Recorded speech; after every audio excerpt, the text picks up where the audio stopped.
Chapter 24, 012 Tyrants. A titanic arm woven out of darkness and obsidian rose from the formless shadow, spanning almost 2 kilometers in length. Then, it fell slowly, the vast palm striking the slope of the mountain with calamitous power. Strands of black silk flew in the hurricane wind, and a whirlwind of snow escaped from beneath them into the frigid air. The mountain groaned as the shade of condemnation pressed down upon it, and a huge head followed the titanic arm. The shadow of the dead tyrant slowly pulled itself out of the shadow and straightened, towering above the world. Its size was truly unimaginable. The tenebrous figure of condemnation was as tall as most mountains on Earth, and even here in the artificial world of Ariel's game, it seemed improbably immense, standing at the lowest point of the slope. Near the rippling sea of clouds and the tapestries of black silk, hiding it, the shadow of the cursed tyrant reached more than halfway to the highest point of the Snow Castle mountain. If condemnation raised its hands, they would cast a shadow upon the jagged peak. And on the giant black moth perched on top of it, the puppeteer was looking down upon the towering figure of condemnation, still eerily motionless. Compared to the immense shade, it seemed almost petite. From the tip of its antennae to the edges of its folded wings, the giant black moth was no more than a kilometer across, barely a quarter of condemnation's unfathomable height. Its actual body was even smaller. Once the titanic shade straightened, the cursed tyrant finally reacted. It shifted, its wings trembling subtly. An eerie clicking washed over the world, making the winds go mad with terror. The puppeteer stared down at the shadow of condemnation, and the shadow of condemnation glanced up, casting its lightless gaze at the puppeteer. "Go, tear each other apart." Sunny strained against the invisible strings, screaming silently as they cut his very being apart. No matter how fiercely he resisted and how badly he hurt himself by fighting against the strings of doubt, he could not free himself from their hold. On the contrary, with every passing moment, the insidious influence of the puppeteer spread, binding him tighter. And although he was desperately hoping that the shadow of condemnation would clash with the eerie black moth, there was no guarantee that it would. That shade was different from the rest, possessing a mind of its own. However, that mind was peculiar and alien, not easily understood. Sunny had no idea what guided it, and therefore, he did not know what condemnation would do. The tenebrous giant could indeed attack the puppeteer. It could turn around and crush Sunny under its foot as well. It could even do nothing. But that did not matter too much, really, because no matter what it did, the puppeteer would have to react. Even if condemnation showed no immediate hostility to the insidious moth, the moth would not be able to ignore the threat it represented or tolerate its presence in the snow domain. The puppeteer would be forced to act, and therefore, the clash between it and the shadow of condemnation was inevitable. Sunny was going to use that chance to escape his bindings. Come on. To his relief, the shadow of condemnation seemed to sense the silent malice of the giant moth perched atop the mountain.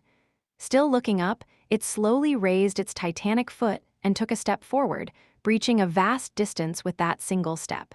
It was climbing the mountain. Yes. Consumed by doubt and pain, Sunny felt a hint of vicious glee. He did not hope that the titanic shade would be able to kill the puppeteer. Even if the accursed moth was physically weak, it was still a cursed one, while the shade of condemnation was merely that, the shade of a once mighty being. Its calamitous power was incomparable to a true cursed tyrant, and the shadow of its will was incomparable to the profane authority of a living deity. Even if shades were immune to the puppeteer's malevolent power, Sunny did not count condemnation's chances high. And yet, the devastation caused by a clash between these two would be unthinkable. The puppeteer would most likely prevail, but it would not prevail easily, and neither would it prevail unscathed. Most importantly, it would not prevail rapidly, which would give Sunny plenty of time to free himself while the adversary's attention was concentrated somewhere else. Out there in front of him, condemnation took another titanic step, making the mountain shake. It was then that the puppeteer finally moved. Its great black wings unfolded, instantly obscuring the sky. The shadow they cast swallowed the world, and then the puppeteer leaped off its silken perch in one rapid, quiet motion. As it plummeted down, The winds groaned and screamed, cut by the sharp edges of the vast black wings. The profane deity of doubt was like a guillotine blade made of pure darkness, severing the world as it fell down upon the shadow of condemnation. The black silk billowed and danced as it passed. At the last moment, the puppeteer righted its flight and allowed the wind to support its wings, turning from the dark slope toward the towering colossus. The two of them collided with harrowing violence, making the sky split apart and causing the mountain to fracture. The giant moth's 6 legs pierced the chest and the neck of condemnation, and it straddled the sacred shade, facing it directly. The tenebrous giant staggered from the impact. It raised its hand, intending to tear the wings of the puppeteer apart, but at that moment, the endless mass of black silk boiled and surged. Titanic tendrils of it shot upward and wrapped themselves around condemnation's wrists, pulling its hands down. More still bound its legs and waist, weighing them down with inescapable power. But that was not all. At the same time, the endless expanse of black silk stretching between the snow castle and the surrounding mountains surged, too. Countless strands of it originated from the silken mountain, reaching outward like a boundless web. Now, they rose into the air and surrounded the snow castle, closing around it like a huge cocoon. As they slowly closed, the world dimmed. The blazing, bleeding inferno of the dying sunset was blotted out, and a deep darkness fell upon the fractured mountain. In that darkness, the evening star burned, fueling Sunny with a flood of power. Chapter 24, O2 Doubtless. The world shook and shook as the cursed tyrant and the sacred shade clashed. The immense vastness of condemnation was straining against the gargantuan pillars of black silk that bound its limbs, while the puppeteer straddled its chest, reaching for the giant's face. It seemed to have the upper hand at the moment, but the shadow of condemnation was already retaliating. Even if it could not break the countless strands of silk, it had already began assimilating them. Everything that touched condemnation was condemned to become a part of it, and the black silk was no exception. But was the puppeteer an exception? Sunny did not know, and he did not have time to observe the battle between the tyrants, one living, one dead, closely. Because his only chance to free himself from the invisible strings cast by the puppeteer was now, while the accursed moth was distracted by the shadow of condemnation. Sadly, contrary to his hopes, the puppeteer did not seem distracted at all. Even while fighting the titanic foe, it maintained flawless control of its strings. In fact, their silken vice had only grown more crushing, making Sunny reel and sway at the edge of the abyss. He could feel the last shreds of certainty slipping away from him. He was not even entirely sure of who he was anymore. Once he lost himself entirely, he would truly and utterly turn into an obedient puppet of the harrowing black moth. I refuse. As the invisible strings sliced him apart, Sunny continued to fight them, to exterminate the doubt plaguing his mind, and to strive to break free. All the things he had done to gain freedom, everything that he had sacrificed to break his chains. And what, he would become a damn insect's toy? Sunny raged against his doubt, against the invisible strings, tearing more and more of himself apart to escape them. But what was the point? The strings were unbreakable. It was all hopeless. The suffering was overwhelming. Ah! He knew suffering well. From the cruel expanse of the forgotten shore, no, from even earlier than that. From the suffocating maze of the outskirts until now, every step he took was accompanied by unbearable pain. That was life. That was the truth of his existence, of all existence. An endless struggle to fuel the flame, an endless struggle that was the flame, a terrible furnace that endlessly devoured itself to continue devouring, struggling, and burning. An endless, vile, self-sustaining curse, so wasn't it? Wasn't it enough? Did he really have to suffer more? To struggle more? Struggle. Did he not deserve to stop struggling for once? Sunny shivered, enveloped by the invisible strings. The strings were wrapped tightly around him, their cold touch promising peace and solace. No, it wasn't enough. Solace was a sin, peace was death. Stop struggling? Like hell. Sunny would only stop struggling when he was dead. And he was technically already dead, so he was never going to stop. Never. Life was a struggle. Living hurt? Good. Pain was a gift. As long as he could feel pain, he knew that he was still alive. So what if the flame needed fuel to burn? Sunny himself was a part of the flame, all of existence was, so why would he want to starve and extinguish himself? Why would he not want to burn as brightly as he could, to pursue his desires as passionately as he could, to feed the flame with his longing? That was life. Why would he not want to live? Damn moth. Get the hell out of my head, you lying wretch. The vast shadow surged, ripping the strings apart. Countless strands of silk broke, but not enough of them to set him free.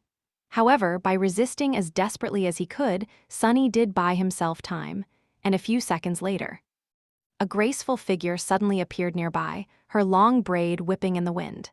Slayer skirted the tendrils of silk, dashing between them like a dancer, and reached him in an instant. Landing on the snow near Sunny, she glanced at him briefly, her onyx eyes shining with sincere, murderous purity. Then her twin swords fell down, slicing through the invisible strings that bound him in place. Empowered by ash, her strike carried an undeniable finality. The sharp blades sliced through countless threads of silk, and suddenly, Sunny could move again. As the two titanic creatures battled on the slope of the fracturing mountain, the shadows behind them seethed and surged. Free! Kai! The hiss that resounded from the shadows did not sound like a human voice. It washed over the world, making Slayer take a step back. She lingered for a moment, then dashed in the direction of a hill of black silk under which Kai was buried. Countless strings shot to bind her. But she skirted those of them that were tangible, while those of them that were so thin as to be invisible simply fell powerlessly after touching her ebony skin. After all, Slayer had managed to survive thousands of years in the shadow realm. Other shadows had lost themselves to its dark expanse, but even in the embrace of death she never did. Even if her memories were gone, she always remained uncompromising, the pure nature of her unblemished spirit tolerating no doubt. Sunny, meanwhile, rose and manifested into a towering colossus. Well, it was a little presumptuous to call himself a colossus when the shadow of condemnation and puppeteer were nearby. Compared to them, his shadow colossus form, even though it was taller than ever before, seemed certifiably puny. But the power boiling inside him was anything but. Most of the sun was already hidden behind the horizon, and the mountain was enveloped in a gargantuan cocoon of black silk, surrounded by darkness. The evening star had almost reached its apogee. It was still enough, though. Slayer might have cut the strings binding Sunny, and he might have torn countless strings apart himself, but more were already rushing at him, ready to pierce him and infect him with doubt. No. To win this fight, he had to do more, to be more. Or be different, at least. Sunny glanced up at the two battling deities, and then he did something he had been wary of, frightened of, for a long, long time. Chapter 24:03 Forced Enlightenment. On the slope above Sunny, condemnation was absorbing the strands of silk into the vastness of its tenebrous body. The mighty black tendrils binding its limbs had already been assimilated, tearing as the towering giant broke free of their hold. So were the lower segments of the puppeteer's legs, 4 of its legs, at least, which had been thrust into condemnation's chest. The giant moth let out a peculiar clicking sound as its limbs snapped, rivers of eerie black ichor flowing out of the awful wounds like a tide. Everywhere the drops of dark liquid fell, the slope of the mountain itself seethed and boiled, giving birth to monstrous apparitions. Losing its purchase on the body of condemnation, the detestable moth should have plummeted down from a great height. However, instead, it was flattened against the towering shade's titanic chest, slowly drowning in it, as if attracted by the pull of an irresistible force. For a moment, it seemed as if the puppeteer was in a desperate situation. But then, Sunny saw something that stunned and terrified him. Something that should not have been possible. Condemnation's huge head separated from its body in a harrowing fountain of obsidian shrapnel. The black moth had 2 legs left. After all, and using them, it had just finished brutally tearing the titanic shade's head off its neck. The puppeteer glanced small and delicate in front of the mountain-sized shadow of condemnation, and yet it easily raised the enormous head with its 2 thin legs. Sunny was not sure if the giant black moth had a mouth, but he was entirely certain that the head of condemnation was being devoured somehow. It was rapidly reducing in size, torrents of darkness flowing down the towering shadow's beheaded body, while pieces of obsidian rained down like dark meteors. Their impacts damaged the slope of the mountain even more, sending deep cracks running through it. Condemnation, meanwhile, was about to grasp the puppeteer's wings. However, those wings moved at the last moment, the sharp edges slicing through the titanic shade's wrists like gigantic blades. In an instant, the towering giant lost both of its hands. Beheaded and mutilated, Condemnation swayed, and moved its arms to embrace the puppeteer, seemingly unconcerned about the frightening state of its material vessel. Pieces of the slope, glacial ice, and vast tapestries of black silk were already being absorbed into its body, turning into Condemnation's flesh. The titanic shade was going to offer the puppeteer a distressing fight, but Sunny knew that it was going to lose. It could even be entirely destroyed, not sent back into his soul or the shadow realm itself, but simply annihilated, ceasing to exist forever or possibly becoming nourishment for the eerie black moth. Sunny had not known that shades could even be destroyed, but he should have known better. There were few absolutes in the world of the nightmare spell. The fact that none of his shades had been destroyed before simply meant that he had not met a creature capable of destroying them yet. As the rank and class of his enemies reached the peak of profane power, he was bound to meet one soon. In fact, he already had Sunny was pretty sure that Condemnation would have been able to assimilate shades back when it was raining the hollows of Godgrave, making them another part of its nebulous body. So why would the puppeteer be any different? That was why Sunny could not rely on the rogue shade of Condemnation. If he wanted to defeat the detestable moth and win the death game, he could only rely on himself. And for that, he had to become someone who could kill the puppeteer. Sunny himself was incapable of that feat. He was a supreme titan, yes, albeit a severely weakened one. However, even if he had faced the corrupted spirit of doubt wielding all his harrowing power, the result still would have been the same. All his power was useless if he could not bring himself to use it, plagued by doubt and controlled by the strings of black silk. Sunny had no hope of overcoming the puppeteer. So, what could he do? He could become someone else. He was a shadow, after all, and shadows were inherently formless. At the same time, they were adept at assuming any form they wished, or rather, the form of what was casting them. Sunny had learned to do the same with the help of shadow dance. And yet, he had been holding himself back from mastering the fifth step of shadow dance, the step that would allow him to shadow the attributes and various traits of other beings, due to how perilous it was. He was afraid to lose himself in their forms forever. That fear was pointless at the moment, though, because becoming a marionette controlled by the puppeteer was a far worse fate than becoming something he could not recognize. So, Sunny forcefully suppressed his murderous rage and brought the bleeding fragments of his frayed mind together, preparing to break through to a new level of mastery over shadow dance. He collected the insights and attainments he had glimpsed as a saint and a sovereign, plunging himself into a state of artificial enlightenment. The concepts and ideas he had brushed against, but chose to ignore, shone in the darkness of his mind and fused together. The experiences he had tried to forget surfaced in his memory, becoming revelations. Sunny felt a clear picture of what he had to do and how to do it, assembling in his head, creating a path he had to follow in order to successfully perform the fifth step.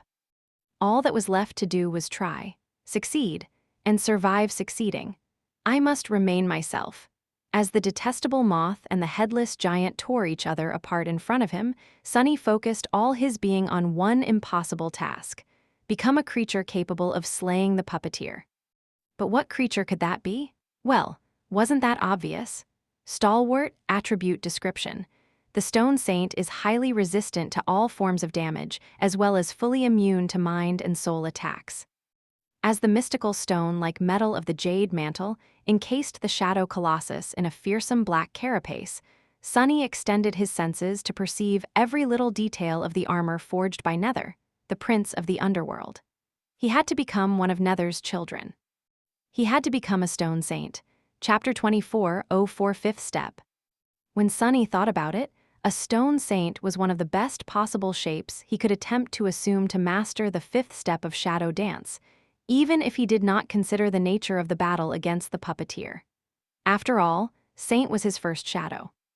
She had spent close to a decade by his side, saving his life countless times just as he had saved hers.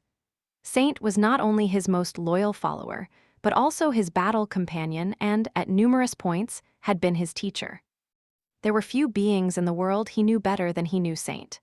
Not only that, but Sunny had also taken her into the embrace of shadow countless times, and as his power strengthened her, he had fathomed the stone saints in great detail, body and mind.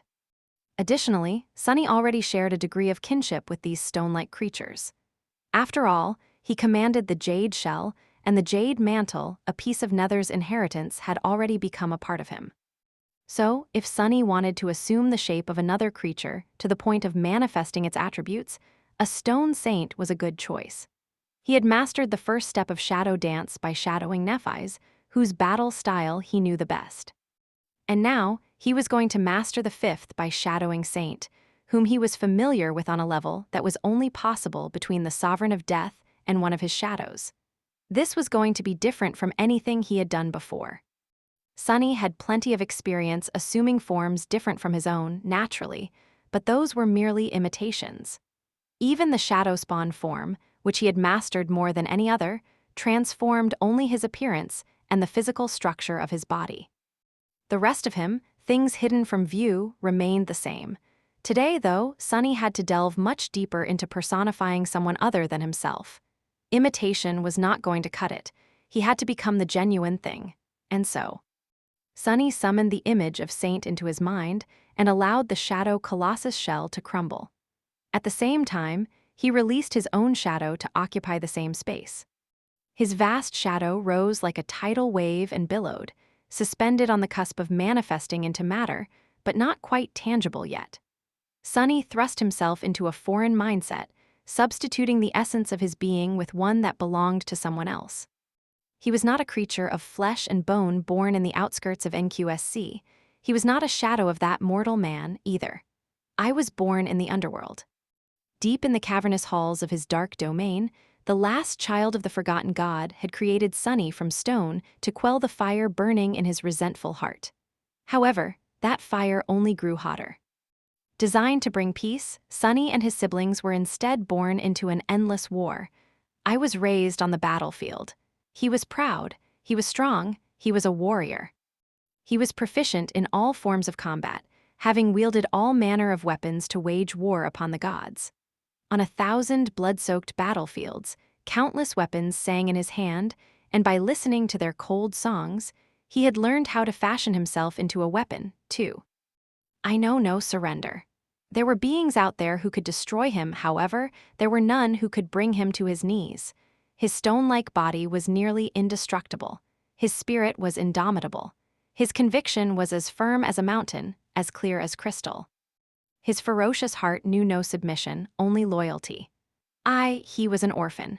His creator was long dead, and his siblings had all been either destroyed or consumed by corruption. Now, Sunny was alone, forlorn, forsaken, until Sunny slowly manifested himself into existence. His flesh was neither stone nor flesh. Instead, it was something in between, possessing the same stone-like quality as the jade mantle. Instead of a heart, a furnace of divine flame burned in his chest. Instead of blood, ruby dust flowed in his veins. Impossibly thin diamond strings permeated his body like nerves, creating an intricate and gorgeous sorceress array. Essence flowed through them, giving him life, giving him power. I am a stone saint. The vast shadow finally manifested into a dark colossus, towering at least 200 meters above ground. His powerful body was encased in a fearsome suit of black armor, which had been forged by the prince of the underworld, his father, himself. 2 fierce crimson lights were burning in the darkness that nestled behind the visor of his helmet. His stone-like body was heavy as a mountain, but could also become as light as a feather. His every move carried crushing weight, and strengthened by the evening star, he felt as if he could tear down the world. His mind was deep and unfathomable. His will was indomitable. Sunny knew then he had succeeded. He had shadowed the attributes and abilities of a stone saint: battle master, stalwart, and the rest. Some of them, like the flame of divinity and the underworld armament, he had already possessed, but they permeated his being differently now. He was now a being similar to Saint, but not Saint herself. After all, stone saints were individuals, just like humans were. Each of them possessed their own unique skills and followed their own paths, and while they shared natural affinities and affinity to true darkness, for example, they were not the same.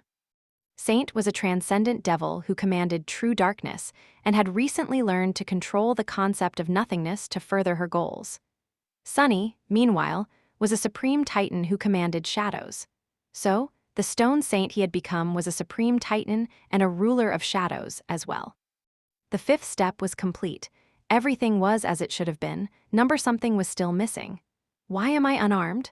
Reaching into the shadows, Sunny pulled a giant sword and a giant shield out of them. Looking up at the cursed tyrant and the sacred shade battling each other. He raised his sword and struck it against the rim of his shield twice, each strike resounding above the crumbling mountain like the ringing of a gigantic gong. Announcing his unshakable resolve to the world, challenging whoever dared to stand against him, and heralding death and destruction to his enemies. Chapter 24, 05 Rulers of the Sky, answering the deafening call of the ringing shield. Two bestial crimson flames ignited in the darkness cast by the towering black colossus. A dreadful growl drowned out the howling of the wind, and something colossal rose from the shadows at its feet. It was an enormous wolf, its fur moving in the wind like tongues of dark flame. The size of the sacred shade was colossal, and yet it only reached the armored giant's hip. Together, they glanced like a warrior and his warhound, both born from shadows, surrounded by darkness, and full of murderous intent. Good boy. Sunny grinned behind the visor of his helmet. At the same time, he felt a pang of surprise. What the? I can talk? Saint never did, so he often assumed that stone saints had simply not been given that ability by Nether. But, as it turned out, his assumption was wrong. The shadow wolf lowered its head to the ground, letting out another frightening growl. Sunny had summoned it because he could. Usually, the strain of controlling a sacred shade would have been too great for him to attempt calling upon more than one at a time, not impossible, but too strenuous to be useful in most situations. However, since Sunny was not controlling condemnation, could not control it, rather, and had not summoned the shade of the cursed tyrant through usual means, he still had the capacity to call forth a helper. The wolf was the strongest of his shades, so it was an obvious choice. Now, there was only one question left to answer. Would he and his sacred shade be enough to defeat the puppeteer and bring condemnation down once more? Somewhere outside the cocoon of black silk surrounding the snow castle, most of the sun had already drowned in the sea of clouds. There was not much time left before the sunset extinguished itself mere minutes, possibly. Not that time often stayed reliable in a battle between deities unless the deities wanted it to. And the puppeteer would definitely attempt to hold out until night fell, even if it meant forcing time to run faster. So, Sunny had to kill it swiftly. Looking up, he saw condemnation collapsing under its own weight. The shadow of the cursed tyrant was grievously diminished, shrinking to half its former size. It was both falling and falling apart, its immense body unable to sustain itself. But condemnation was still unshaken and ready to continue the battle. Only the material vessel of the vast shade had been damaged, the nebulous force itself remained unscathed. It was going to create a new body for itself soon enough, this time from the fabric of Ariel's game. The puppeteer, meanwhile, fluttered its great wings and rose into the air, pushing itself off condemnation's collapsing chest and sending the crumbling giant plummeting to the ground faster. The sight of the enormous moth opening its wings above the falling adversary looked both majestic and undeniably nightmarish, as if the night itself gave birth to the distressing spirit of doubt. That was going to be a problem. The mountain shuddered when the crushing mass of condemnation impacted against the fractured slope. Sunny stood as if he was rooted to the ground, as solid as the dark caverns of the underworld, easily maintaining his balance. He considered the situation for a heartbeat, then shifted his gaze slightly, looking to his right. There, a hill of black silk was coming undone, sliced apart by Slayer's sharp blades. An angry roar tore free of the mass of lifeless strands, and then a magnificent dragon followed, clawing its way out of the silken barrow. Kai climbed out of the suffocating black cradle and rose above it, looking at the great wings of the puppeteer, which obscured the sky. Slayer was standing nearby, dwarfed by his size. The graceful shadow had sheathed her swords and was already summoning her bow. Sunny lingered for a moment and then thrust his sword to the sky, pointing it at the detestable moth. "Kai, Slayer, bring it down." He knew that he could kill the puppeteer. He was sure of it, without a shadow of a doubt. However, doing so while the eerie black moth stayed in the air was going to be problematic, since stone saints were not made for flying. Of course, Sunny could still diminish the weight of his towering body and leap into the sky, but the puppeteer would have an advantage in an aerial battle. Similarly, Sunny would have an advantage on the ground. Luckily, one of his companions had a claim to the title of the ruler of the sky, as well. Kai was a dragon, after all, and while he was not powerful enough to slay the giant moth, he could at least prevent it from keeping its distance from Sunny. As Sunny's voice thundered above the quaking mountain, Kai and Slayer swayed under its destructive force. Then, they exchanged a glance. The graceful shadow leaped onto the back of the dark dragon, and the dragon soared into the sky, rushing to meet the puppeteer. Tendrils of black silk pursued them, but Kai dodged them nimbly, flying much faster than the silk could move. Sunny then lowered his sword and pointed at the ruins of condemnation, and at an eerie vortex of shadows, obsidian, shattered rock, glacial ice, and black silk spinning slowly at its heart as it swallowed more and more matter, reforming itself. "That's your prey. Go get it." The wolf was, first and foremost, a predator, and a predator knew how to target its prey when it was weak, weakened, or ailing. The sacred shade burst into a leap, rushing at its rogue kin. Sunny, meanwhile, drew his right hand back. And then, he tossed his enormous shield with all the power of a supreme titan, sending it flying into the black sky like an obliterating discus, right at the puppeteer's eerie form. The giant black moth fluttered its wings, barely dodging the giant shield. It was distracted for a short moment, though, and in that moment, a destructive sonic blast slammed into one of its wings, while the other was pierced by a lethal arrow.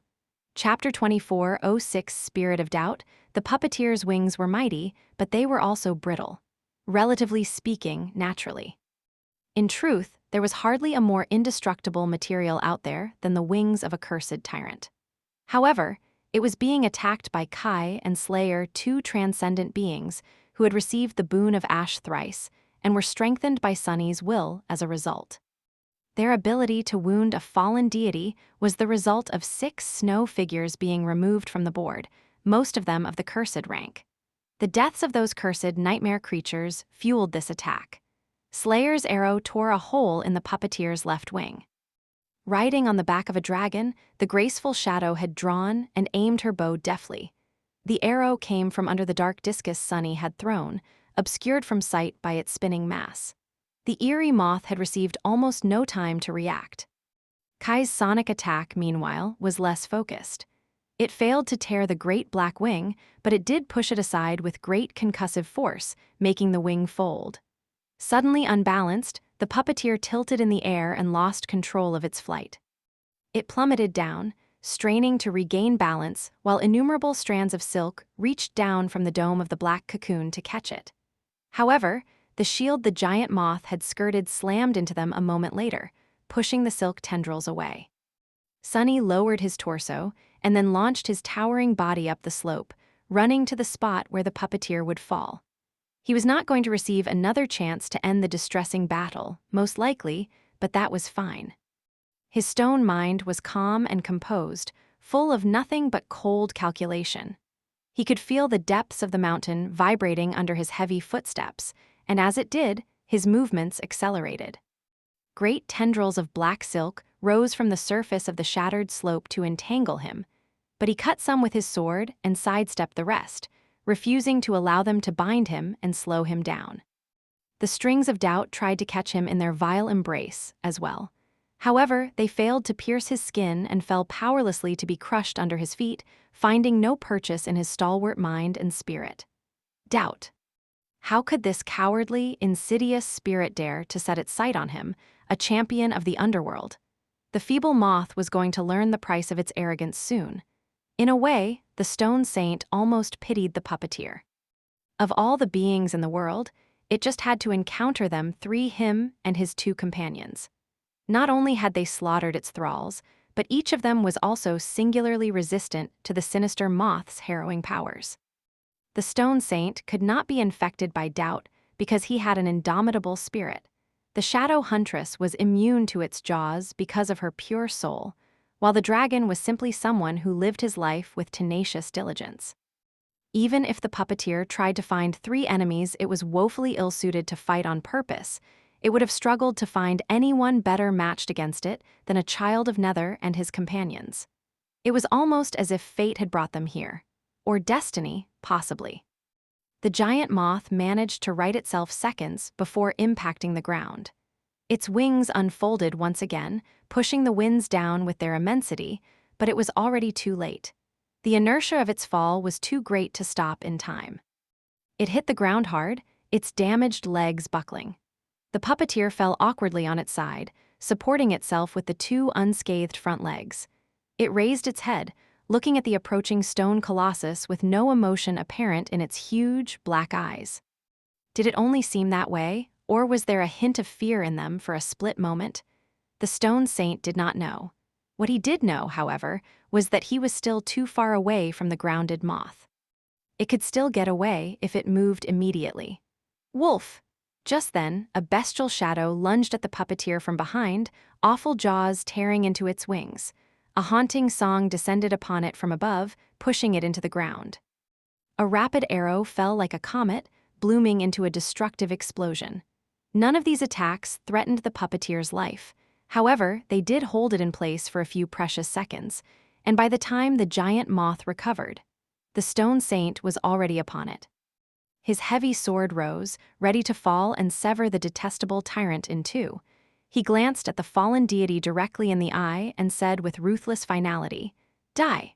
But just before the sword fell, the puppeteer's long antennae vibrated peculiarly, and suddenly the world was frozen. The stone colossus and the giant moth stood motionlessly, looking at each other.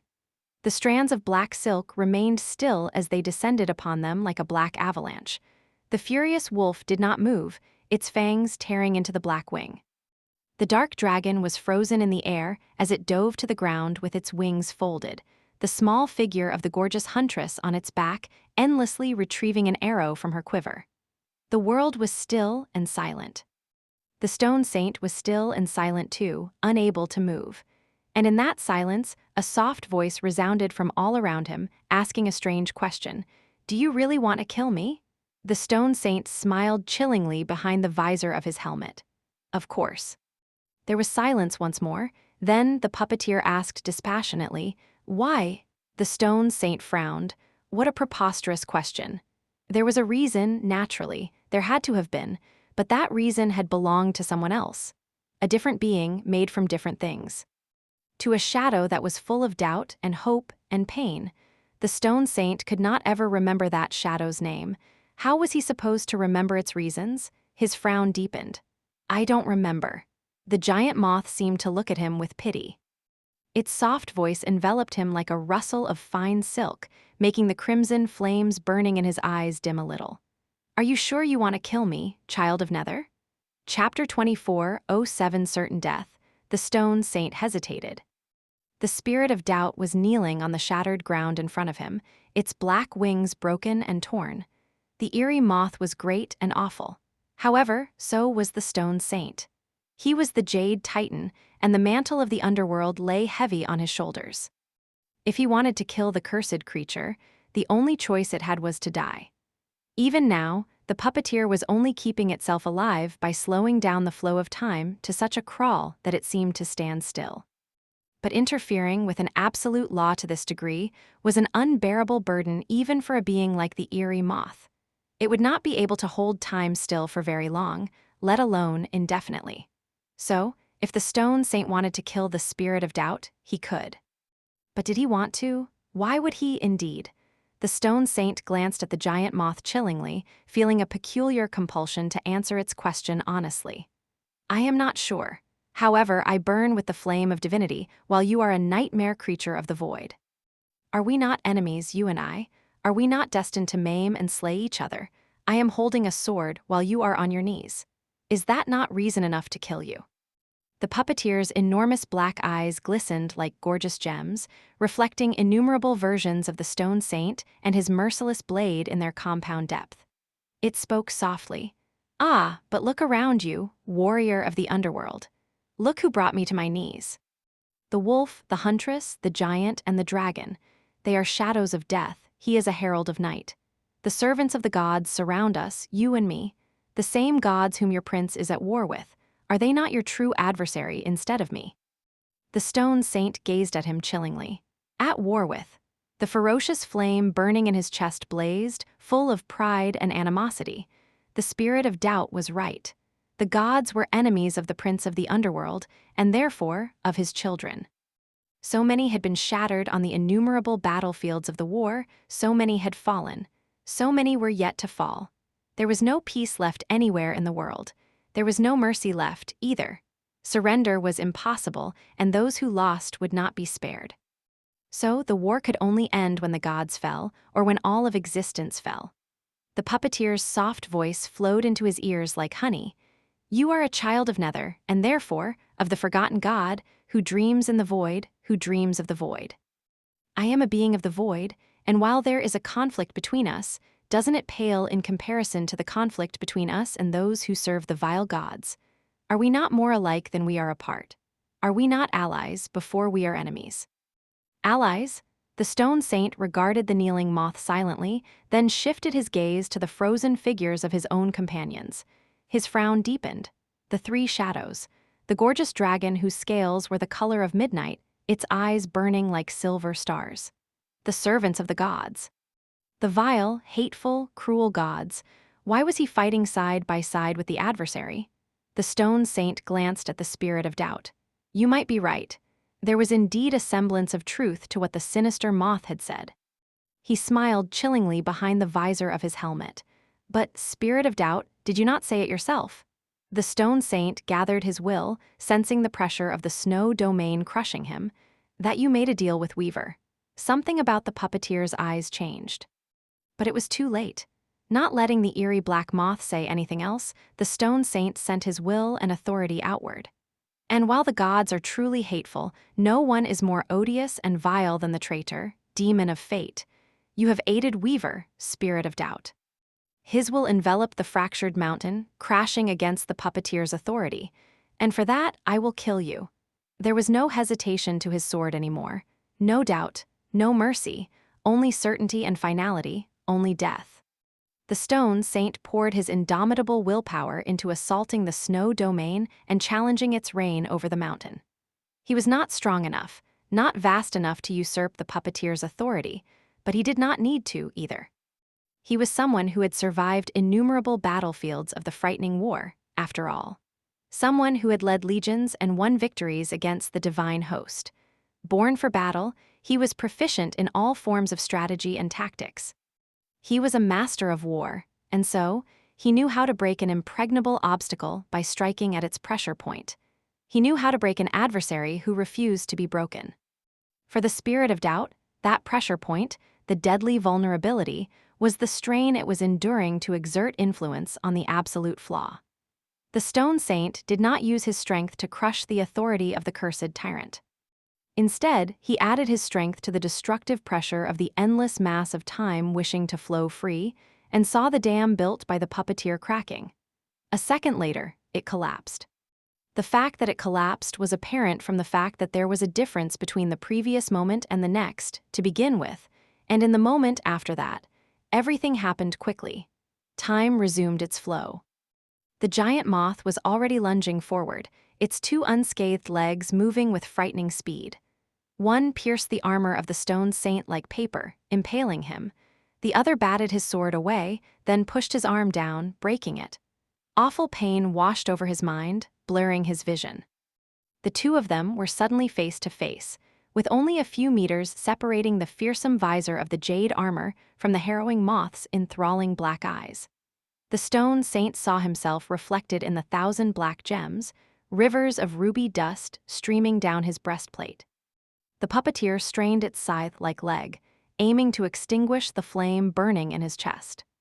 The stone saint raised his free hand above his head as if wanting to bring his fist down on the adversary in desperation. Instead, though, he caught the giant dark discus of the round shield he had tossed into the sky before, and brought it down with the weight of a mountain. The rim of the shield crushed the puppeteer's neck and went through it, slicing the cursed tyrant's head clean off. The huge body of the moth shuddered, and then went limp. Its head rolled to the ground, staring into the lightless sky blindly. The tendrils of black silk rustled as they fell, and in their rustle, the stone saint thought that he heard an echo of a soft, dying voice. "You lied to me, Weaver." The voice had only wished to be free. The last vestiges of the molten sun drowned in the sea of crimson clouds, and darkness descended upon the world. The cursed spirit of doubt, puppeteer, was no more. Chapter 24:08 Lost you forever. You have slain an adversary. The stone saint tilted his head, looking at the corpse of the fallen deity. Whose voice was that? Many things seemed strange now that the battle was over. He vaguely senses that he was supposed to feel something now that the spirit of doubt was dead. Was it a sense of triumph or a sense of loss? It was a rare and incredible feat for someone supreme to slay someone cursed, not to mention a cursed tyrant, and one as insidious as the puppeteer had been to boot. But the stone saint was not glad. He was a champion of the underworld after all. His victory was a matter of course. He only felt pity that the stunning black moth was no more. It had fought valiantly and deserved his respect. The death of an adversary like that was not a joyous occasion, but it was also not something to feel so strangely about. So why, it was as if he was forgetting something. Ah, I see. The battle was not over yet. Raising his head, the stone saint glanced at the approaching dragon. The shadow of a wolf was sniffing the corpse of the giant moth nearby. There was another shadow not too far away, as well a dark vortex consuming everything it touched. A new vessel almost formed around it. And a third, a graceful woman who moved like a dancer, hiding on the dragon's back. The servants of the gods. As the stone saint observed, the shadow of a huntress leaped off the dragon's back. She drew her bow in the air, and an arrow that carried an imprint of death tore the fabric of the word, piercing the heart of the dark vortex.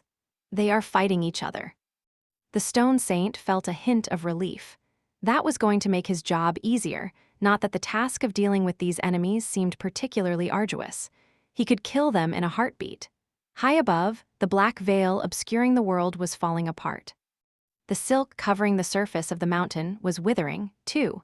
Countless strings of it were turning brittle and pale, the beautiful black gleam of their smooth surface slowly wasting away. It was as if the mountain was turning gray with age. And something else was happening as well.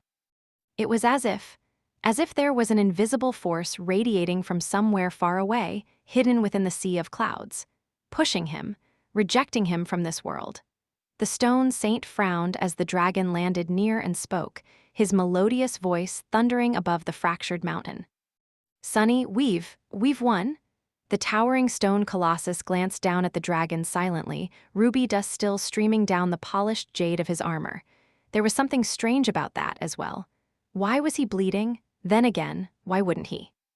"I need to finish this battle swiftly and tend to my wounds." "Sonny." Nearby, the wolf shadow raised its snout and peered at the stone saint. Its fur bristled, and it backed away slowly, letting out a threatening growl. Far away, more arrows pierced the dark vortex, and the shadow huntress landed gracefully on the slope, unsheathing her twin swords as she dashed toward it. It is better to kill them now that they are divided. The stone saint glanced at the night dragon chillingly. This, too, was a battlefield of the war. His sword moved faster than a blade of its size was supposed to. The stone saint targeted the shadow wolf first, vanquishing it back into the shadow realm with a single strike. Something strange happened then. It almost felt as if something had returned to him the moment the figure of the tenebrous beast became a torrent of shadows and dissolved into nothingness. The stone saint did not pay it much attention because the dragon had to die next. "What are you doing? Stop." There was a powerful compulsion in the dragon's voice, but it was just as powerless against him as the strings of doubt had been. The question, however, slowed down his sword by a fraction of a second. That was enough for the great beast to avoid a fatal wound, but not to dodge the stone-like blade entirely. It sliced the midnight scales easily and bit deeply into his flesh, drawing silver blood. The dragon let out a pained scream and staggered away. It was not going to get far, of course. I am putting down a dog of the gods. The stone saint tensed his body, preparing to lunge forward and finish the adversary once and for all. Sonny, stop. Who was the creature calling out to? One of its allies? The huntress, possibly. If so, its calls were in vain. The huntress was going to die under the stone saint's sword soon enough. He tore through the compulsion effortlessly, rushing forward as he raised his sword. The dragon only had a split second to live. En Nephis Cassie Effie, he lingered. What is it? Kai Rainjet. The stone saint froze, the blade of his sword lightly touching the dragon's neck. Noctis Anank, remember damn it, Aco Julius Bait, those names. His eyes widened. Kim, Luster, Quentin, Dorn, Bell, Samara, Obel. The dragon did not move either, looking at him with fear and hope in his eyes. Somewhere far away, the vortex of darkness dissolved, disappearing without a trace. It almost seemed as if it was absorbed into the ebony body of the shadow huntress. The huntress then spared them a glance and vanished as well. The dragon stared at Sunny and then bellowed. How could you forget? Snap out of it now. Sunny stared at him back from his great height. Then he lowered his sword and shook his head. Is there really a need to shout so loudly? I am not deaf, you know. Hiding the shiver from his voice, he hurriedly dismissed the form of a stone saint and turned into his cozy, familiar human self. Granted, there was a hole in his chest, and the arm that had just recently regained its mobility was now broken. But being himself still felt wonderful. Sunny stemmed the bleeding and shuddered, remembering how close he had come to killing Kai, and to losing himself entirely forever. That was too close. In the end, it was the memories of the people Kai reminded him about that had brought him back. Barely. Their names and the fact that even as a stone saint, he still possessed the same flaw. When Kai asked him how he could have forgotten, Sunny had found no answer, but felt compelled to provide one. And when he went looking for an answer, the persona of the Jade Titan unraveled like a mirage. He was not sure what would have happened if he had spent more time wearing it, though, and fell into the delusion of a foreign form deeper. To answer your question, I did not really forget. I just convinced myself that I was someone else very well. I am a very persuasive person, you know. I am so persuasive, in fact, that I once convinced myself into existence. That was how he had crossed the hollow mountains without becoming nothing. Kai stared at him in utter disbelief, which looked quite strange considering that he was still in the form of a dragon. Convinced yourself? Into existence. What? Sunny shrugged. It's true. Kai released his transformation and turned into a human once more. There was a flabbergasted expression on his sunken, tired face. There was also blood running from a deep cut on his shoulder, which made Sunny wince internally. Indeed, it's really you. All around them, the cocoon of black silk was falling apart. The corpse of the puppeteer towered above them like a dark hill. The snow tyrant was dead. Sunny stared at the enormous severed moments, then sighed. Find peace within me, you sinister moth. Your nightmare was long. But now it is over. He had to hurry. His adversary was dead, which meant that Sunny had precious little time to achieve what he had come here to achieve. Come on, we need to find the snow castle. The death game was coming to an end. Chapter 24:09 Endgame. The snow tyrant was dead, and the game was over. Sunny could feel a subtle pressure, as if the realm of Ariel's game was rejecting him. He suspected that it would expel him soon enough, but actually, he had no idea what exactly would happen. The figures placed on the board by Weaver and Ariel had stayed in place for thousands of years, waiting for new players to arrive, but they never did, forcing the captive tyrants to take matters into their own hands. The two demons had never finished the game, either. Ariel had simply surrendered when pushed into a hopeless situation, so there was no telling what would happen next. Would Sunny have to seek a way out of Ariel's game himself? Considering the sensation of rejection he felt, it did not seem so.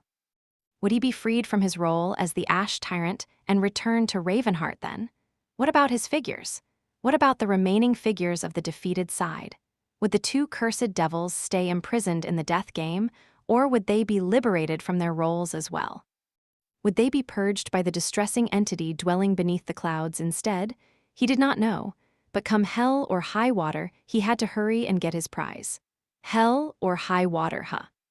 Gods knew that Sunny had experienced his fair share of hells, and his fair share of harrowing bodies of water as well. Find the figurine, Kai.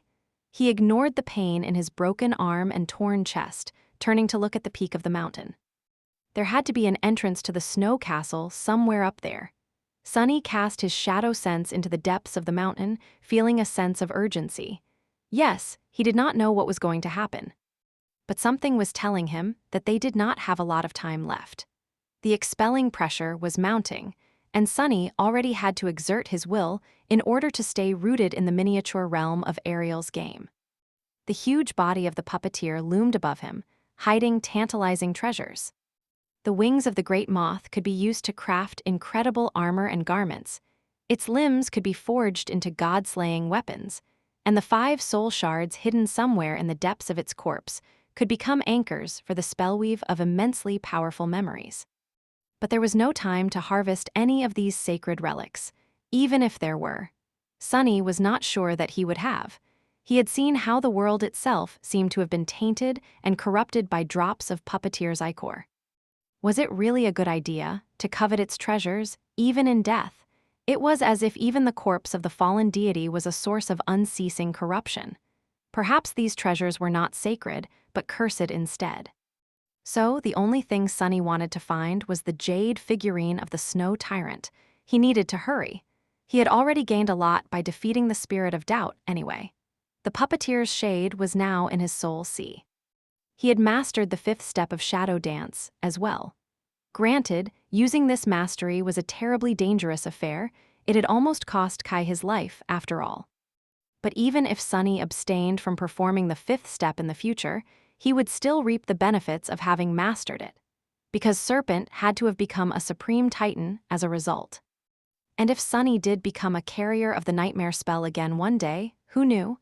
A shiny new aspect legacy relic could be waiting for him, ready to be claimed. And there was Slayer as well. Sunny might have been lost in the form of the Jade Titan, but he had not missed her destroying the shade of condemnation. After all this time, Slayer had hunted down her prey, after all. So persistent. Unlike the wolf, however, whose shade had returned to the lightless expanse of his soul after being destroyed, condemnation was simply gone. It was absorbed by the murderous shadow, somehow, almost like a sacrifice she had made to herself. After that, Slayer simply vanished. Just like Saint and other shadows would vanish to return to the nurturing dark flames of Sunny's soul and undergo an evolution. Slayer is evolving. Would she gain a higher rank, a higher class, maybe even unseal her aspect? He was both excited by that prospect and wary of it. Sunny felt excitement for obvious reasons, since the more powerful his shadows were, the more powerful he himself would become. His wariness was also easy to understand. Our weekly duels are about to become way more bothersome, aren't they? Still, this was a boon he had received in the battle against the puppeteer, too. He glanced at the head of the giant moth silently. Sunny used to think that the Mountain King had been the final form of the puppeteer worm. But now that he had met the spirit of doubt, he knew that he had been wrong.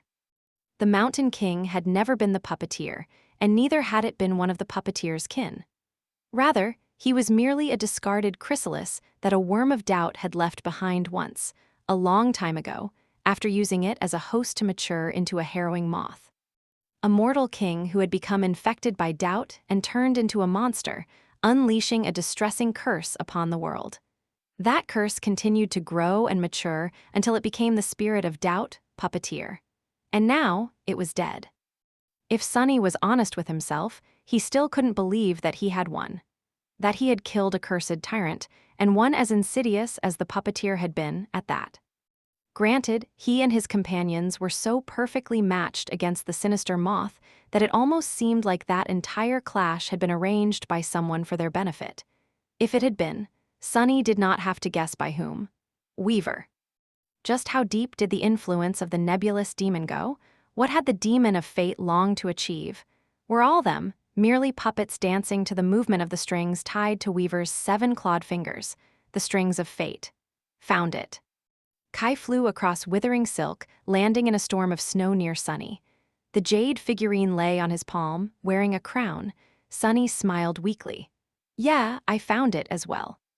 Out there, in the depths of the mountain, his shadow sense discovered a gigantic cavern and a castle built within it out of ice. The cocoon of black silk had entirely fallen apart by now. The mountain was quaking, the fractures covering its slopes growing wider. Something was moving beneath the clouds. Sunny strained his will, forcing himself to stay rooted in the world that wanted to expel him, and grabbed Kai by the shoulder.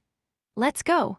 With that, he used the last of his essence and pulled them both into the shadows. The enormous cavern was coming undone, great chunks of ice falling down from its ceiling and shattering into myriad shards with deafening roars.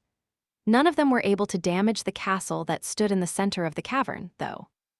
It looked almost exactly like the Ash Castle, only made of ice and shrouded in snow. Sunny did not waste any time studying the nuances of its architecture, though, pulling himself and Kai directly into the vast hollow emptiness of the main keep. There, snow covered the floor instead of ash. Most of the great ice chamber was filled with innumerable threads of black silk, however, which blocked the path like a web. These ones did not seem to be withering yet and retained their startling durability. Sunny could have cut a path through the web of black silk if he wanted to, but he was grievously wounded, on the verge of essence exhaustion, and pressed for time on top of that. So he simply shoved as much silk as he could into his soul sea, clearing a narrow tunnel to the heart of the chamber. There, a jade altar stood in front of a circular pit. There was no smoke rising from the pit, and no lava seething deep below. Instead, there was only a bottomless dark well permeated by killing cold. The cold was somewhat bearable near the altar, but deep in the darkness, nothing could survive its frigid embrace. Not even a supreme titan like Sunny. Hurry! He limped to the pit, dragging Kai along. The pressure Ariel's game exerted on him, trying to remove him from the game board, continued to mount. By now, Sunny had to strain all of his willpower to resist it, and his endurance was rapidly running out. Arg! When they reached the dark pit, Sunny hesitated for a moment and glanced at his hand. There, two jade figurines lay side by side, one pristine and wearing a crown, the other bestial and smeared in blood. They were the figures of the puppeteer and the Rat King. Sunny felt that what he had come for, the fragment of Weaver's lineage, was hidden in the snow tyrant figurine. The other one could still reveal a priceless truth to him, though. It was an invaluable treasure, a piece of inheritance left behind by Ariel, the demon of dread. Still, he forced himself to pick up the snow beast figurine and offer it to Kai. Here, you deserved it, take it. Kai stared at the blood-smeared figurine for a while, tempted deeply by its promise. His eyes shook. But then, he smiled faintly and shook his head. No, it will be of more use to you. Sunny studied him silently, then asked tensely, Are you sure? This thing, it reveals truths. Any truth, anything you ever wanted to know, anything you ever wished to find an answer to. Yes, I know that you have suffered too much truth because of your flaw, but still, you will not get a chance like this again. Kai's remained quiet for a moment. Eventually, his smile widened a little. I know, but I have already learned a lot during this journey. I have learned so much. So I'm good, I think. I already know everything I need to know. Thank you, though, I appreciate it. Sunny stared at him for a few seconds, then nodded and glanced away with a sigh. You're a weirdo, you know that? Kai laughed. Takes one to know one. Sunny took a deep breath and tried to smile as well. See you on the other side, then. With that, he tossed both figurines into the pit and prepared himself.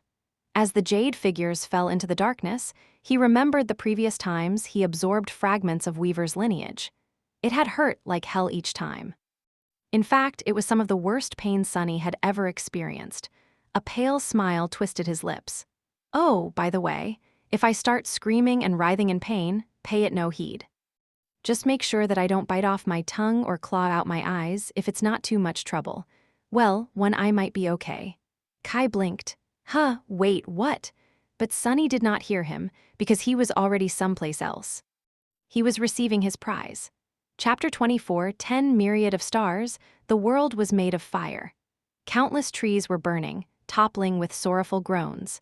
Ash obscured the sky, and unbearable heat melted the sanity of those who still fought in the boundless inferno. A sacred beast was galloping through the fire, a gorgeous white stag with antlers made of pure gold, its holy presence soothing the flames and saving the young sapling that had not succumbed to the world-ending blaze yet. Flowers and verdant grass sprouted where its hooves touched the ground. Its ivory hooves, however, were smeared with blood and ruby dust, having crushed the skulls of countless soldiers of the demon army. Suddenly, a ferocious figure lunged at the stag from the darkness and smoke. It was an enormous black leopard, its eyes burning with murderous fury. The leopard was smaller than the sacred beast, but its size did not seem to matter. Its jaws closed on the white stag's throat, drawing rivers of golden ichor. The two beasts collided and rolled through the flames, crushing countless trees. The stag managed to throw the leopard off and rose to its feet, lowering its head to impale the predator with its great antlers. Ichor was flowing from its torn neck, but it was still full of vitality and tremendous power. The leopard, meanwhile, had already been heavily wounded and bleeding from dozens of awful wounds before their battle commenced. Now, it was all but defenseless before the charging stag. Then, however, the figure of the black leopard rippled, and a split second later, it turned into a stag as well, this one as black as night, but otherwise almost a perfect copy of the sacred beast in front of it. The two beasts collided, their antlers intertwining. The black stag threw the white one to the ground and changed again, becoming a boar this time. Its tusks dug into the stag's belly, and more ichor spilled on the ashen ground. Eventually, the battle was over. The sacred beast lay butchered on the pyre of burning wood, and in front of it stood a woman in torn leather armor, her gorgeous face bloodied and covered in ash. Distressing wounds littered her body, and there was a peculiar emptiness in her eyes. The fire was consuming the world, and the battle continued to rage around her, but she seemed oblivious to the slaughter. Swaying heavily, the woman took a step back and fell down. As she stubbornly struggled to rise, her blood soaking the ash, the flames crawled closer and closer. Before they consumed her, however, someone appeared out of the groans of dying trees, looking down at her silently. It was a tall figure wrapped in a nebulous mantle, wearing a fearsome mask of black polished wood. The mask snarled ferociously, but the gaze of the stranger was cold enough to douse the inferno that surrounded them. A voice that sounded like a myriad of dying curses resounded from behind the mask, addressing the woman. "Look at you, you're dying, how pitiful, how disappointing. Is this all you are capable of? Is this all you are? You are so easy, so weak. How dare you be so weak, my adversary?" There was no answer. A porcelain hand appeared from the folds of the nebulous mantle. 7 clawed fingers grabbed the collar of the woman's torn cuirass and violently wrenched her to her feet. A dreadful growl resounded from behind the mask, making the flames reel back in fear. "Do you even remember your own name, pathetic thing?" The woman stared at the black mask absently. Then, however, a hint of recognition ignited in her eyes. Her lips moved, and she said hoarsely, I killed you." The masked figure laughed. Did you really think that someone like you could have killed me? That you are qualified to kill me? Me, the demon of fate." Weaver threw the woman to the ground and grew still, staring at her with a dreadful, inexplicable emotion. Then, the towering demon crouched near her and whispered in 1,000 insidious voices. "Well, perhaps you did, possibly you are, maybe you will. That is your fate, after all, and you are fated. So, tell me." Weaver's voice turned into a litany of dreadful snarls, full of scorn and indignation. "Who gave you permission to die? You are not allowed to die yet, wretch. You and I are not done yet, so even if all existence ends, you must remember your fate. You must remember me." A porcelain hand moved, suffocating the inferno around them. The flames died in terror, their very idea extinguished and erased from the tapestry of fate forever. You can forget everything else, everyone else, you can even forget your own name. But don't you dare forget the name of Weaver, the demon of fate. We must see each other again, you and I so. Come find me in the Shadow Realm. Come and see if someone like you can really kill Weaver. Then, after you've learned the true meaning of despair, then I'll allow you to die, Orphan of the Nine. Hearing her own name, the woman, Orphan, seemed to regain some of her strength. Her eyes regained their focus, and she glanced at the nebulous demon with dark, concerned killing intent. Weaver laughed and rose, turning away from the bleeding huntress. That's better. The demon of fate glanced down and then exhaled slowly. Their shoulders seemed to fall, and the eerie voice resounded once again from behind the fearsome mask. Are you there? Weaver straightened and glanced up, as if seeing something no one else could see. As if addressing someone whom no one else could hear. Are you watching? The demon of fate chuckled hoarsely. Watch well then, Epigone, let me show you how gods die. And with that, Sunny suddenly became aware of himself. Wait, is Weaver talking to me? He had a split second to feel boundless shock. And then, the burning world shattered. Instead, a chaotic torrent of scenes poured into his mind, too great for him to fathom. All Sunny could discern was a few frightening images. An unimaginable tree whose roots were the foundation of the world, whose branches supported the weight of the sky, enveloped in flame and burning as a fiery shape wrapped itself around its gigantic trunk, sawing into it with ruthless cruelty. The moon shattering and the stars being extinguished as an unfathomable being swiped its claws at the proud towers of a gorgeous white castle, the city below it drowning in a flood as all its citizens screamed and died. A vast shadow enveloping two great armies on the bloodied sand of a boundless desert, the deafening cacophony of the harrowing battle replaced by utter silence so abruptly as to cause an even greater horror. A great red dragon plummeting into the watery depths as golden ichor spilled from its severed neck, sinking to the bottom of a gorgeous sea as its dying throes shattered and broke the world, cursing it to be plunged into mist and twilight forever. A vast army assembling on the edge of the abyss, somberly preparing to wage war on death itself. The invading legions drowning in the tide of endless shadows, their blood spilling on the obsidian dust. Unfathomable figures clashing within the raging essence, storms as the last, desperate battle of the Doom War shook the very foundation of existence. And then, at the end of it all, a nebulous figure in a tattered mantle walking through the darkness with unsteady steps, cracks covering its wooden mask. In front of the torn figure at the heart of the Shadow Realm was something so distressing, unknowable, and inconceivable that simply beholding it shattered Sunny's mind into 1,000 fragments, making him blind and deaf, unable to think. And yet, he still saw. Weaver dragging their tattered body forward as the demons made their desperate last stand against the gods around them. A trail of ichor was left on the obsidian dust behind the demon of fate, glowing with a gorgeous golden glow in the cold darkness. Fools, all of them such fools. A laughter resounded from beneath the cracked mask as Weaver finally reached their destination, the very heart of the Shadow Realm and the unspeakable horror that was hidden there. The Void Gate. The Void Gate stood wide open now. Sunny was mercifully blind, so he could not see what Weaver saw when they gazed beyond the gate. The demon of fate laughed again. Now, one final trick. But before the cunning demon could do anything, a bone blade pierced their back, tore through their flesh, and severed their shadow before exiting in a fountain of ichor from their chest. Weaver staggered and glanced back. There, a woman in bloodied armor was holding the hilt of a bone dagger, life rapidly draining from her cold, dark eyes. Her face was hidden behind a tattered, torn veil, but the demon still recognized her. You! The two of them fell down at the same time. Golden ichor and crimson blood mixed before being swallowed by the obsidian dust. The woman's lips twisted into a vicious smile behind the torn veil. She twisted the dagger with a faltering hand, then grew still smiling. Her eyes dimmed, turning hollow and glassy. She was dead.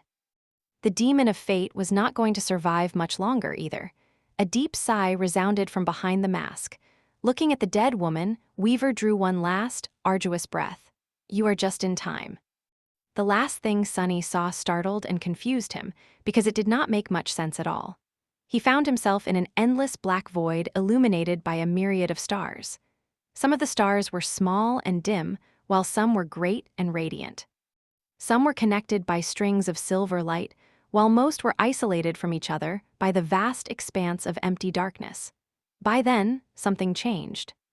7 radiant stars suddenly blazed in the void, and as strings of silver light extended from them to countless others, there was suddenly a pattern to them all. Anchored in the 7 stars, the tapestry of silver light expanded, consuming more and more of the smaller stars. And then, it extended its tendrils to the great stars that burned as brightly as the 7 that had served as the catalyst to the explosion of silver strings. There were 11 constellations of them, and by the time the tendrils of silver light reached them, it was already too late to react. By then, the tapestry had already become too vast, having consumed perhaps myriad smaller stars, all of them, possibly, and so, the constellations could not resist. They still tried, naturally. In the end, the tendrils of silver strings enveloped and consumed them, absorbing them into the tapestry of light, casting a spell upon the void. Sunny gasped, and then, one last truth poured into him, permeating his flesh and rewriting its very nature on the fundamental level. That last truth was the fragment of Weaver's legacy. Oh, hell. The pain was exquisite. End of Part I, Death Game. Chapter 24, 11 Flesh Weave. Sunny felt the final truth enter his body and infect it, spreading like a malignant code. The very nature of his mortal vessel was being changed and rewritten, his cells being torn apart and reassembled according to the new blueprint. The agony of being undone and rebuilt was simply appalling, making him stagger and fall. It was the opposite of the gentle process of evolution and renewal that Awakened experienced when attaining a new rank, violent, unnatural, and profoundly wrong. Sunny could feel that he was becoming something that he had never been meant to become, changing into something that he had never been meant to be. For the 4th time, the legacy of Weaver took root in his body, reshaping it. This time, the change mainly affected his flesh. His muscle tissue, tendons, internal organs. Everything was being reforged and tempered, becoming much more resilient and tenacious than before, full of inhuman vitality. How does this even make sense? He was a shadow now, an immaterial being who only possessed flesh when wishing to manifest as a human. So why the hell did it hurt so much? Sunny gritted his teeth and let out a tortured growl as his body was rebuilding and rearranging itself. It must have glanced quite monstrous to an outside observer. His muscles were rippling and twisting like snakes under his skin, and disgusting squelching noises were resounding from inside him. If there was one mercy, it was that he was not prone to bleeding. Otherwise, the scene would have been immeasurably morbid on top of being deeply disgusting. Arg, damnation. Sunny slammed his fist into the floor of the snow castle, sending a web of cracks running through the ice. But then, suddenly, his agony was washed away. A peculiar and subtly euphoric sensation overwhelmed him when fragments of the weave clicked together. Blood weave, bone weave, and flesh weave, the 3 parts of the nebulous demon's legacy responsible for the material vessel of their descendant, fused together, forming a synergetic whole. His heart was transformed and improved by the flesh weave, pumping his blood, which had been altered by blood weave. The blood flowed through the marrow, which had been enhanced by bone weave, becoming enriched and renewed. The human body was an intricate and interconnected machine, and now, each part of it had been altered, strengthened, and enhanced to resemble that of a higher being. Of a demon, to be precise. There were other parts of him that worked in great synergy with each other now, as well. An additional boon was born from the fusion of the 3 corporeal fragments of the weave flesh, bone, and blood. Sunny was renewed from head to toe. Even his skin, which had already been enhanced by the jade mantle, received a subtle overhaul. It was a full set. Well, the first part of the full set, at least. His broken arm was already regaining mobility. The grievous wound in his chest was healing rapidly. It was not only flesh that was repairing itself. Either the acquisition of flesh weave had served as a catalyst, and his bones were mending themselves as well. Sunny did not lose a lot of blood often, but if he did, more would be produced at greater speed. He let out a stifled laugh. Finally, he could finally call himself a tenacious cockroach with full confidence. What a feat! The transformation was coming to an end. Sunny exhaled slowly and sprawled on the ground, feeling the coldness of the ice soothe his heated body. He felt excellent, really. Remarkably strong, quick, agile, resilient, enduring. He was full of energy and brimming with vitality, his senses having turned sharper than before. The world was clear and crisp. It was clearly and crisply coming undone as the mountain shook and groaned around him. It was also straining to expel Sunny, the pressure rapidly mounting. "Sunny, are you okay?" Sunny turned his head and glanced at Kai, who loomed above him with a worried face. He raised a hand and formed a circle with his thumb and index finger. "I'm fine." "I'm great, actually." Kai let out a sigh of relief and smiled. He glanced at Sunny, wishing to say something. In the next moment, however, Kai's figure turned hazy and vanished, disappearing without a trace. Sunny stared at the empty space where Kai had stood a split second before absently, then turned his head to stare at the ceiling. He was sent back to the dream realm. Sunny would be expelled from Ariel's game soon, too. Now that he had got his prize, there was no reason to stick around. So, he inhaled deeply and waited to be banished from the artificial realm. As he did, Sunny could not help but think about what he had learned, about what Weaver had done. That damned demon. The magnitude of the truth that had been revealed to him was too great to fathom in a few short seconds. There was so much knowledge he had gained, and its nature was so world-shattering and shocking, too. His thoughts were scattered as a result. Weaver. Weaver had not been killed by Slayer, despite what Sunny was led to believe by one of the previous truths. And yet, she did kill the demon of fate eventually, fulfilling her fate. She killed Weaver twice. Slayer, Orphan of the Nine. That was her name, even if she did not remember it. Curiously enough, Slayer had not forgotten her name during the innumerable years she had spent wandering the realm of death as a feral shadow. Instead, she had began to forget herself immediately after slaying Weaver for the first time, as if cursed as punishment for taking a demon's life. That first time might have been her own triumph, but the second time. Sunny was certain that the sinister demon had orchestrated their own ultimate death, or had at least foreseen it. Possibly even Weaver could not escape their fate, especially not when 9 fated paragons of doom were working to bring it about.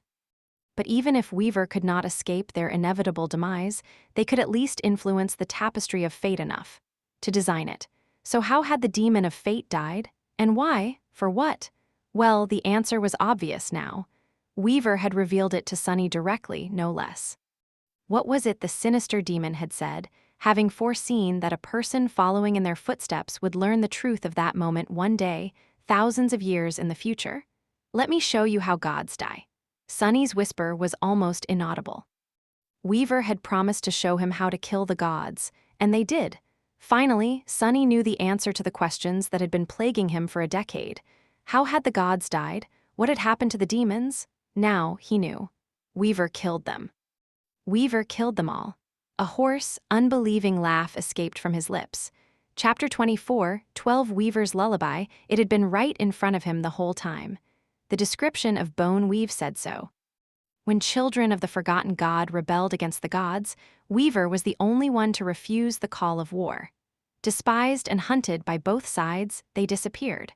No one knew where Weaver went and what they did, until it was too late. Where had Weaver gone and what had Weaver done?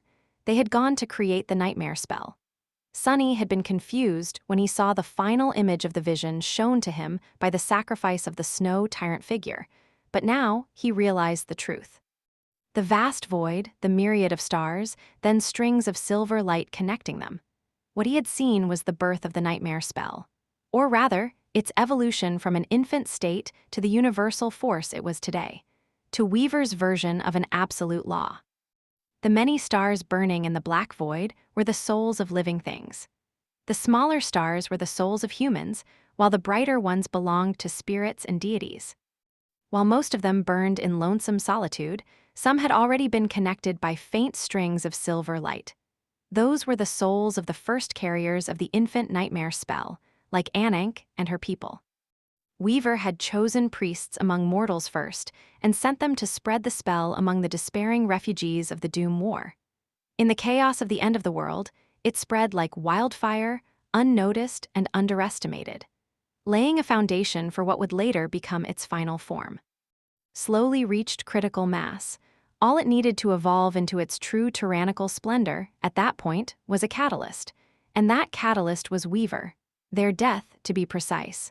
when Slayer killed the demon of fate in front of the Void Gate, which apparently was hidden in the heart of Shadow God. The 7 divine soul cores of the nebulous demon had become the anchors of the great spell woven out of strings of fate, completing it. No, rather, setting off its proliferation and completion. To truly become what it was meant to be, the great spell needed much more fuel than simply Weaver's soul. So, it devoured the gods. It devoured the demons as well. The 11 radiant constellations Sunny saw being consumed by the vast tendrils of silver light were the 6 gods and the 5 remaining demons. By the time they realized what Weaver had done, it was already too late to stop it. So their luminous divine soul cores became nods of the spell's weave too. That was how the Doom War had ended, with Weaver casting a spell upon the void from beyond the grave. The void? No, the spell has not been cast upon the void. It had been cast upon the being who was slumbering in the void, and was supposed to awaken and consume all of existence once the gate of the void was open. Which it had been, even if Sunny still did not know who had opened them. He let out a stifled laugh. Unbelievable. The nightmare spell. Sunny had never seriously considered why it was called that. Whose nightmare was it that had given the spell its name? He had simply assumed that it was the nightmare of everyone infected by it, or at least living in the world where nightmare creatures and the spell run rampant and free. But Sunny had been wrong. In truth, it was the nightmare of the forgotten god. The nightmare spell was a lullaby. It was a sorcery created to lull the god of corruption back into slumber once someone, the 9, possibly, had opened the void gate and stirred him awake. Why had existence not been destroyed when the forgotten god was freed? It was because after escaping the void, he had been imprisoned somewhere else. He had been imprisoned in an endless nightmare. The forgotten god slumbered and saw dreams. The seeds of nightmare, the nightmare gates, the nightmare creatures, the spreading corruption. They were merely emanations of the nightmares he dreamed, slowly infecting what was left of the flame. Wait. Sunny's eyes widened. The implications were too vast and enormous for him to handle easily. The death of the gods, the end of the war, the purpose of the spell. Weaver's hidden intent? Sunny was not sure of his conclusions yet, but if he was right, then he could extrapolate and glimpse one final truth. He had always assumed that the 6th nightmare, the nightmare that would make those who conquered it divine, was the last one. But if the spell had been cast to lull the forgotten god to sleep, then there was one final nightmare after that. The 7th nightmare, where the forgotten god was imprisoned, dreaming restlessly.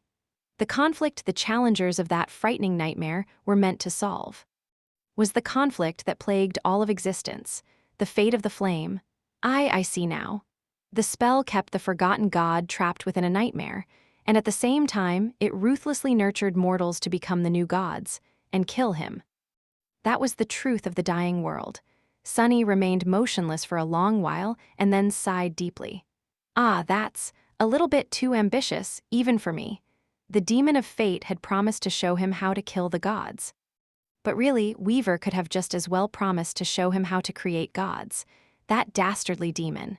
And what the hell did Weaver call me? Epigone? The nerve. Bold words coming from 1/7 of a deranged god. Sunny might have stumbled on the true purpose of Weaver's scheme, but that did not mean that he had to fulfill it.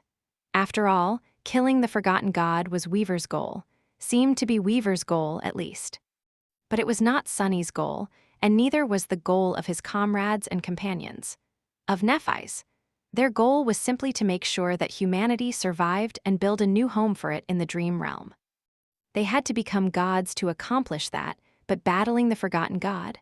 While that would mean solving the root of the problem, it was also beyond what they wanted to accomplish. They wanted to build a shelter from the storms, not eradicate the concept of storms from existence. Who could have thought that becoming a god would become a modest goal, one day? Sunny smiled darkly. To hell with Weaver. They were not marionettes that danced when a dead demon pulled the strings. They would decide for themselves what they wanted to do, and what price they were willing to pay to achieve their goals. At that moment, the mountain shuddered violently one last time, and he felt himself being pushed out of the miniature realm of Ariel's game. The vast chamber of the snow palace disappeared, and for a moment everything was dark.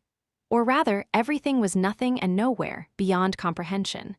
Then, Sunny saw a vaguely familiar ceiling above him and heard a very familiar voice.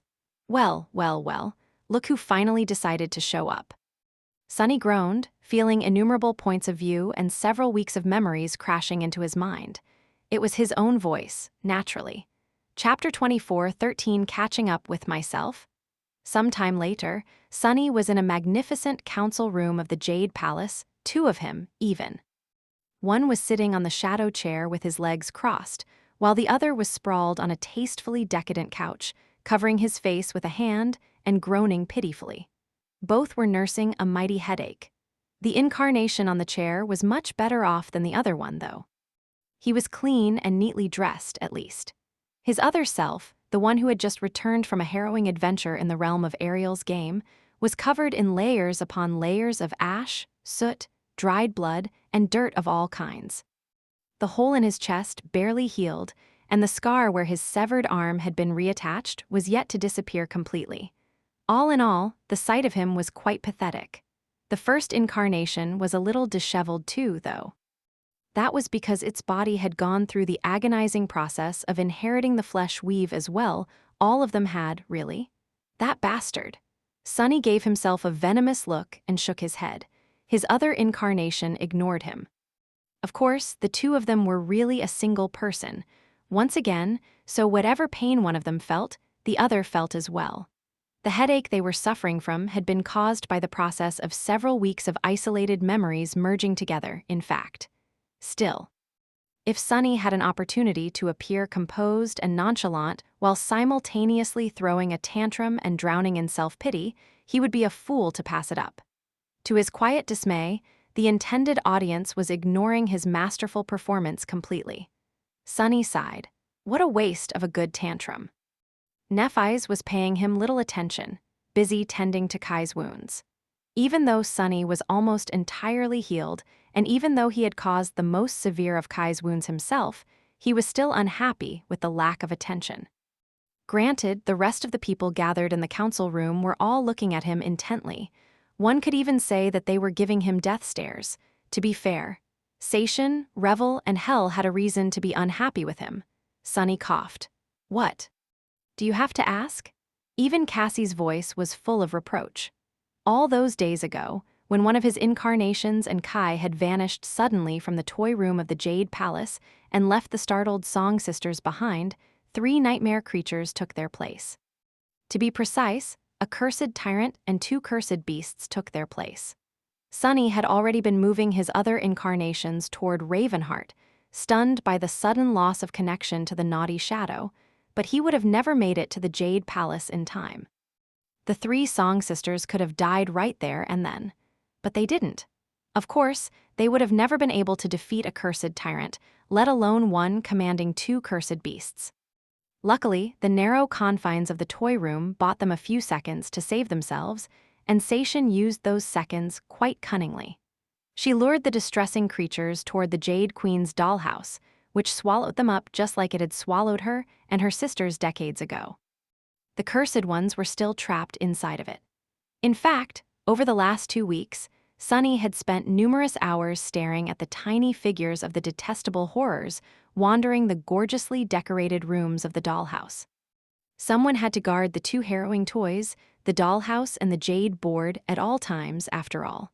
So, Sunny had spent the better half of the month doing just that.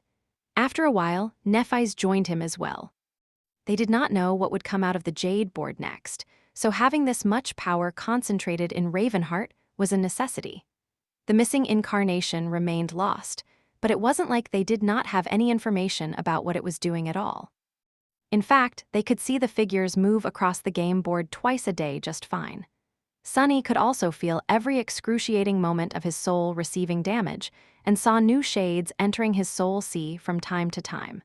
Powerful, harrowing shades.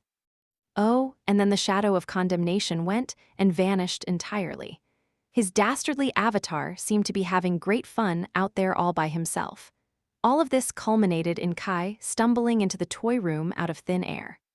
Before Sunny could let out a sigh of relief, though, he found himself in utter agony, feeling his flesh rebuild and rearrange himself.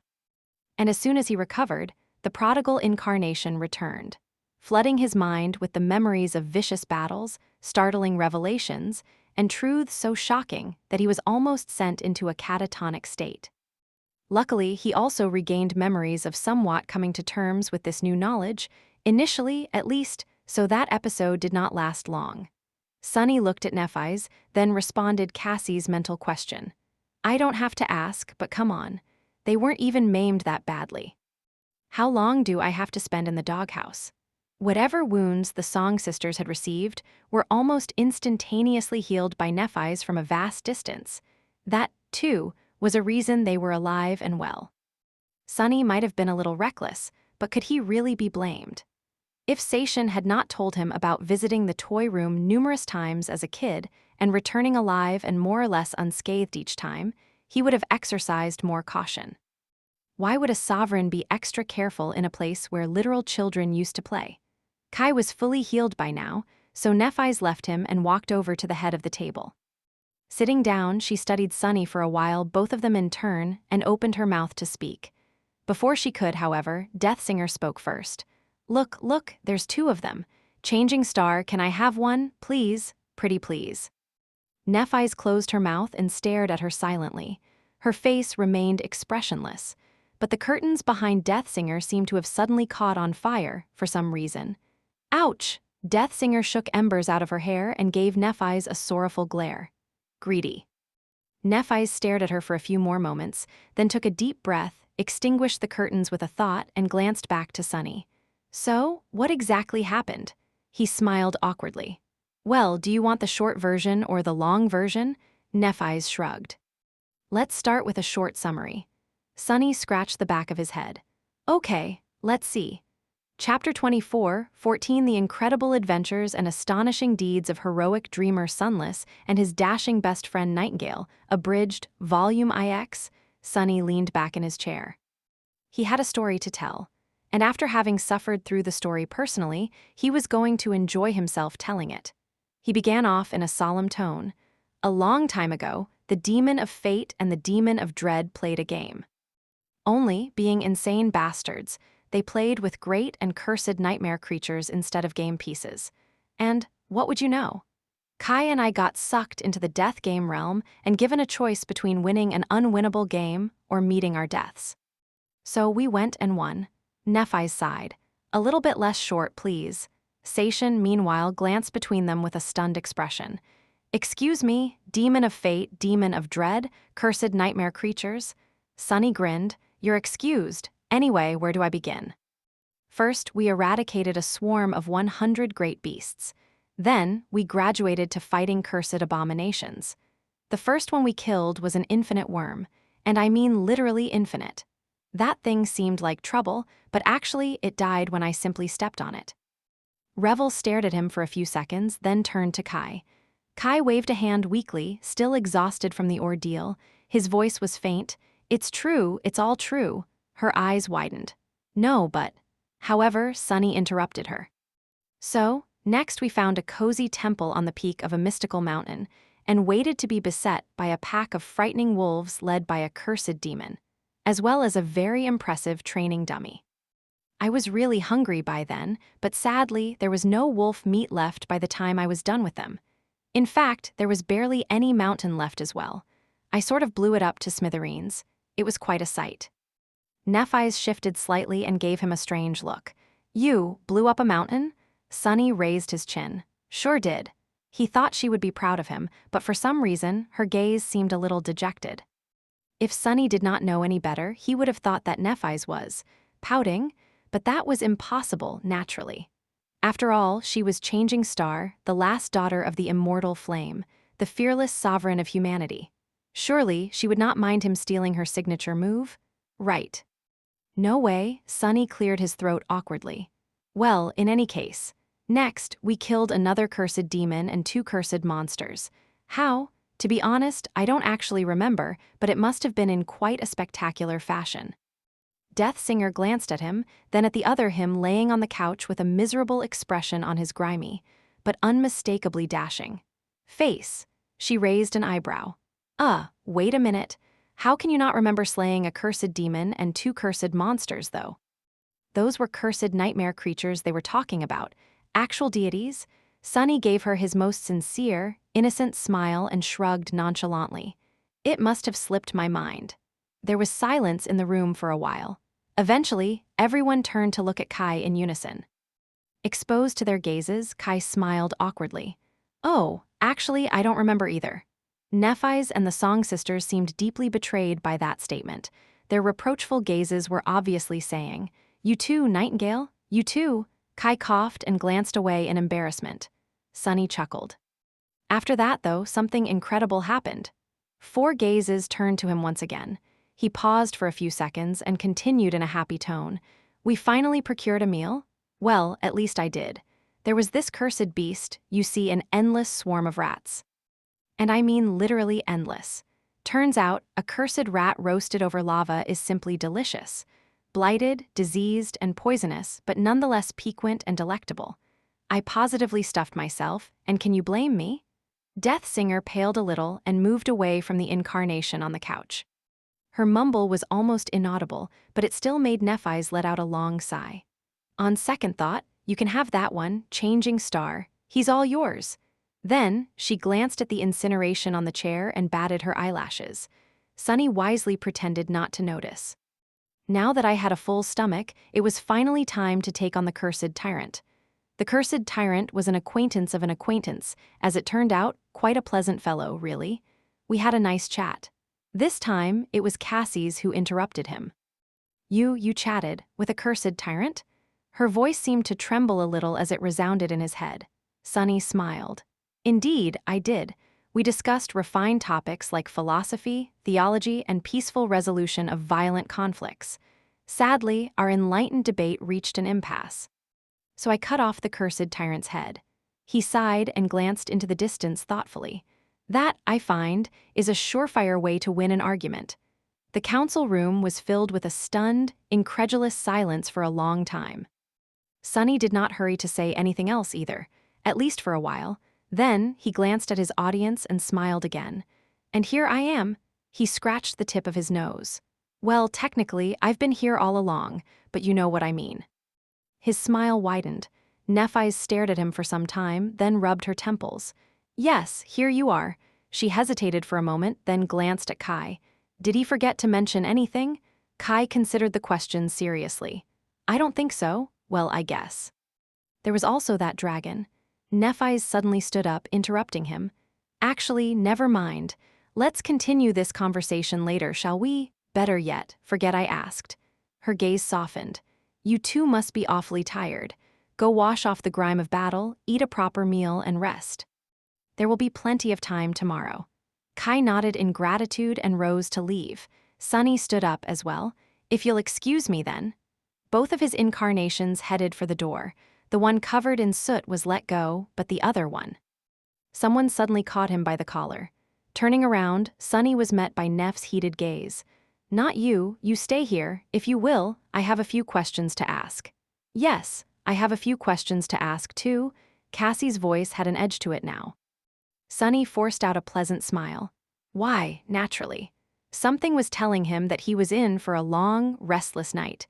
At the same time, he found himself in a peculiar predicament. The events that had transpired in the world at large in these last few weeks were old news for him, but at the same time, he just learned about them. So, Sunny found himself in a strange state of being surprised and stunned by something he already knew. Rain. Did what? The incarnation who had just left the council room paused for a moment and covered its face with a palm. Chapter 24, 15 Huge trouble. Everyone on the floor. This is a robbery. There was gunfire, screams, and the sound of breaking furniture as a group of masked men burst into the foyer of a prestigious bank.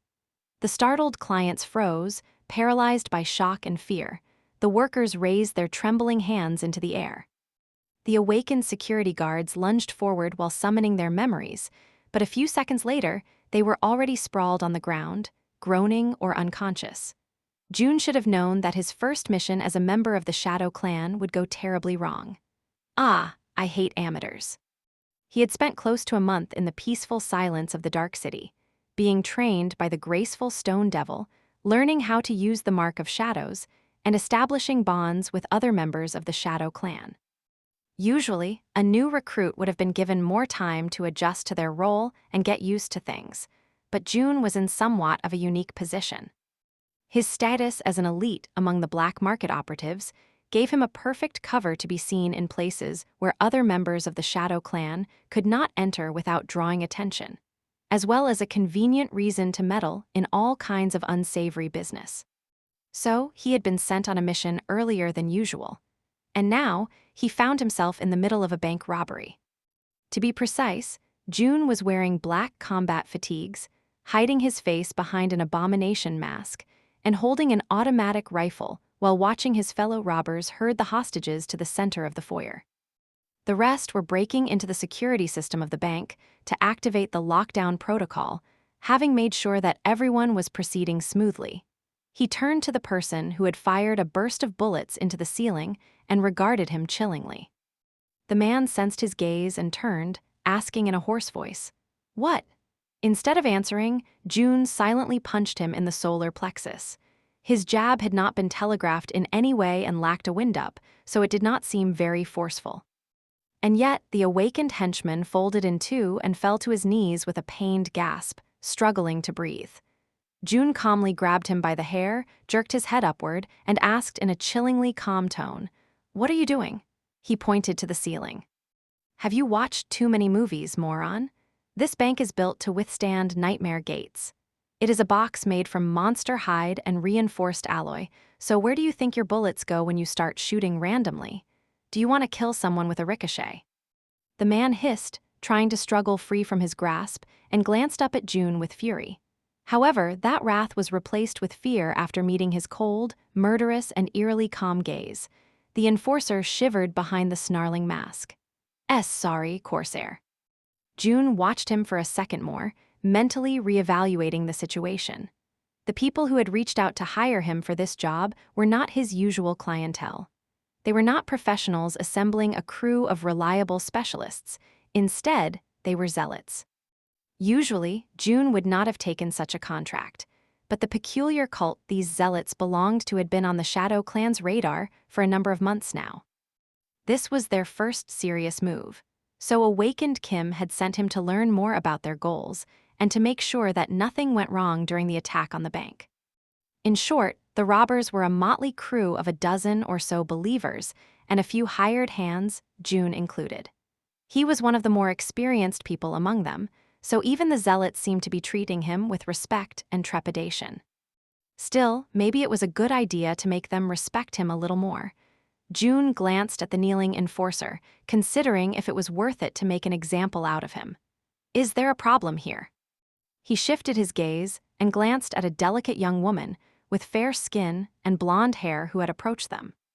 She was the only one of them dressed as a civilian and wearing no mask granted. She did change the color of her hair and the features of her face with a camouflage charm. She had been hiding among the clients of the bank when the attack started, looking weak and inconspicuous. That was why the guards had not paid the delicate young woman any attention and were taken down by her in a matter of moments as a result. Now that they were expertly tied up and under watch, she approached June. The young woman was another specialist hired by the zealots. She was also his fellow shadow, Flaw. Ray was also here, posing as a mundane person and being restrained alongside other hostages. The three of them were sent on this mission together, with June taking charge. However, they were not supposed to show any sign that they knew each other prior to being hired to rob the bank. Flaw had to stay away from him to avoid drawing attention. June knew her well enough by now to know how competent she was despite being quite young, so there had to be a reason why she had gone against his instructions. Something was wrong.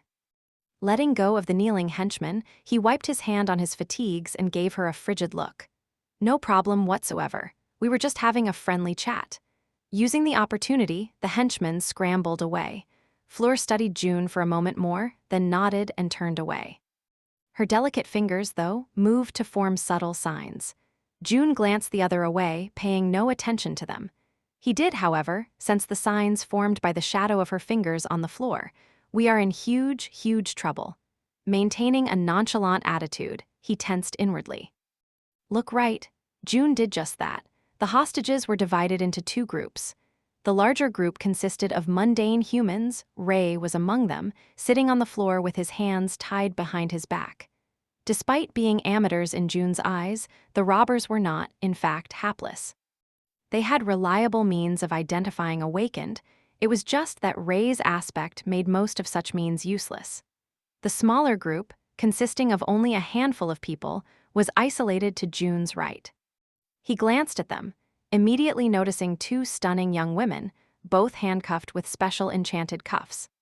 His attention was not focused on them because of their beauty, naturally, but rather because both seemed much too calm for the situation they were in, which was not at all a good sign. June frowned, feeling a very bad premonition. One girl was of medium height, with tan skin and ashen hair, looking at the world with the imperious, cold gaze of a legacy scion. The other looked much more approachable, beguiling, even, looking around with lively curiosity in her gem-like onyx eyes and a slight smile playing on her soft lips. It was that easy, captivating smile that made it hard to look away from her. Well, that and the fact that she looked vaguely familiar. No, not just vaguely. Fair skin, raven black hair, the girl strongly reminded June of someone he knew all too well. His mouth was suddenly dry. Don't tell me. Fleur gave him another signal. Yes. That is the Princess of Shadows, Rain, Boss's little sister. June closed his eyes for a moment, remembering every curse word he knew. You gotta be kidding me. Chapter 24, 16 Can of Worms, the assailants moved rapidly. Before too long, the bank's security system was in their hands, and the heavy armor plates meant to protect the building in case a nightmare gate opened nearby fell down, turning it into an impregnable and inescapable fortress. Of course, all things were relative. Nothing was truly impregnable in the world of the nightmare spell. The bank could withstand the attacks of awakened abominations, and possibly a few fallen ones as well, but far more frightening creatures were entering the waking world more and more frequently these days. What seemed like reliable security measures just a few years ago were rapidly falling behind and becoming obsolete. The robbers were not really worried about fallen and corrupted abominations, either. What threatened them more were humans' government forces would arrive at the scene soon enough, including powerful ascended officers. If their luck was especially bad, even a saint could show up to resolve the crisis. The chances of encountering someone they had no business encountering were especially high because this bank was an old and prestigious one, having existed from before the descent of the spell. Many prominent families, including storied legacy clans, used its vault to store precious heirlooms and priceless treasures. A concerned powerhouse could appear out of the blue not out of a sense of duty or altruism, but simply to prevent their own family from being robbed. Ah. It's getting worse and worse. June sighed quietly. The presence of hostages would buy the robbers some time, but not enough time. They had to finish the job rapidly and get away before things went south. By now, the mundane clients and workers were tied up and sitting on the floor near the east wall of the foyer, while the awakened visitors and security guards were restrained and kept under watch near the west wall. Among them was the mysterious princess of the Shadow Clan. June threw a dark look at the gorgeous young woman and groaned inwardly. Blast it! On the day he joined the Shadow Clan, awakened Kim warned him about 3 people, her husband, Aiko, and the princess. He had become good pals with Luster in no time and built rapport with the Shadow Fairy in no time. However, June had sworn to stay as far away from Boss's little sister as possible. He did not need to open that particular can of worms. And now here she was in front of him.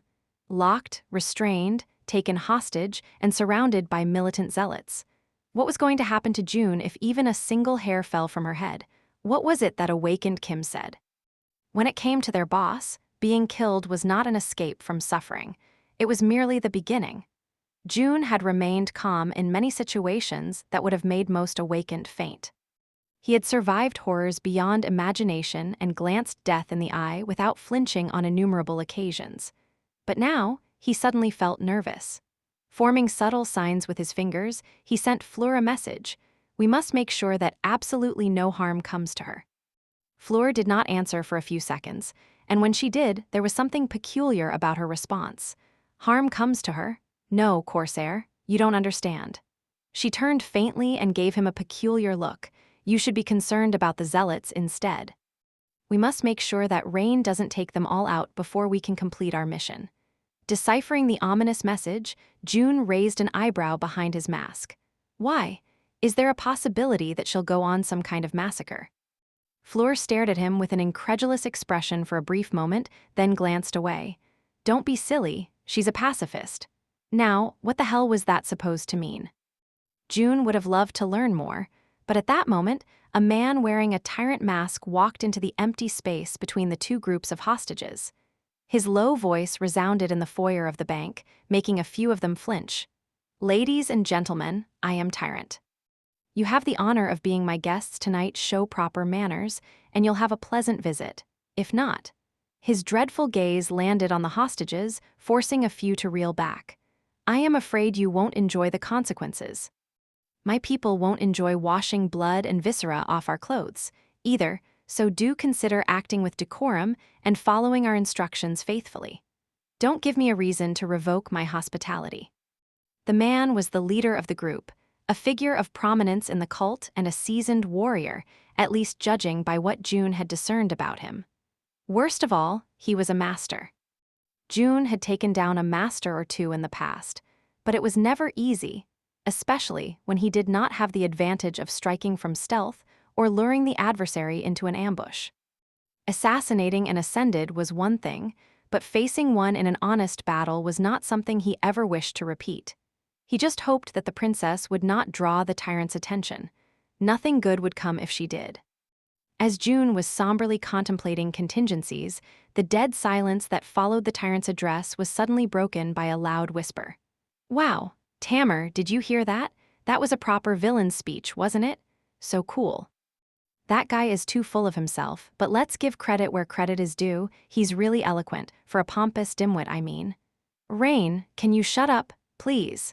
Do you think he gave that speech impromptu, or had he rehearsed it at home? If it's the former, amazing, great improvisational skills. I sort of think that it's the latter, though. Can you imagine?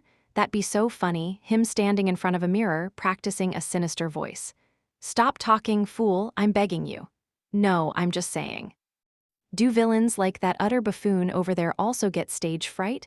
I'd be mortified, having to give a speech in front of a hostile crowd. He has guts, that's for sure. Ah, you've done did it now. Huh, why is everyone looking at me? The loud whispers finally grew silent. Everyone in the bank, the robbers, the hostages, and the tyrant himself, were indeed staring at the two young women. The Princess of Shadow blinked a couple of times, then smiled awkwardly. Oh, was I too loud? Sorry. Continue as you were.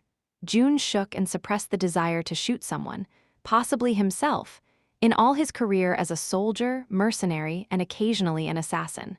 Arg, she's exactly like her brother. Chapter 24, 17 Harmless, Hilarious Hostage. Rain glanced at the masked thugs and smiled innocently. That should be enough, right? Life was really unpredictable. Today was supposed to be a usual day, and yet she had found herself in the middle of a bank robbery. Rain would have blamed her awful luck, but she suspected that luck had nothing to do with it. Rather, it must have been Tamar. She gave the legacy girl a sidelong glance. The two of them were visiting NQSC on business. Well, Rain was, while Tamar had come along as her friend and unofficial bodyguard. Chief Bethany had achieved a groundbreaking feat by establishing a hydroelectric plant in the dream realm, but she could not return to the waking world to share her research with the part of the academic community still residing here.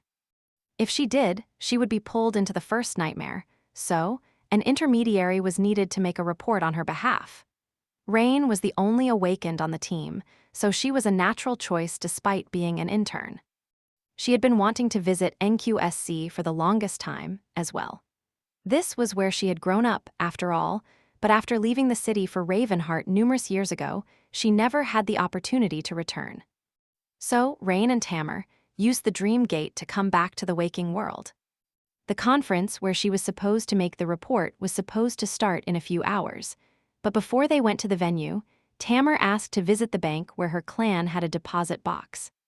And here they were, restrained and being stared down by a dozen armed assailants. Said assailants were staring at Rain with overflowing malice right now. "Oh, was I too loud? Sorry. Continue as you were." She glanced at the leader of the bandits awkwardly. Of course, she had not just offended him for fun. Rain might have been young, but she knew people well. She had met all kinds of men and women, numerous of them at their worst or at their best. Crisis and war had a way of drawing out one's true nature, and both were plentiful in the world of the nightmare spell. So, having rapidly glimpsed the tyrant's true nature, she knew where things would go from the moment he began to speak. The callous man needed to make a crowd of frightened people submit to him. It was an imperative necessity if he wanted to emerge from this conflict with minimal losses. But frightened people were rarely rational. Mere threats were not going to work. If he knew what he was doing, and he seemed like someone who did, he would illustrate his promise of violence with something more convincing than words. She was certain that the tyrant was going to make an example out of someone, even if no one challenged his authority immediately. Their blood would prove his point and make the rest of the hostages believe his threats. That was why Rain had provoked the man. If someone had to be made an example of, it would be much better for her to play that role. Rain was an awakened, after all, and could endure much more punishment than one of the mundane hostages would. And if the tyrant went too far, she and Tamar could offer far more resistance. She was not arrogant enough to think that the two of them were invincible. In fact, in other circumstances, Rain might have acted with more caution. But she had noticed Ray among the hostages. Flaw was here, too, having infiltrated the criminal crew. Their disguises did not fool Rain, and after sensing them communicating with the shadow signs, she concluded that the tall man in the mask of a grotesque devil was a member of the Shadow clan as well. The mysterious devil emanated a sense of confidence and dreadful composure. She could not see his face, but his piercing blue eyes were cold and indifferent, as if he was not at all disturbed by the tense and potentially lethal situation. He seemed like a man with ice flowing through his veins. Rain did not know him, and he did not seem to recognize her either, so he was probably someone Sunny had recruited recently. Collecting unique people seemed to be his latest hobby. In any case, there were 5 members of Shadow Clan in the bank and 10 assailants, meaning that while Rain was indeed putting herself in danger, that danger was not too serious. 5 shadows was more than enough to handle this rabble. The only problem was the tyrant himself, who seemed to be a master. However, the magnitude of that problem remained to be seen. As the callous man turned his glassy gaze to her, Rain smiled and whispered 2 words almost inaudibly to assign herself a pair of epithets. "I am harmless, hilarious promise of a distant sky." People were less likely to attack those they were not threatened by, and far more likely to treat those who made them laugh well. Now, she could only hope that the tyrant would not decide to go too hard on her. He studied her for a few seconds, then approached her with slow, measured steps and stared her down, making her shiver. Something was lacking from the man's gaze. Empathy, possibly, or possibly even humanity. I hope it won't hurt too much. But as long as the other hostages were spared, Rain was all right with hurting a little. To her relief, however, the tyrant suddenly let out a low, unnerving chuckle. "Why, thank you, young lady.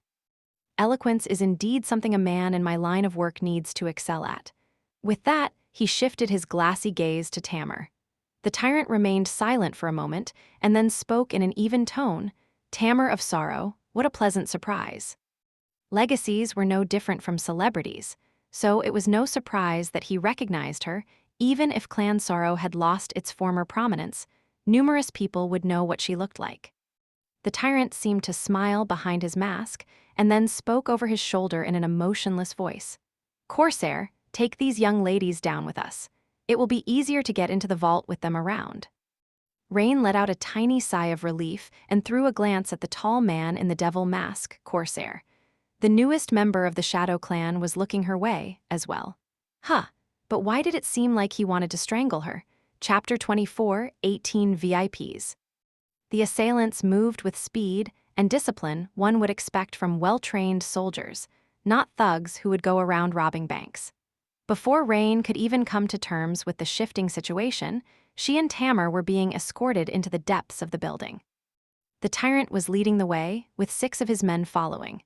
The 2 hostages were walking behind, with Corsair and Fleur guarding them, which meant that 4 awakened bandits stayed behind to guard the rest of the hostages and were now alone with Ray. Can we take them down? Rain and Tamar were restrained with enchanted cuffs that made their essence peculiarly sluggish and prevented them from summoning any memories. The former would have interfered with their ability to use aspects abilities if not for the Mark of Shadows. Every member of the Shadow clan was a master at controlling essence due to bearing the mark and undergoing extensive training. So, they were all but immune to the insidious influence of the enchanted restraints. Rain had dismissed the epithets she had assigned herself to avoid the tyrant's wrath and was now considering her next steps. First, she glanced at the rifles the assailants were carrying. It was strange to see Awakened using contemporary weapons instead of memories. Sure, while it was difficult to seriously harm a master with a bullet, Awakened themselves were far more susceptible to modern firearms. In fact, it was only marginally harder to kill them with a high-powered shot than it would be a mundane human. So, the rifles posed quite a real threat to Rain, Tamar, and the other shadows. Still, possibly because she had spent so many years in the dream realm, seeing Awakened carrying modern weapons felt very peculiar. More than that, memories were simply a better choice, not only because they were deadlier, more powerful, and could possess potent enchantments, but also because they were far easier to carry and conceal. Rain signed a question: "Why are you armed that way?" It was Corsair who responded, hinting that he was in charge of this mission. Memories are unique, so they are easier to identify and trace. Anonymity is key in these matters. She considered his words for a moment. That was an unexpected but logical perspective. But the readiness of his response was a little peculiar. "You seem to know a lot about this stuff. Robbed many banks recently?" Corsair responded calmly. It was a weird thing, but after practicing for a while, one could discern tone and emotion in the movement of the other person's shadow when communicating with shadow signs. Fleur, for example, signed softly and smoothly. The new recruit, on the other hand, signed precisely and mechanically with the measured indifference of a finely tuned machine. Not many. Rain and Tamar looked at each other. Where exactly had her brother found this guy? He was sort of cool. Wait, did he really rob a bank before? Come to think of it, there had indeed been a similar mission in the works. The assailants were descending into the basement of the bank, with one of them quickly unlocking the armored doors that stood in their way from a handheld console. They seemed well prepared for the job, even if locking themselves in a bank with the government forces guaranteed to arrive and surround the building rapidly was pure madness. Rain signed another question: "What is their plan exactly?" Corsair responded after a short pause: "We were not told the details. One of them has a spatial movement aspect ability, though. He is their escape route." Wait, he must be really new. How come he uses shadow signs so confidently, then? It took her ages to learn this peculiar manner of communication. Was this guy a genius? That was so unfair. Rain suppressed her envy and asked the final question: "So, what do we do? Shall we take them down?" Corsair shifted faintly, and she could feel his cold gaze. "Please don't do anything yet, Princess. At least not until they reveal all their cards." Rain frowned. It was reasonable to assume that the tyrant had an ace or 2 up his sleeve, but what if they hurt the hostages? His response was curt: "They won't." She had no choice but to believe him. So, Corsair, Fleur, and Ray were here to spy on the assailants and learn something about them, then take them down. Which meant that these were not easy criminals. Rain wanted to scratch her head, but sadly, her hands were restrained. Who, then? Misguided loyalists refusing to accept the fall of the Valor and Song regime? Disciples of some strange doomsday cult? Several of those had sprouted out of nowhere after sister-in-law made her explosive announcement. Finally, they reached the vault. This one, the tyrant's tech specialist could not unlock, so the leader of the assailants invited Tamar forward, gesturing to the complicated lock. "If you will, Lady Tamar." She stared at him chillingly for a few seconds, then nodded to the lowest part of the contraption. Am I supposed to scan my fingerprints while my hands are tied behind my back? Her clan had a deposit box in the vault, so her data would be stored in the bank VIP client repository. That alone would probably not unlock the door, but it would help the tech specialist deceive the system. The robbers studied her silently. Finally, the tyrant pushed one of them forward. Take the cuffs off. Then, he turned his glassy gaze back to Tamar. Please don't do anything rash, young lady. If you do, I'll start with cutting off a finger. I know that you won't be deterred by such an easy threat. Legacies can be quite stubborn, after all, but do understand that I don't mean your finger. I mean you little friend over there, and it won't end with a single finger either. Rain instinctively clenched her fists, hiding her fingers. Tamar remained nonchalant, staring at the tyrant darkly, while Corsair tilted his head a little. Poor tyrant, he doesn't know what's coming for him. Rain almost pitied the man. The cuffs came off. Tamar walked over to the lock and unhurriedly scanned her retinas and fingerprints. Lastly, she channeled a little bit of her essence into a special spell-tech pattern that lit up, recognizing it.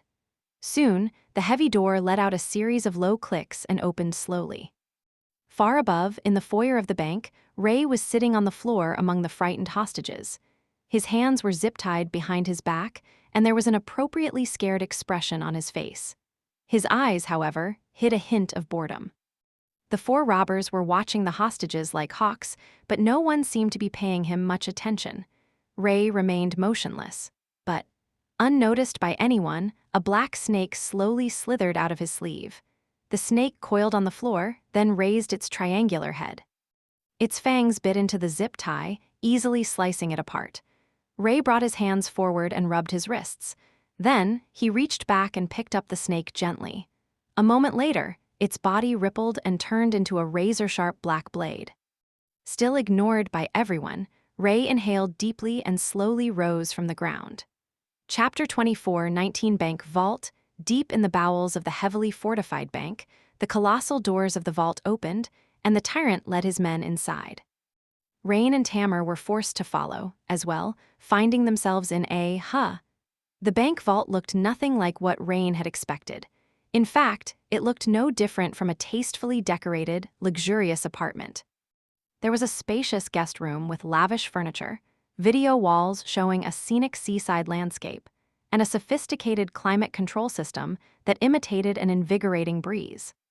Several doors led out of the guest room, opening into a gorgeously furnished kitchen, a neat and cozy bedroom, a recreation room with a state-of-the-art entertainment system, a stylish parlor. There was everything a person needed to live a comfortable life here, not having to step outside at all. A woman in a muted but fashionable business attire was standing in the middle of the guest room, looking at the tyrant with a tense expression. What is going on? Rain looked at Tamar and Corsair furtively, but neither of them seemed surprised by the scene. The tyrant gave a nod, and his people dispersed across the luxurious vault apartment. The man himself, meanwhile, walked over to the woman and gave her his usual cold, glassy stare. He spoke first. Pleasure to meet you, Vault Keeper. Now I presume there is no point in expecting your willing cooperation?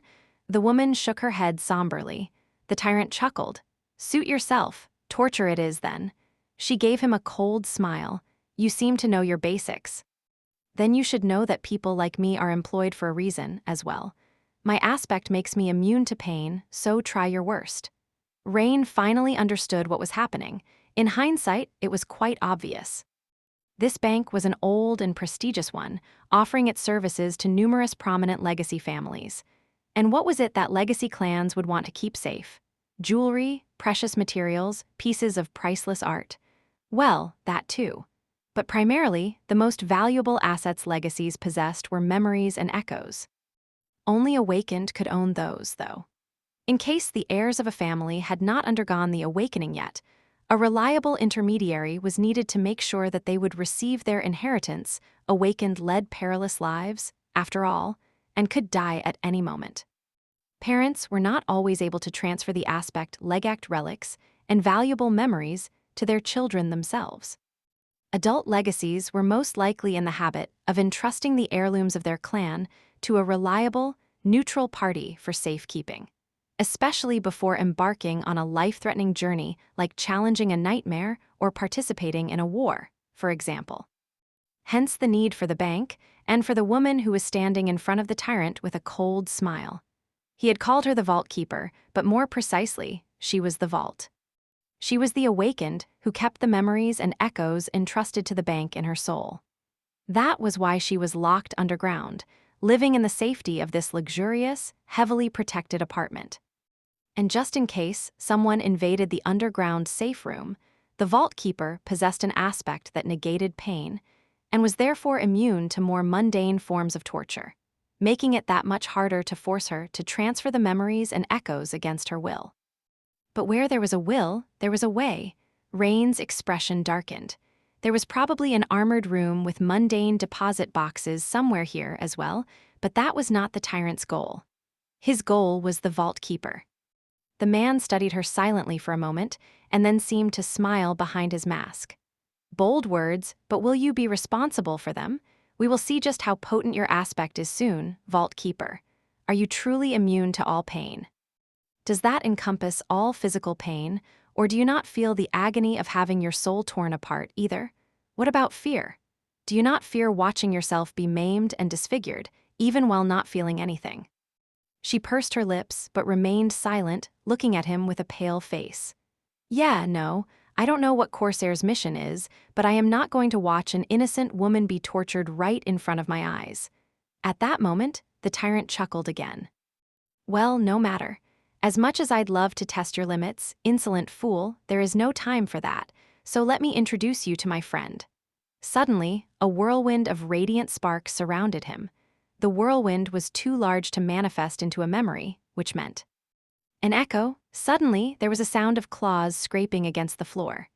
A grotesque creature appeared in the spacious room, towering above the humans.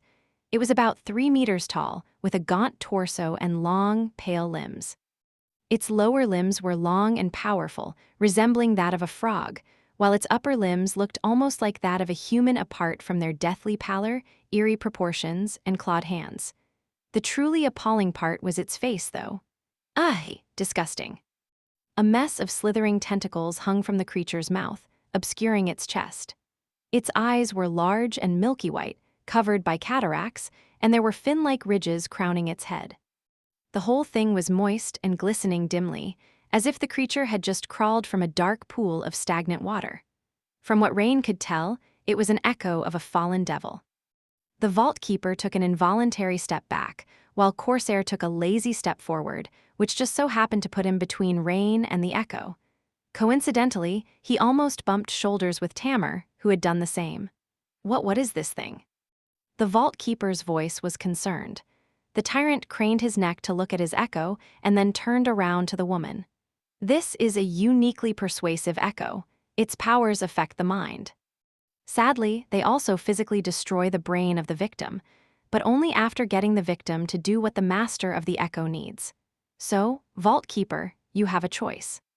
You can either get to know my friend better or hand over a memory called the Key of Ascension voluntarily. Rain lowered her head and prepared to manifest her mark into a weapon. At that moment, however, something unexpected happened. Just as lazily as he had come between her and the echo, Corsair took another step forward and plunged a black stiletto into the back of the tyrant's skull. Or rather, tried to. Peculiarly enough, the sharp blade simply slid off the man's head, only leaving a shallow scratch on it. Time seemed to slow down for a moment. No, what the hell? Time has literally slowed down? Corsair sighed. Ray now. And then, everything around them was suddenly plunged into darkness. Chapter 24, 20 Uncharted Territory. A few minutes earlier, Ray rose from the floor and studied the 4 awakened robbers guarding the hostages. His dormant aspect ability did not make him invisible, but it did make him hard to notice. People and nightmare creatures both paid him little attention, and his presence was very subtle. Still, there was a limit to that ability. He could take one of the bandits down, but unless he was careful, the rest would immediately notice it. Even if they did not notice Ray himself, they would see one of their own going down. His targets, after all, did not possess the same power. 4 of them. Awakened were unpredictable and often possessed tricky aspects, but usually, Taking down 4 would not pose a problem to Ray, not after the training he had received in the Shadow Clan, at least. Taking them down quietly and while making sure that no hostage was harmed, however, was a different matter. He glanced at the black blade in his hand, then sighed and placed it on the ground. A moment later, Ray was gone. In seconds like these, his best friend was a distraction. Nothing happened for a dozen seconds, and then one of the hostages suddenly reeled back and screamed, Snake, Snake!" The 4 robbers simultaneously turned to the source of the disturbance, aiming their rifles up. The man was awkwardly trying to crawl back, even though there was nothing in front of him. The robbers looked at each other and then headed toward him. Well, 3 of them did, at least. The one furthest away from the shouting hostage, and therefore behind the line of sight of his allies, suddenly found an arm wrapping around his neck. Ray got the man in a chokehold and squeezed with vicious strength, putting him to sleep. Since he made no noise whatsoever, and everyone's attention was focused on the frightened hostage, no one noticed him gently laying the unconscious robber on the floor. The other 3, meanwhile, reached their destination. They glanced at the pale hostage, and then one of them said in an angry tone, "Shut the hell up, moron, there's nothing here." The hostage, however, shook his head. "And no, there was a snake here just a moment ago, I swear." The robber sighed and opened his mouth to curse at the tied-up man. It was then that a black snake suddenly slithered up his body and wrapped itself around his neck. Its mouth opened, and a chilling hiss resounded in the foyer. What the? The other robbers were starting to raise their rifles, but just then, Ray appeared near one of them, bringing down an alloy pipe, which he had scavenged nearby, onto his head. The man toppled like a tree, and by the time his partner jerked the barrel of the rifle in that direction, there was no one there. Ray's awakened ability, on the other hand, did allow him to become invisible even if there were some limitations to that ability, as well. In any case, he only needed half a second to reach the remaining robber this time. Ray ruthlessly kicked him in the stomach, grabbed his rifle to prevent it from accidentally going off, and then slammed his knee into the man's chin as he bent down from the initial blow. By then, his mark had already dealt with the robber it had been strangling. All 4 bandits were down, laying on the floor in motionless heaps. The black snake slithered across the floor and climbed up his leg, disappearing into his sleeve a moment later. Ray looked at the hostages, who were staring at him in shock and fear. He remained still for a moment, then raised a hand and brought his index finger to his lips, as if telling them to be quiet. Then, he suddenly disappeared, leaving only 4 motionless bodies in his wake. Now, all he needed to do was get to the bank's grid control room and wait for Corsair's signal. Fleur was also in the vault, and while Ray was not happy about being separated from her during a dangerous mission, he knew that she could fend for herself. His sweetheart was a healer, yes, but she had received the same training he did. Plus, Rain and Tamar were there as well. Only I am stuck running boring chores. Sighing bitterly, he remembered the blueprints of the bank they had studied in advance and rushed to the grid control center. June listened to the exchange between the vault keeper and the tyrant without showing any interest in it. Of course, in truth, he was following the conversation quite intently. 6 awakened combatants, 1 master. The situation was not great, but it was not awful either. As long as the Ascended was taken down rapidly, the rest were not going to pose a problem. Of course, June was not going to attack the enemy master before learning what exactly had the man come here to steal. Then, the tyrant went and summoned a fallen echo. That spoiled June's mood somewhat, but not by much. Nothing really changed. Quickly killing the leader of the Zealots was still his primary goal. When the tyrant died, his echo would disappear with him. His first mission as a member of the Shadow Clan was truly quite precarious. June was supposed to learn what the cult was searching for and take the Zealots down, despite the fact that their leader was an Ascended. At the same time, he had to make sure that the hostages weren't hurt, or at least not hurt too badly. The decision on how far the Zealots were allowed to go was left to his discretion. Take the Vault Keeper, for example. Was he supposed to let the tyrant torture her, or would that be crossing the line? Usually, June would have had strict parameters for a job, but the Shadow Clan gave its members a lot of autonomy. He was not merely a hired gun anymore. He was expected to exercise his own judgment and make decisions that would benefit the clan of his own accord. Which was already uncharted territory, and now there was also an unpredictable VIP added to the equation: the princess. Worse still, the adversary was in possession of a fallen echo. The question of whether or not June would allow the vault keeper to be tortured was moot now. The tyrant had decided to go straight for murder. The murderous zealot, meanwhile, was speaking once again. So, vault keeper, you have a choice. You can either get to know my friend better or hand over a memory called the Key of Ascension voluntarily. June smiled faintly behind the mask. Ah, thank you kindly. The man just offered June the name of the memory the cult was searching for, which meant that June did not need him alive anymore. Suppressing his killing intent, some enemies were quite sensitive to it. June took a step forward while manifesting his mark into a weapon and stabbed it into the tyrant's skull. There was no warning, no indication that he would attack, just a rapid and ruthless strike that was supposed to end the zealot's life. But that was the thing about fighting Awakened. Awakened were very hard to predict. The second his weapon met the adversary's head, it felt as if he was trying to pierce metal. The bastard must have possessed a powerful defensive aspect. Well, crap. June activated his own Awakened ability, slowing down time. Ray now. Somewhere far away, Ray heard his voice through a special communication memory shared between the 3 members of the team and cut the power. The artificial lights, the video walls, the climate control systems, everything in the vault that needed power to function was immediately disabled, plunging the spacious room into utter darkness. And darkness was the territory of the shadows. Chapter 24-21, in slow motion, June possessed quite a strange aspect. His dormant aspect ability was subtle, but versatile and very useful. It made him exceptionally observant. His senses were sharper than those of most people, and he could discern many things that the rest would not notice. More than that, time seemed to slow down around him when he was focused or full of adrenaline, but that was merely an illusion.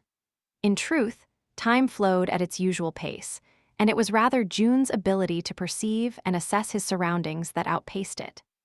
In other words, he saw the movements of his enemies in slow motion. June was moving just as slowly, since his speed was not given a corresponding boost. However, he had more time to perceive what his enemies were doing and come up with the best possible countermeasures. Added to his already excellent observation skills and conditioning, that made him seem like someone with an impossibly quick reaction speed and insidiously keen judgment. As a side effect, June had earned a reputation of a man with ice flowing through his veins, since he never flinched and was never startled, remaining completely unfazed no matter what happened. His dormant aspect ability had saved his hide many times. It had always been powerful, and after years of specialized training, June learned to draw out its full potential. His awakened aspect ability, however, was anything but straightforward. It allowed him to actually slow time down. Well, not quite. Rather, it allowed him to slow down things, people, and creatures. There was a catch, though. His ability targeted an area instead of an entity, and within that area, different things were affected differently.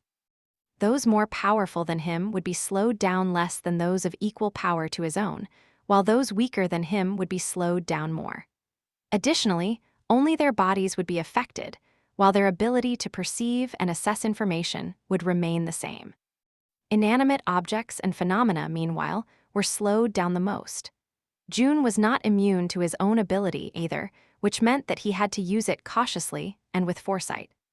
He could cast it in front of himself to slow down a speeding bullet and step out of its path, for example, or to escape an explosion. But if he wanted to engage a powerful adversary in melee, slowing them both down would be the death of him. After all, he would be affected more than his foe. Still, once his backstab failed to kill the tyrant, June plunged the entire vault into the mire of slowed time to give Ray enough time to cut the power. Once darkness swallowed the entire bank, the shadows received a decisive advantage against the enemy. June made a sign, telegraphing his intent, tyrant. At the same time, Tamer of Sorrow made one as well, echo. In the next moment, June deactivated his awakened ability and the underground vault exploded into chaos. Corsair. The tyrant's voice thundered in the darkness, full of murderous wrath and something else entirely. In fact, it was a full-blown sonic attack. Luckily, June had already disappeared from his previous position, so he was not caught in the destructive shockwave. Fleur dashed forward, grabbing the vault keeper and pushing her to the ground. Tamar of Sorrow had already destroyed her restraints and exploded forward with breathtaking speed. The young woman seemed to step on air as she soared above the fallen devil. Her mark of shadows assumed the form of a black greatsword, and she brought it down on the towering creature's detestable head with a spin. The princess took a leisurely step to the side, putting the mass of the lumbering echo between herself and the awakened robbers, then opened her mouth as if to say something. The zealots opened fire. "You absolute idiots." June wasted a whole fraction of a second to bemoan the lack of professional standards the wannabe outlaws were displaying. Who the hell fired blindly in a closed space? Sure, neither the tyrant nor his echo would be harmed by mundane bullets, but the 6 awakened henchmen could easily shoot each other instead of their enemies. And indeed, none of the bullets hit their marks. Fleur and the vault keeper were on the floor. Tamar of Sorrow was 3 meters above ground. Princess Rain was protected by the mass of the towering echo, while June was protected by the tyrant. The ascended zealot had already turned back, so a few bullets hit him in the back of the head, ricocheting away with metallic ringing. "Stop firing, you!" Before he could finish the sentence, June crashed into him like a battering ram. His goal right now was to separate the tyrant from the rest of the shadows and bring him as far away from the princess as possible. So, he grabbed the man and allowed momentum to carry them both in the direction of the nearest wall. They hit it with devastating force. Breaking through, June had known all along that, while the outer walls of the vault were heavily armored and even protected by runic sorcery, the ones separating the rooms inside were merely decorative. So, he and the tyrant fell into the vault keeper's parlor in a rain of debris. As they fell, June stabbed the ascended man 3 times, 1 time in the neck, 1 time between the ribs, and 1 time in the inner thigh, hoping to cut at least one of the arteries. Sadly, the tyrant's entire body seemed to be protected by the mysterious aspect ability. June's black stiletto scraped harmlessly against the man's skin, failing to pierce it. Perhaps a more powerful weapon would have done the job, but June was an awakened, and therefore, his mark of shadows was only as powerful as an awakened weapon would have been. Blast it. Usually, summoning memories would have been a bad decision in this situation. Not only because memories took time to manifest, but also because they came into existence as whirlwinds of radiant sparks. Members of the Shadow Clan thrived in darkness, though, so illuminating themselves in such a manner was unwise. That was why the memories forged for them by the Lord of Shadows manifested from strings of darkness instead. Some of them, weapons in particular, could be summoned instantly as well. Sadly, June found himself unable to summon memories. The world seemed to slow down as he came to terms with the sudden revelation, contemplated possible reasons, and came to a probable conclusion. It seemed like the enchanted restraints placed on awakened hostages were not enchanted at all. Rather, they were merely meant to mask someone's aspect ability. The tyrant's aspect ability, most likely. The man could suppress the flow of essence, thus interfering with the aspect abilities of other awakened and preventing them from summoning memories. So, what was June supposed to do if his weapon could not pierce the ascended zealot's flesh, and he could not summon a different blade? The tyrant's mask had been destroyed by the sonic attack, revealing his chiseled face. He opened his mouth, beginning to say something. It had the potential to be a taunt or another sonic blast. Having considered his options, June swung his fist and punched the master in the face. Chapter 24, 22 Shadows vs. Zealots. Fight. Striking the tyrant with a fist felt like striking armored alloy. Which was not too bad, since June had had the unfortunate experience of ripping from an APC or 2 with his bare hands before. No matter how strong an ascended was, they were still beholden to the laws of physics. The tyrant was thrown down, the back of his head cracking the floor. Before he could recover, June struck him again, and then again and again. His arms moved like pistons, his fists falling down like hydraulic power hammers. He could not stab the enemy to death, so blunt force trauma and concussive force were the next best thing. June put as much strength as he could muster into each punch, making sure not to shatter his own bones in the process. Being a member of the Shadow Clan was not without its perks, but there were drawbacks as well. Possibly the most significant of them was that servants of the Dark Lord did not belong to the Flame domain anymore, and were therefore devoid of Changing Star's grace. Miraculous flames were not going to descend to soothe their pain and heal their wounds, so they always had to be cautious. More cautious than those who walked in the light were, at least. Come, on. The tyrant seemed a little dazed, but not at all as hurt as June had hoped he would be. Worse still, the man was already coming to his senses. There was blood pouring from his nose and from his mouth, where a tooth or two must have been dislodged, but his eyes had regained their murderous glint.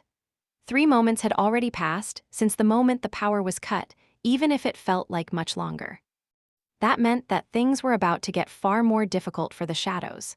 It took some time to summon memories, but those of them that produced light were usually the simplest and weakest of them, which meant that they could be summoned rapidly. If even one of the zealots had reacted quickly, the darkness that gave June and his people a decisive advantage could be dispelled at any moment. But June had to concentrate on the tyrant, now that the man had regained his senses. Trying to crack his skull with a barrage of blows was not an option anymore. Engaging a master in hand-to-hand combat was a dangerous idea at the best of times, but trying to grapple one was pure suicide. So June disengaged and jumped back, activating his awakened ability once again to slow the tyrant down. His essence felt sluggish, but his control of it was refined enough to break through the unknown hex. The ascended zealot still moved with a speed that left June appalled, jumping to his feet and summoning a whirlwind of sparks to illuminate his surroundings. To June, the innumerable sparks seemed to drift slowly through the air. He studied his adversary. The tyrant was older than he had assumed, his unshaven face pale and harsh. His equipment was mundane, offering no additional protection. Being stabbed, shot in the back of the head, slammed through a wall, and repeatedly punched in the face did not seem to have affected him in any significant manner. Blood flowing from his nose, and his mouth was going to compromise his breathing, though. The man was left-handed, but his right eye was the dominant one. He also protected his left side slightly, most likely subconsciously, hinting at an old wound that was still letting itself be known, or at least a psychological habit. Not much to work with. June sighed, deactivated his awakened aspect ability, and lunged forward. Outside the devastated parlor, numerous things had happened in these 3 long moments. The fallen devil had lost half of its tentacle and was pushed to the corner of the room by Tamer's fierce assault.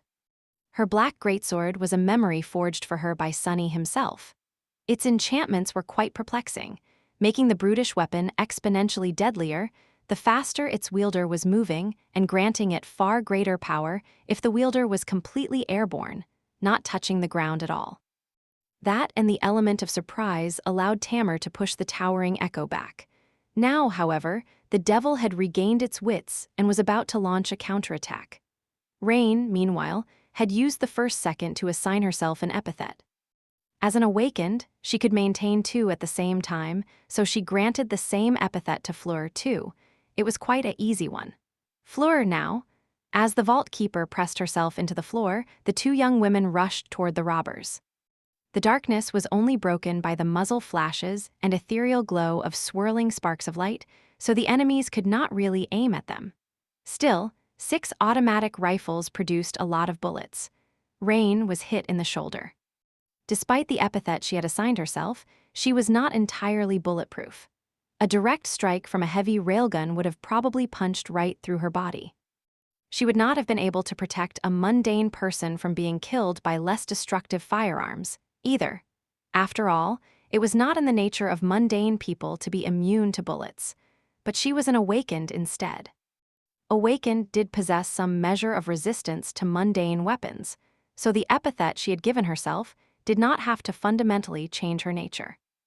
It simply had to enhance a quality that she already possessed. So the effect was more than potent enough to allow her to shrug off the hit and continue to move forward as if nothing had happened.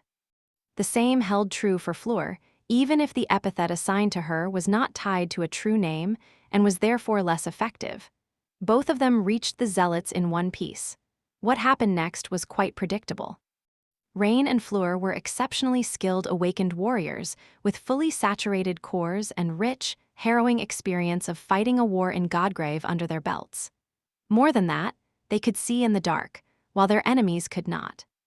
The only difficulty was that Rain could not kill their opponents and had to subdue them while keeping everyone alive instead. The robbers were already summoning luminous memories as well. And yet, none of them managed to benefit from that light. By the time the first lantern manifested itself into existence, all 6 assailants were already either dead or unconscious. Rain and Fleur had bulldozed through them at breathtaking speed, moving as quickly and subtly as real shadows would. All in all, it took them no more than 6 moments. And on the 7th second, Tamar hissed, stepping on air to push herself back. The echo still managed to reach her with its claws, sending the young woman rolling across the floor. At the same time, Corsair was tossed through the broken wall. Instead of crushing into the ground, however, he spun and landed on his feet, regaining his balance a split second later with an inexplicable level of nonchalance. The tyrant and his echo faced the 3 shadows, sending a shiver running down Rain's spine. I better think of something quick. Chapter 24:23 Silence is Golden.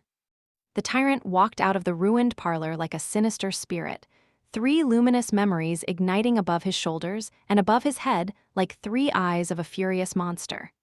His black fatigues were covered in dust, and his face was smeared in blood. His glassy eyes were gleaming with cold, murderous wrath. Walking over to stand side by side with his echo, he glanced at the 3 shadows darkly. The vault keeper moved to stand behind them, shielding her eyes from the bright light. 4 awakened against a master and an echo of a fallen devil. They looked at each other. Should we stall to give Ray an opportunity to get down here? Rain hesitated for a moment. She did not know the plan of Corsair's team, but was pretty sure that Ray had dealt with the 4 henchmen the robbers had left to guard the hostages by now. The young man was not the most formidable fighter of their cohort, but he was its hidden weapon. He was exceptionally lethal, often striking from the shadows to bring down enemies much more powerful than him. However, the tyrant's potent defensive aspect ability would make it hard for Ray to kill him in a single strike. More than that, they would have to engage the ascended man in conversation to stall for time. And Rain had a feeling that letting the tyrant talk would be a big mistake. What to do? Corsair shifted slightly, taking something off his belt. Rain's eyes widened slightly when she recognized what the tall man was gripping in both hands. Grenades. What was he planning to do? And what kind of awakened carried grenades around anyway? She had only seen them in movies before. Corsair seemed to smile chillingly behind his devilish mask. Tamar raised her greatsword slightly, preparing to dash forward. Fleur braced herself, shielding the vault keeper with her body. The tyrant opened his mouth and froze in confusion, failing to make a sound. Well, naturally he failed. After all, Rain had assigned him an epithet just then. The tyrant became the mute tyrant. Ouch. Forcefully placing an epithet on an unwilling ascended was difficult, strenuous, and burned through her essence with dire speed on top of that. The sinister master would most likely shake the effects off in a moment or two, but that was all right, because Rain was not done yet. She wanted to try something else as well. Turning to the echo, she concentrated and named it, turning it from a nameless echo into the gross friend of the mute tyrant. And then, she assigned an epithet to the echo, connecting it to the given name. This one was quite easy, and did not go against the nature of the echo at all, in fact, it was reliant on its nature. Just like that, the gross friend of the mute tyrant became the dismissed gross friend of the mute tyrant. Begone. Rain poured her essence and willpower into the epithet, praying that this unconventional application of her aspect would work, and did it. A second later, the echo exploded into a whirlwind of sparks, pouring back into the tyrant's soul. Attack! The gross echo was not destroyed, merely dismissed. So the ascended bandit could easily summon it again. It would take some time to manifest the grotesque devil for the second time, though. They had to finish the tyrant before that happened. The sinister master was, without a doubt, surprised by the sudden vanishing of his echo. The shadows, however, were accustomed to all kinds of strange and inexplicable things. After all, they came from the Dark City, where the Lord of Shadows reigned. Rain's brother was a weirdo to put all other weirdos to shame. If he proclaimed himself to be the second most bizarre person in the world, two worlds, even no one would dare to claim the first place. So, they reacted instantly. Tamar exploded forward, turning into a blur. Corsair was not far behind, with Rain and Fleur following. 4 black weapons were aimed at the tyrant's vital points. Well, Rain aimed a little off the mark, knowing that she would not be able to strike him where it counted. However, even caught by surprise, a master was still a master.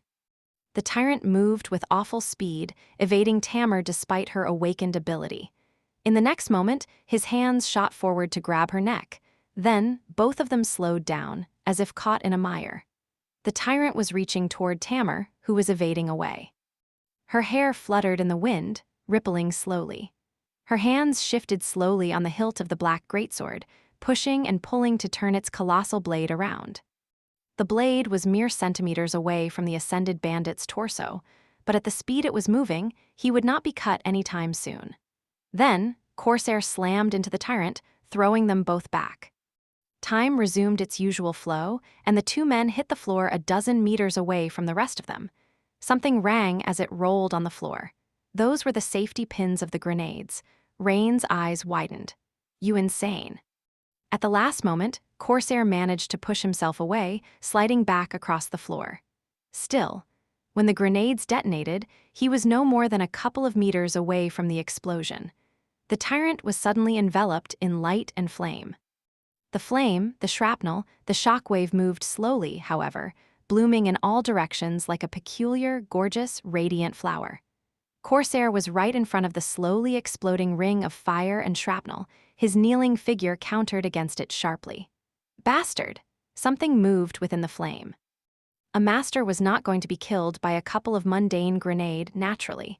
He was not even going to be seriously hurt by them, unless Rain got involved.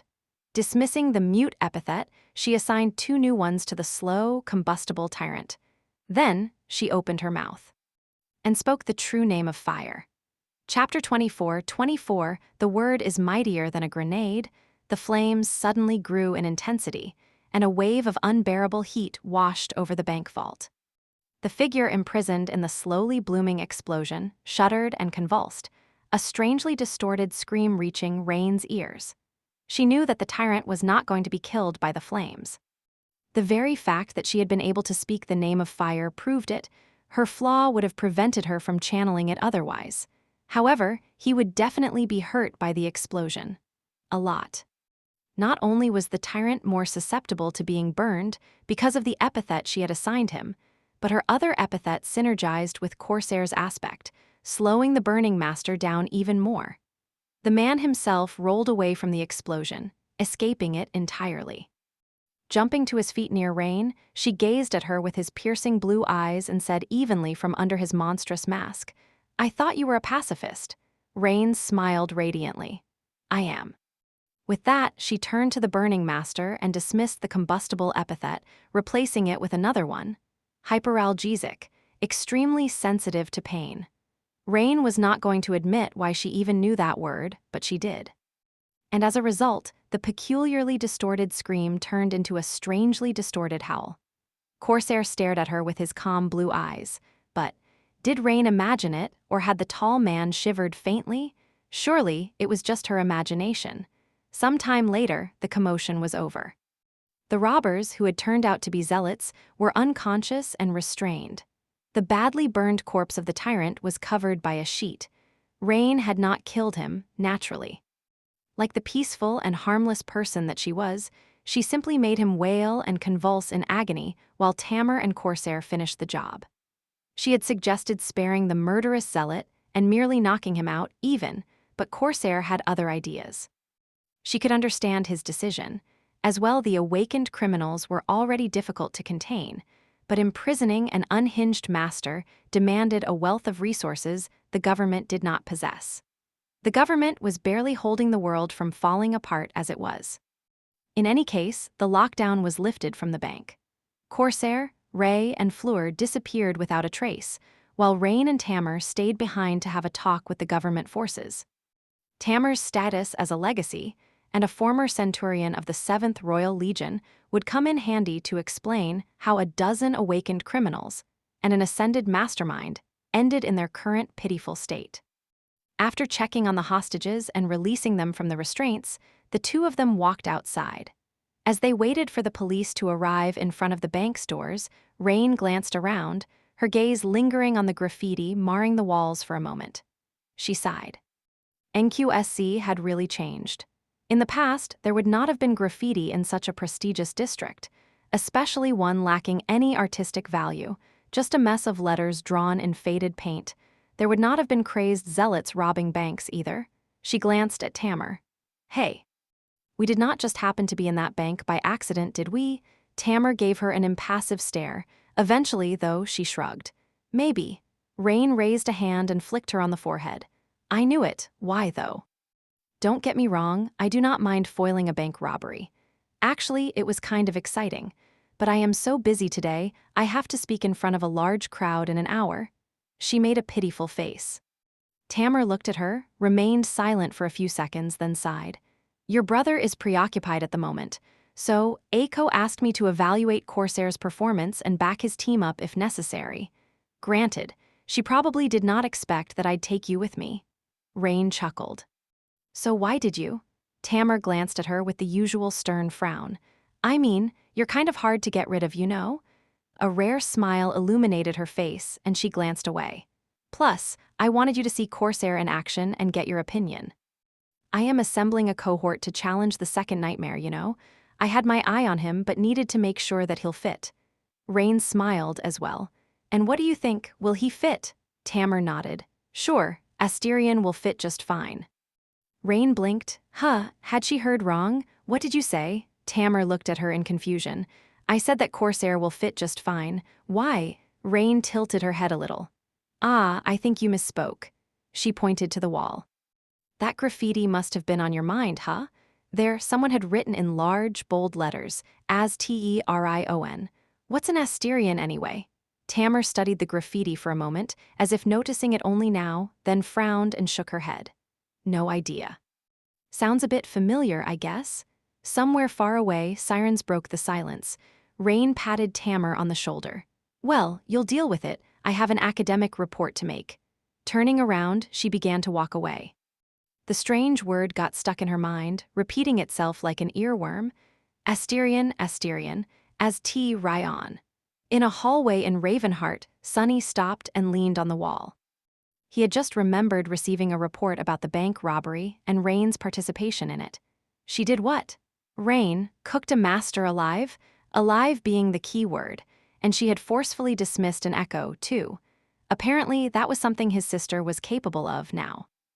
According to the report, she had been inspired to try something like that after seeing the cooked master's aspect ability, which allowed him to prevent awakened from summoning memories. If someone could interfere with summoning memories, why wouldn't someone be able to interfere with dismissing them? No, but why the hell is she going around getting into fights with masters in the first place? He had turned away for a minute. Not even that. 1/7 of him had turned away. Sunny huffed and puffed, angry that Rain had been put in the position where she had to face a hostile ascended, and with barely anyone, except for 4 elite agents of the Shadow Clan, present to protect her. What have I assigned Quentin to Bastion for? Could he not have followed her to NQSC? Shaking his head, Sunny continued walking. I need to have a serious talk with Aiko about that incident. But just then, another memory from the past few weeks surfaced in his mind. Sunny froze, then let out a hollow laugh. What did Aiko do? Chapter 24, 25 Aiko's Day Off. Aiko studied the sky thoughtfully. The sky was vast, blue, and full of sunlight. White clouds were drifting across its peaceful azure expanse like cotton candy, carried by warm winds. She was pleased. Finally. It was nice to see the light of day again after spending so long on the forgotten shore. The starless void of its orphaned sky was black and cold, with not even a moon to keep it company. Poor thing. The land itself was devoid of warmth and light. As well, it was quiet and tranquil, but not exactly vibrant. So, visiting Bastion was something Aiko had been looking forward to very much. Not the least of all because people could actually appreciate her stylish outfit here. Members of the Shadow Clan could see in the dark, true, but they had trouble discerning colors. Everything was a shade of gray for them. Most could not tell silk from satin either, let alone appreciate the nuances of exquisite fashion. Now that Aiko was finally wealthy enough to afford the finer things of life, leaving her wonderful ensembles unappreciated was a despicable crime. Feeling fierce and invincible in her white silk blouse, black skirt, flawlessly fitted vest, and tastefully embroidered blazer, she walked down the streets of the castle with determined steps. Her sharp heels sang as they struck the cobblestones, and her hair fluttered in the wind. All items of her ensemble were bespoke. The vest and the blazer were detailed tastefully with silver thread, which added to the subtle gleam of silver buttons and cufflinks, the latter set with onyx gemstones. Her shoes were made from lacquered black leather, with large silver buckles creating a fascinating contrast with the dainty black bows above. Aiko chose not to wear any jewelry, knowing that it would only cheapen her look, well, except for a few charms hidden under her blouse for protection. She looked sophisticated, she looked chic. And most importantly, she looked exceedingly affluent. Anyone who knew anything would recognize just how exorbitantly expensive each item of her stylish ensemble was. Those who knew a thing or two about fashion, meanwhile, would be amazed to recognize the subdued cut of her outfit for what it was. The ensemble Aiko wore was not just any random arrangement of complementary clothes. It was actually a tasteful reimagining of the suit Morgan of Valor had worn to the last ever Valor Ball, designed and sewn by the same tailor who was supposed to have retired after the fall of the Sword Domain. That was why it had cost Aiko a fortune. Worth it, she grinned, almost missing a large puddle in front of her. Her shoe was about to touch the dirty water when the petite girl floated into the air, gliding gracefully to the dry cobblestones on the other side. Landing softly, she turned back and smiled triumphantly. "Not today, Puddle." Ignoring the stares of the passers-by, she raised her chin and continued on her way with confident, albeit quite modest in length strides.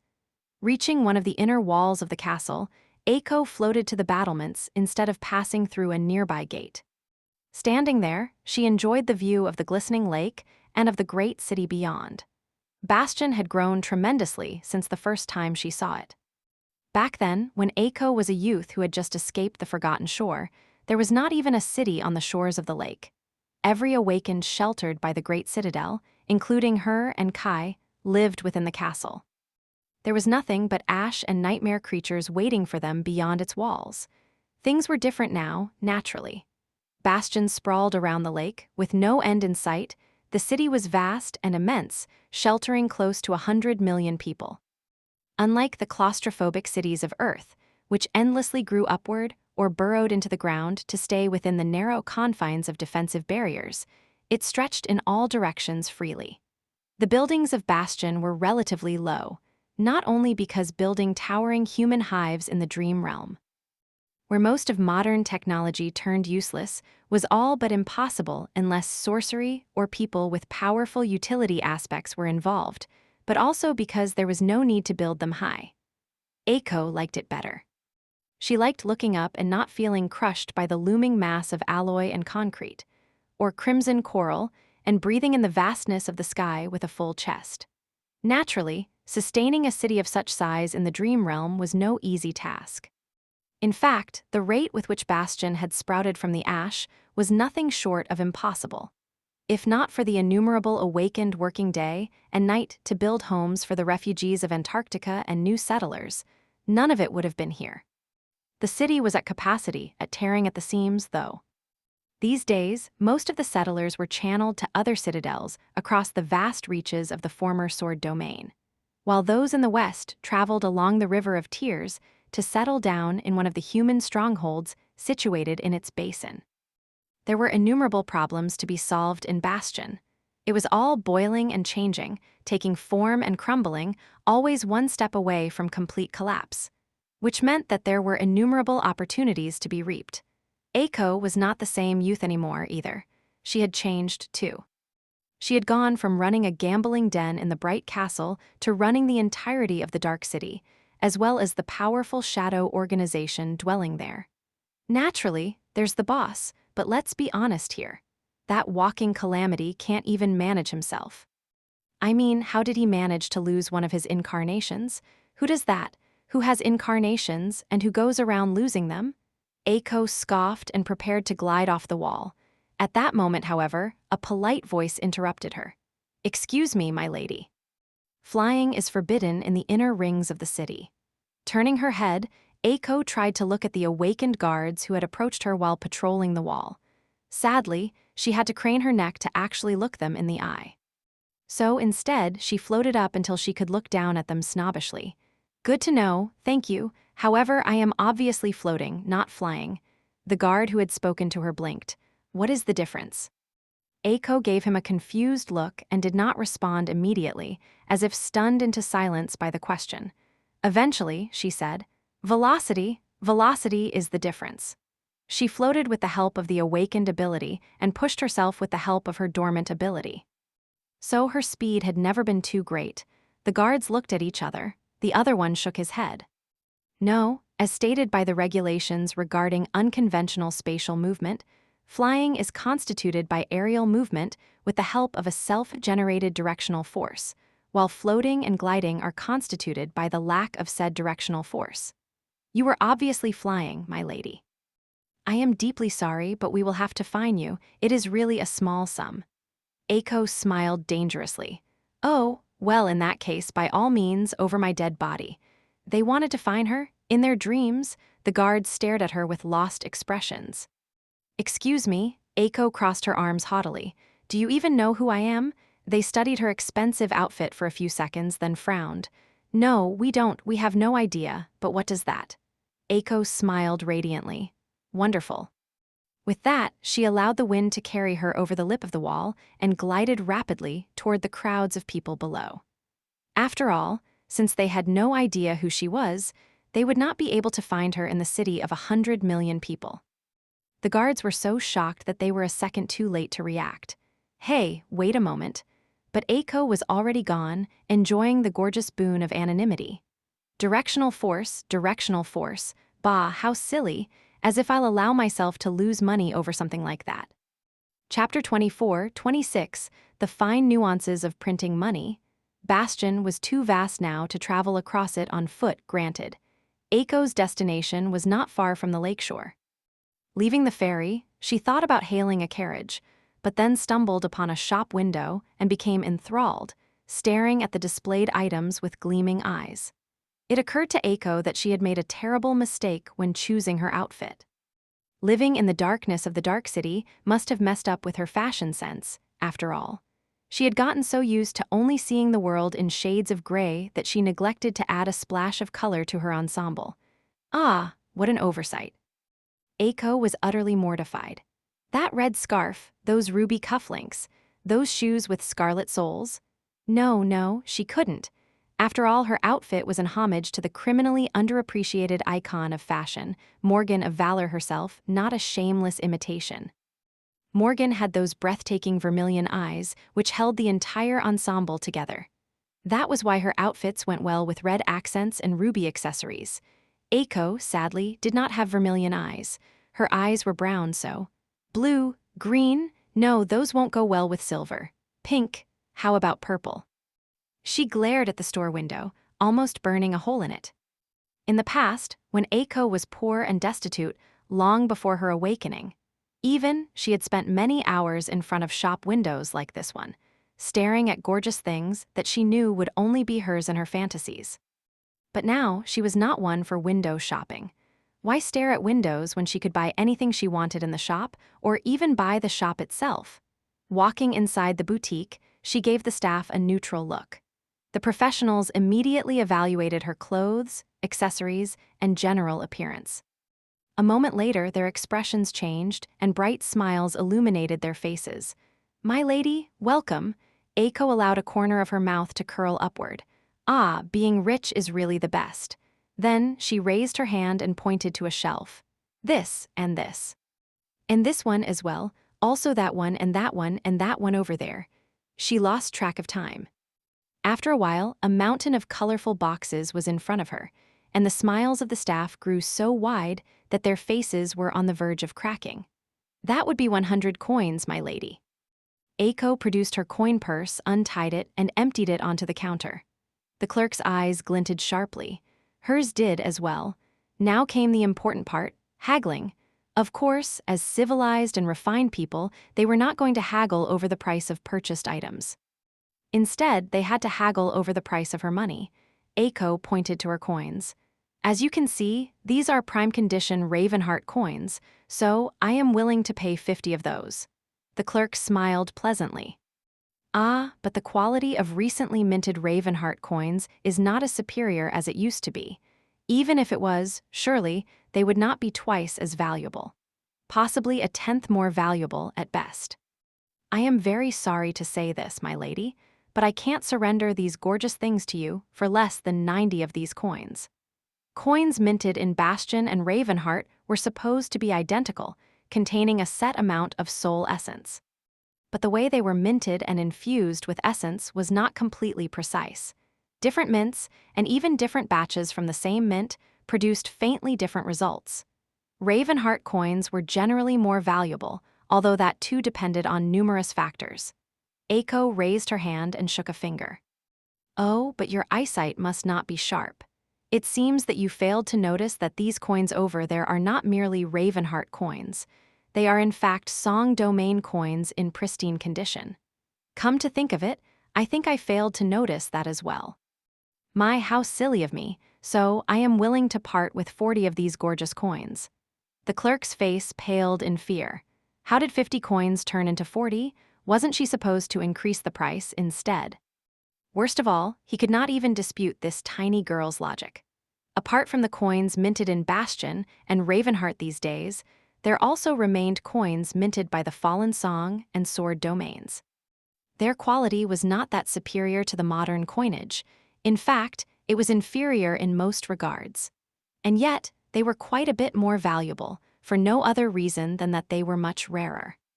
Since the two domains had only minted money for a few years before disappearing into the annals of history, there would never be a new batch of Song and Sword coins produced by humans.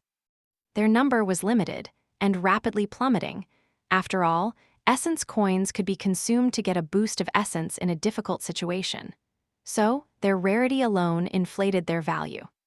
People were peculiar creatures that way, seeing value in things that lacked it simply because other people would not be able to possess them as well. The clerk gulped.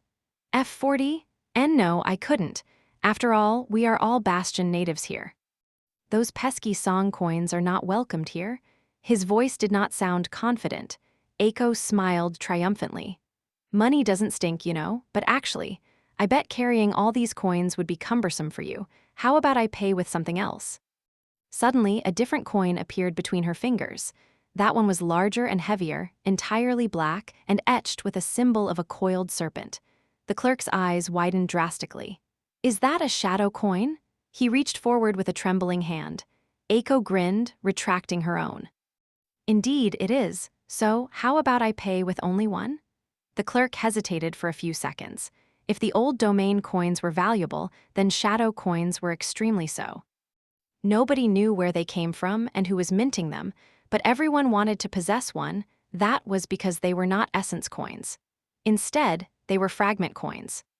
Consuming them did not grant awakened essence, and instead granted them a soul fragment, or even a few, if the coin was of a high denomination. Of course, there were easier ways to obtain soul fragments. Purchasing a soul shard, for example, was far more attainable than hunting down the elusive shadow coins. But it was exactly that elusiveness, that mystique, and that great rarity that made them true treasures. The shadow coins, of course, were produced by the Dark Castle, the marvelous mimic, and did not cost Aiko anything. All she had to do to get them was keep the mimic on a steady diet of distressing nightmare creatures, which was a great way to make money out of thin air. The clerk accepted the coin with greed in his eyes and forced out a polite smile. "Wonderful, my lady. Please visit our establishment again. Oh, do you need help carrying the boxes to your carriage?" Eiko grinned. "No need." Summoning a gorgeous purse crafted from black leather, she opened it and placed the first box inside. The box was larger than the purse, and yet it disappeared without a trace.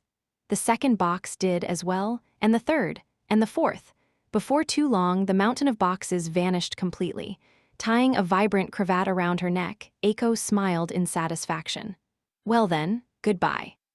With that, she dismissed the purse and left the shop in complete exhilaration.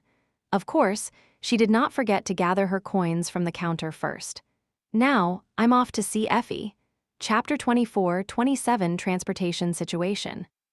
Eiko was in a great mood as she hailed a carriage, which was her preferred method of moving around Bastion.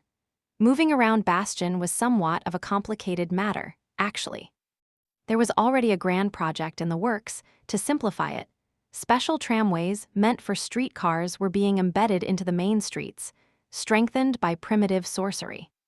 The rails were cast from a special alloy that allowed them to channel essence, while the trams themselves were enchanted to move by absorbing it.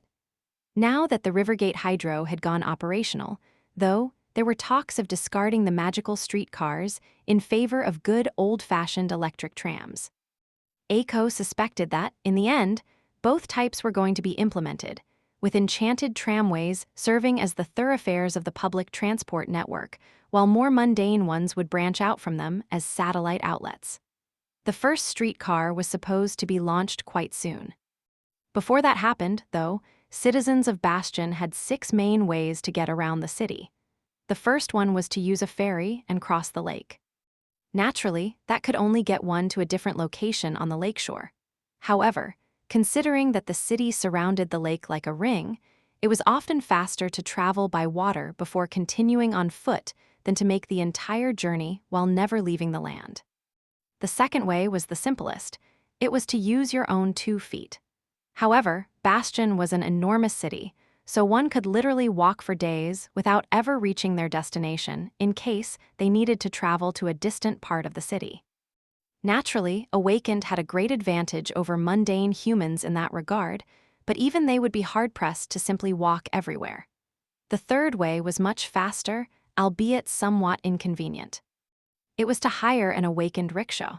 Those came in all shapes and forms, from individual or 2-seat carts to heavy wagons capable of carrying a dozen or more passengers. Their speed and capacity depended entirely on the puller's personal strength, and while most Awakened sought better opportunities, some saw owning a rickshaw as a safe way to make modest amounts of money. The fourth way was a more comfortable, luxurious, and prestigious version of the third. It was to hire a carriage pulled by an echo. There was no beastmaster in Bastion, and therefore no army of enthralled abominations to serve as the engine of civil infrastructure. So echoes were the next best thing. Sadly, despite the fact that there were numerous times more Awakened in the world these days, most of whom were waging war against the Dream Realm on numerous fronts, there were still not enough echoes out there to make this mode of transportation widely accessible. Only affluent people had the means to hire an echo carriage. Luckily, Eiko was one such person, so she preferred to hail a carriage even if there was a faster way to get to where she was going. That faster way was to ride an echo mount. Not all Awakened had echoes, and even fewer had echoes that could be ridden as mounts. However, owning one was quickly becoming the epitome of class, prestige, and flair. It was to the point that impressive echo mounts were not only widely sought after, but also cost more than powerful combat beasts at times. Owning an especially impressive mount could make an Awakened famous and admired by the masses in an instant. Eiko could probably get herself a pretty, stylish, and utterly magnificent echo mount or two, but she did not like riding them at all. Why would she want to toss and rattle on the back of a towering beast? Not only would that ruin her masterfully tousled hair by actually tousling it, the horror, but it would also wrinkle her clothes, not to mention limiting her wardrobe. Thanks, but no thanks. The last way of getting around Bastion was quite peculiar and, strangely enough, in competition with personal echo mounts in terms of convenience.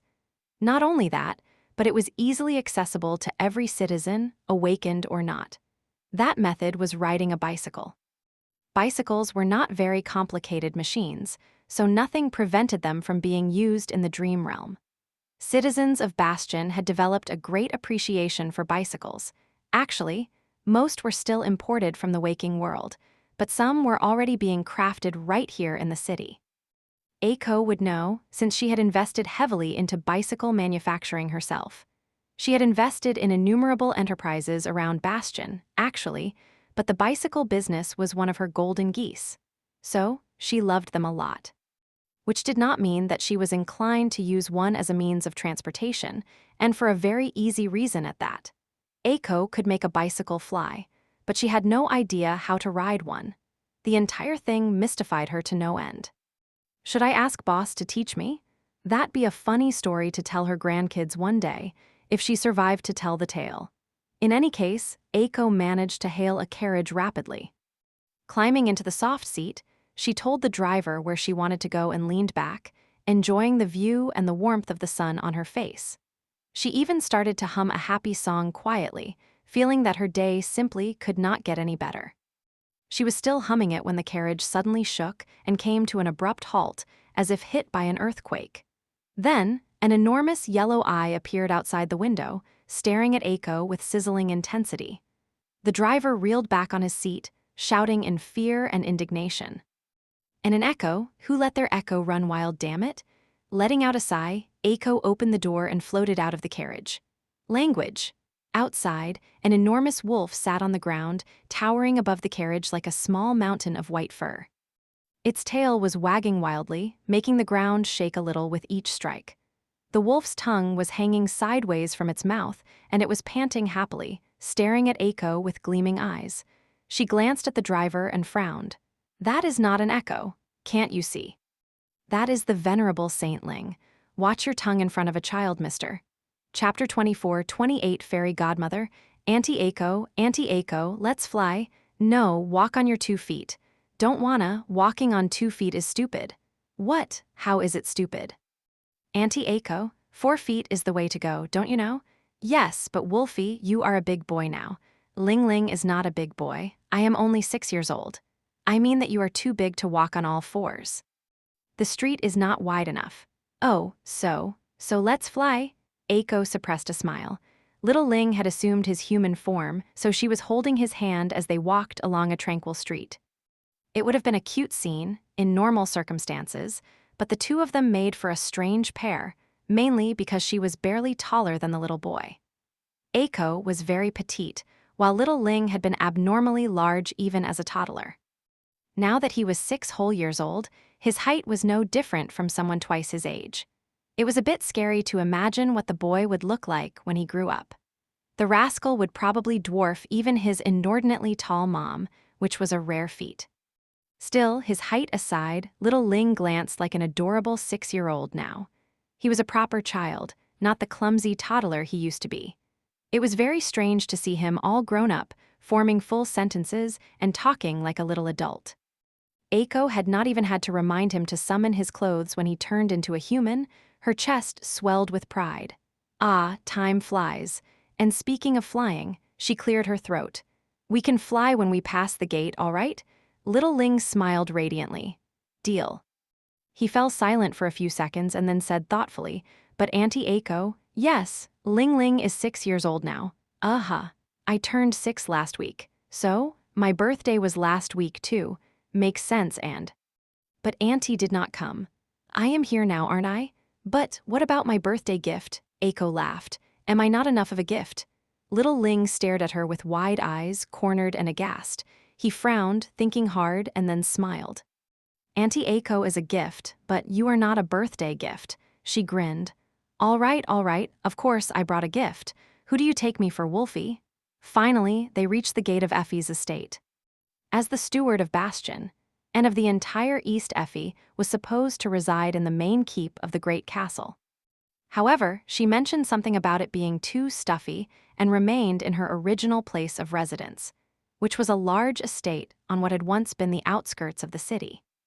Now, her estate was considered to be in the very heart of it, of course, since the city had grown tremendously. In fact, the very fact that Raised by Wolves herself was residing here made the surrounding area one of the most prestigious and sought-after neighborhoods. The price of land had skyrocketed, and the huge swath of it Effie had claimed when the entire place was a desolate wasteland was suddenly exorbitantly precious. The wasteland was long gone, naturally. Now, there were only neat streets and green trees around, with tasteful manors hidden behind tall hedges and elegant fences. The people living here were all affluent and powerful, most of them of a high rank and coming from either the old legacy clans or from the newly risen transcendent families. The gate to Effie's estate stood wide open. It had been left that way when little Ling dashed outside in excitement after catching Aiko's scent. The gate itself was colossal enough to allow most saints to pass through in their transcendent forms, but Aiko still managed to close it behind them with the help of the aspect. She did have to catch her breath after exerting herself to accomplish that feat, though. Should have just asked Ling Ling to close it. That would have been the smart thing to do, but Aiko had her pride as well. And while she was ready and willing to steal candy from children, if need be, asking a little boy for help was a bit too embarrassing. Instead, she floated little Ling up and pulled the giggling boy behind her like a balloon while walking up the wide path. Effie's estate was truly huge. It was an entire park, really, more than spacious enough for her son to run around in his transcendent form or for her to lie down and relax on the grass in hers. And that was not even counting the beast farm hidden in a dimensional memory usually kept around her husband's neck. It took Aiko a few minutes to reach the house. Her stiletto heels were not the best fit for the gravel path, so she ended up flying. As well, the two of them rushed through the air, brushing against the treetops, before landing near Effie's porch.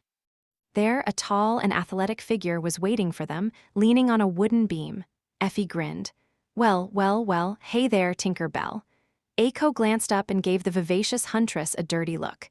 Hey yourself, Gargantuan, look, I brought your Pantagruel. Effie looked down and then a little more down. Why thank you, dear Thumbelina, you are so sweet. Aiko scoffed. No need to thank me, Madam Gulliver, it's my pleasure. Little Ling looked between them with a confused expression, then said hesitantly, Mom, that's Auntie Aiko. Why are you calling her names? Effie laughed, then stepped off the porch and bent down to hug Aiko. She had no one to blame but herself. Who told you to be so tiny and so cute, huh, Aiko? Instead of an answer, Aiko slammed her fist into Effie's ribs. You're going to wrinkle my blouse? Let go, you huge menace. Effie squeezed her a little tighter instead, though. I am not huge. I am comely, curvaceous, and shapely. Why, jealous much? Finally, Aiko was set free. Floating away a few steps, she straightened her blazer and gave Effie a glare. As if, little Ling giggled. Looking at the two women, one extremely tall, the other extremely petite, he raised a hand and waved. Auntie, say bye to Mom. Mom's gotta go. Aiko landed on the ground and blinked a couple of times. Huh. At that moment, Effie coughed. Oh, that's right, I have to run. Aiko frowned in confusion. No, wait a minute. What do you mean you have to run? I've only just got here. Effie backed away. Well, you know how it is. I have to steward the East and all that. They need me in the castle, and Ling's dad is off dealing with the city fields. What? Suddenly, a terrible suspicion hit Aiko. She was so agitated by it that her feet left the ground. Did you lure me here to be a babysitter? Effie was already a few steps away. Sorry, Aiko was stunned. She was scandalized. Hey, do you know who I am? Turning away, Effie grinned. Of course I know, you're the best. Love you, have fun. A second later, she was gone, leaving Aiko alone with little Ling. Aiko turned her head and looked at the boy in complete shock. Little Ling smiled and offered her an open palm. His voice was very serious. Let's have fun, Auntie. Also, my gift, where is it? Aiko took a deep breath, then forced out a pale smile. I'll kill her, I think. Chapter 24-29 Secret Party. Effie's home was more cozy than luxurious, which was not what one would expect from the home of a woman who was ruling over half of all humans in the dream realm. But then again, it had been built before Godgrave, and her husband had done most of the building with his own 2 hands, so it would have been strange to expect palatial opulence from their residence. In fact, the home was quite similar to the wooden farmhouse hidden inside the Black Beast locket. Aiko had been to the Beast farm numerous times, so she could attest to that. Of course, the wood used in the construction and to craft the furniture inside was not at all of the mundane sort. It was in fact much sturdier than any material ever produced on Earth, gathered by Effie and her husband in the haunted woods around the greater Bastion area. Everything here was built to last. It had to be, considering that there was a transcendent child running around the house. Parents usually child-proofed their homes, but Effie had to do the opposite. She had to make sure that her home was not entirely demolished by her child. To partial success. Aiko had always been a transient person, coming and going easily, so the idea of rooting yourself in one spot seemed a little strange to her. Still, every time she visited Effie, she felt like she could almost understand the allure. Effie had built herself a family and then built herself a house. Then, she added the former to the latter and made it into a home. Maybe that was why she was fighting so hard. In any case, today, Aiko and little Ling were alone in the large home. She guided him to the dining room and made the boy sit at the table, then wandered into the adjacent kitchen. Looking around there, she called out, "So, how have you been, Wolfie? Have you been a good boy?" He swung his legs, waiting impatiently. "I've been good, Auntie." "Oh, but I was a little sad. Mommy was away for a long time this time because other kids needed her help. She made it back before my birthday party, though, and she brought me a present from the Western Quadrant. That's Africa. I read about it in a book." Aiko finally found what she had been looking for. It would be a real tragedy to stain her luxurious clothes, so she put on a white apron and exhaled in satisfaction. Read it in a book. "Since when do you know how to read, rascal?" As she emerged from the kitchen, little Ling gave her a pitying look. "Auntie Aiko, I am 6 years old. Of course, I know how to read. I can read books with pictures and even books without pictures." He raised his chin proudly, then deflated a little. "Oh, but only in human language.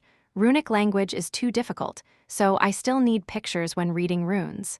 Aiko blinked a couple of times.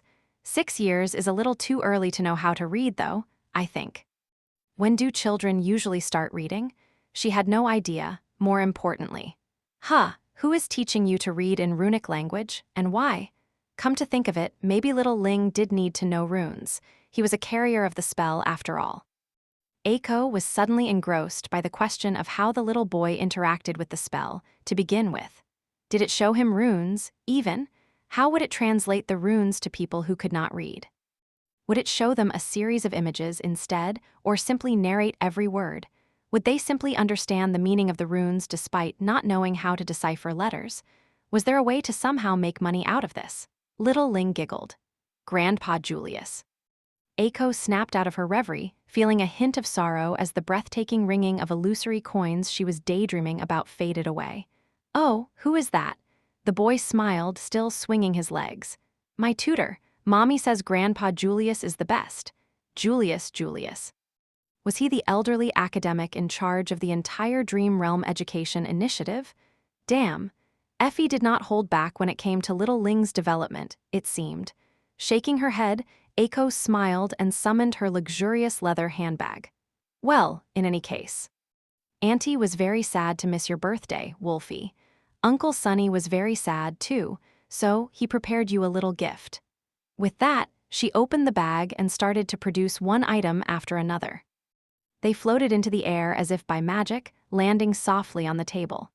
First came the ice cream, then the fluffy waffles, fresh strawberries, custard cake with 6 colorful candles, chocolate pudding, bottles of freshly squeezed juice, more ice cream. Soon, the entire table was brimming with delicious treats. Placing the last item down, Aiko straightened her apron and smiled. "Actually, I decided to have a second, secret birthday party, just you and me. Only the bestest of boys get to have one, so here you go. Happy birthday, Wolfie." Little Ling's eyes were as wide as saucers. He stared at the delicious feast, as if enthralled by it, and then reached for the ice cream with a trembling hand. Then, however, he stopped and hesitated for a moment. Seeing that the boy was troubled by something, Eiko raised an eyebrow. What's wrong? Little Ling lingered for a few seconds, then asked in a tentative tone, Auntie Eiko, I know that this is a secret party, but can we leave a little cake for Mommy? Mommy eats a lot. Eiko's lips shook. Struggling to maintain a calm expression, she pretended to consider for a while and then nodded. All right, your mommy does indeed eat a lot, so we'll set aside a little bit of this and a little bit of that for her. Then she can share with your daddy too. How does that sound? Little Ling did not hear her, though. He was already busy stuffing his cheeks with treats. Shanksh, Auntie Aho, she observed the little boy for a few seconds, then sighed and sat down herself. Propping up her chin on a hand, Eiko glanced at little Ling lazily and stayed silent. The boy was so engrossed by the ice cream that nothing else seemed to exist for him. Idle thoughts bounced around her head until one particular one drew her attention. Are we really supposed to stay here all day? When did Effie say she would return? In fact, Effie had not mentioned anything about how long Eiko was supposed to watch Ling Ling at all. And what was the boy supposed to be doing the whole day? Considering that he already had a tutor, it was unlikely that Effie and his dad allowed him to stay idle all the time. She knew they had gently trained him from before he could walk to know how to control his transcendent strength. He was almost around the age when mundane children went to school now, too. Of course, there was no school in existence that could handle a little saint. Eventually, Eiko's eyes gleamed. Hey, Wolfie. She hesitated for a moment or two, then grinned. How about you and I go on an adventure? Well, let's call it an educational trip.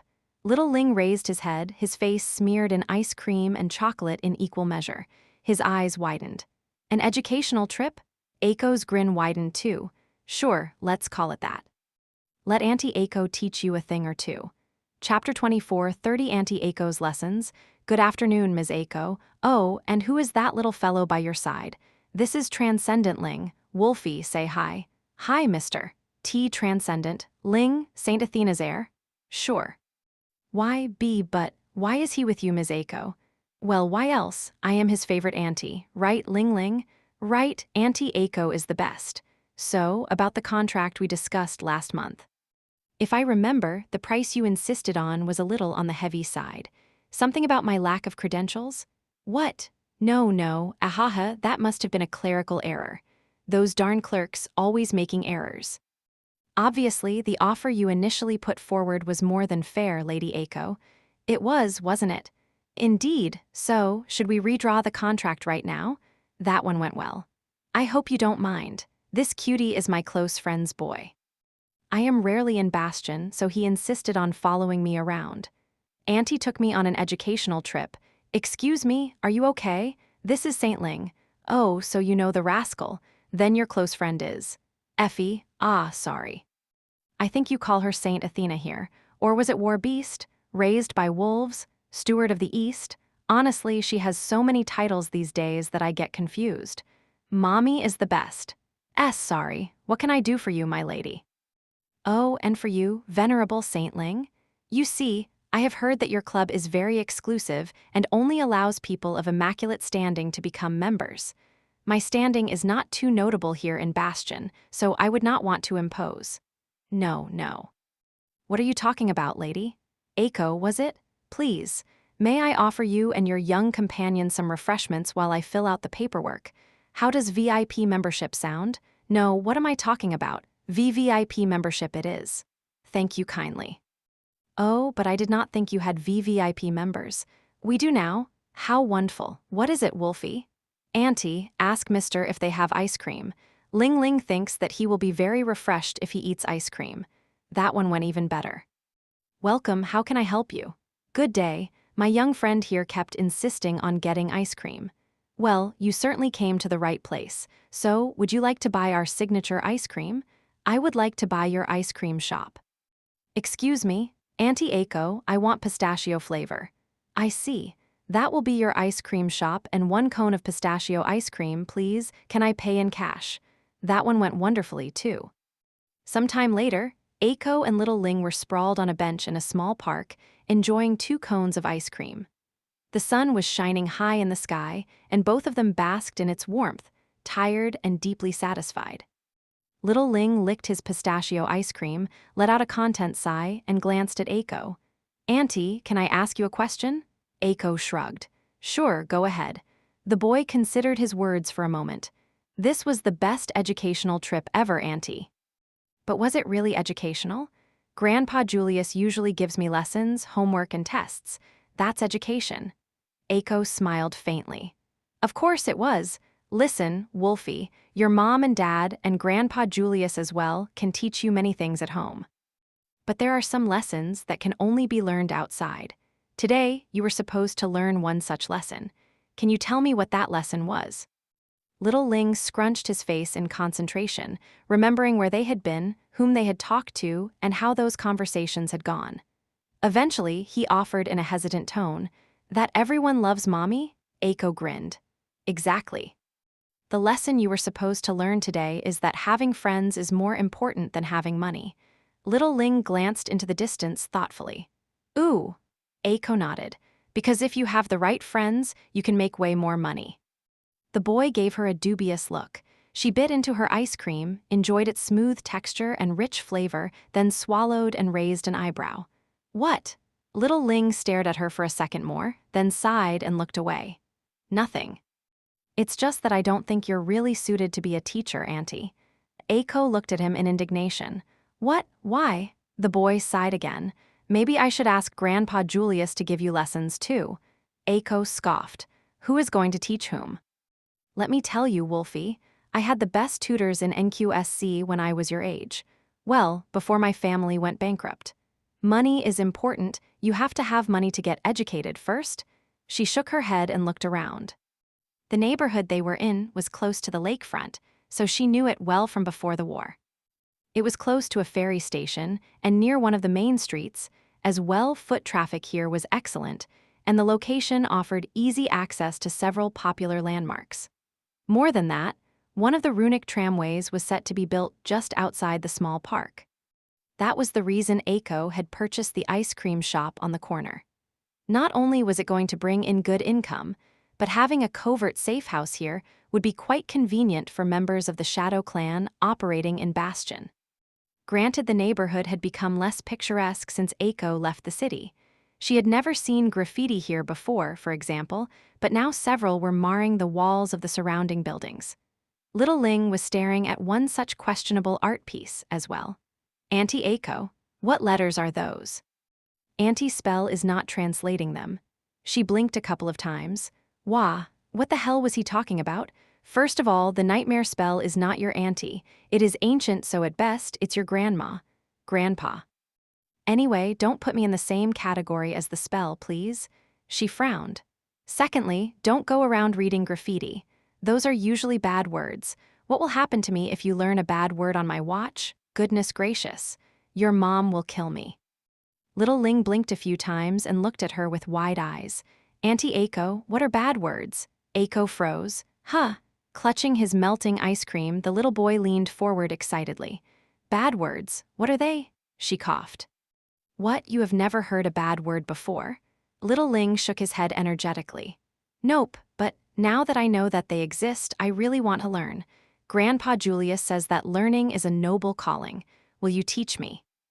Eiko gulped, suddenly feeling cold despite the warm day. "You, eat your ice cream before it melts, Wolfie. Forget I said anything." Oh no, Effie was definitely going to kill her. Chapter 24, 31 City Gates. The last stop Eiko decided to make was on the outskirts of the city, far away from the lake. She and Little Ling rode an open carriage pulled by an echo, the driver sitting on the bench in a relaxed pose. The boy was looking around curiously, having spent most of his life close to the lake. The street they were following was one of the main thoroughfares of Bastion, cutting all the way from the shore to the city gates. There were plenty of fascinating sights. The gates themselves were not very impressive, though, in fact, there was no gate at all, just a wide open space where the departing caravans gathered before embarking on the perilous journey across the dire reaches of the Dream Realm, and where the battered arriving caravans stopped. Some of the caravans carried settlers, some carried cargo. Out of the latter, some were loaded with necessary resources that the domain supplied to periphery cities in the east, while some belonged to entrepreneurial merchants. Servicing the caravans was an industry in and of itself. So a lively bazaar had grown around the gate, with countless stalls, plentiful inns, and shops of all kinds. In fact, the bazaar was a little town in and of itself, with many people living here on a permanent basis. On both sides of the non-existent gate, tall walls separated Bastion from the wild expanse beyond. The walls were tall, but not very impressive either. In truth, they were barely more than mounds of compressed earth. That was because the construction was still in process, and this was merely a temporary measure. Bastion was a vast domain city, and on top of that, it was situated in the dream realm, which might have been settled by humans, but not at all tamed. As a result, securing it was a titanic undertaking. The construction of the city wall was of paramount importance, but it was taking time.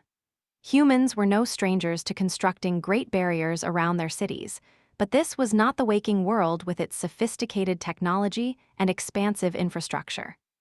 Building anything in the dream realm was much harder because people did not have powerful machines, automated factories, and enormous smelting plants here. Instead, though, they had awakened, masters, and saints, which was why building a wall around a city as sprawling as Bastion was even possible. No two awakened were the same, though, so the walls of Bastion were a bit peculiar. Some of the sections had been built out of compressed earth, some out of stone, some out of wood or metal. Some were even composed of many trunks of towering trees that had fused together, while some were made of thorns and brambles. A small army of awakened patrolled the walls day and night, and a larger army of builders was still hard at work, turning them into an impregnable fortification. Woo! Little Ling took in the lively sight of the bazaar with wide eyes. So many people, and those echoes, wow! Disembarking from the carriage, Eiko offered him her hand and smiled. Lots of sense, yes, don't get overwhelmed. The boy sniffed the air a few times and beamed. Yummy, yummy, yummy, yummy. Auntie Eiko, can we eat? She nodded seriously. Of course, in a bit. With that, she glanced around the bazaar herself. While little Ling was busy discerning the most delicious scent, Eiko turned to the carriage driver and pointed to one of the buildings nearby. A new inn? Since when was it here? Such a prime spot. The driver shook his head. That one is not an inn. Eiko gave him a strange look. The man was exceedingly handsome and held himself with gallant poise. It was quite strange to see someone so distinguished driving an echo carriage, to say the least. She let out a mental sign. Well, of course the driver was handsome, gallant, and dreamy. He was Master Quentin, after all. Eiko knew that if something happened, little Ling would be able to defend himself better than she could.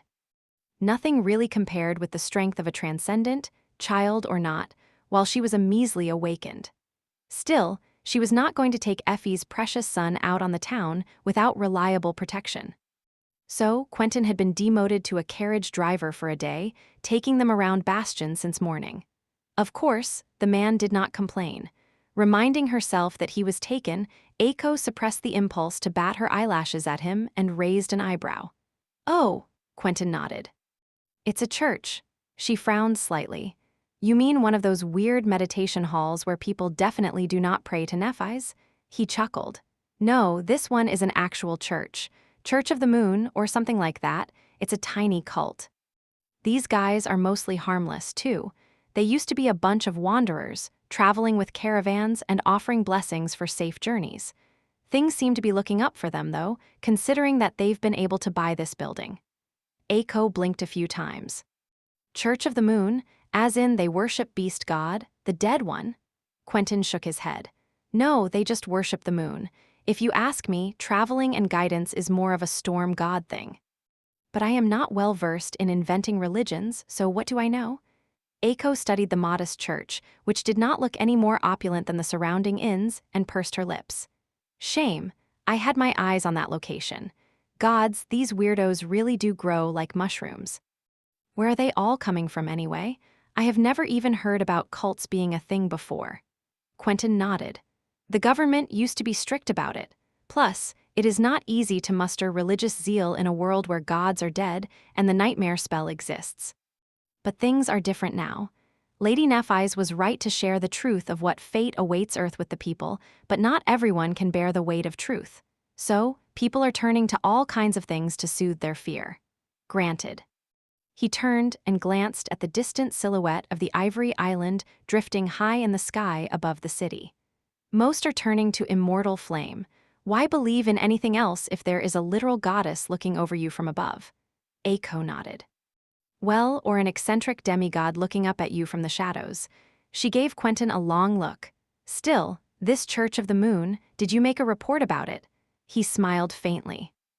There are too many tiny sects popping up here and there these days to make an individual report on each one.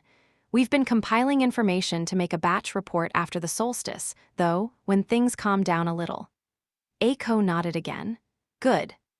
I want to know everything there is to know about these harmless cultists. You know what's at stake. Quentin studied her for a bit, then sighed. Lady Aiko. You know, it would be much easier on us if we knew what it is that we are looking out for, exactly. She shook her head and looked away. Some things are too perilous to know, and some things become more perilous the more people know about them. There is a reason why Boss is keeping everyone in the dark, so just trust his judgment. Aiko knew more than most, but even she had not been told everything. The threat-changing star and the Lord of Shadow seemed so wary of was apparently of a kind that should never be spoken about aloud. Auntie Aiko, look, look! Little Ling pulled on her hand, pointing to the road excitedly. There, a battered caravan was approaching the city. Aiko smiled faintly. Chapter 24, 32 Dream Realm Caravan. Seeing a caravan coming in was always impressive, which was why Aiko had taken Ling Ling to the bazaar for the last stop of their little adventure. Wow! The boy was properly entranced. The Dream Realm was vast, and the network of roads between the nascent human cities was in its infant state. More than that, the wilderness teemed with nightmare creatures and horrors of all kinds, so it took preparation and great effort to reach the destination unscathed or reach it at all.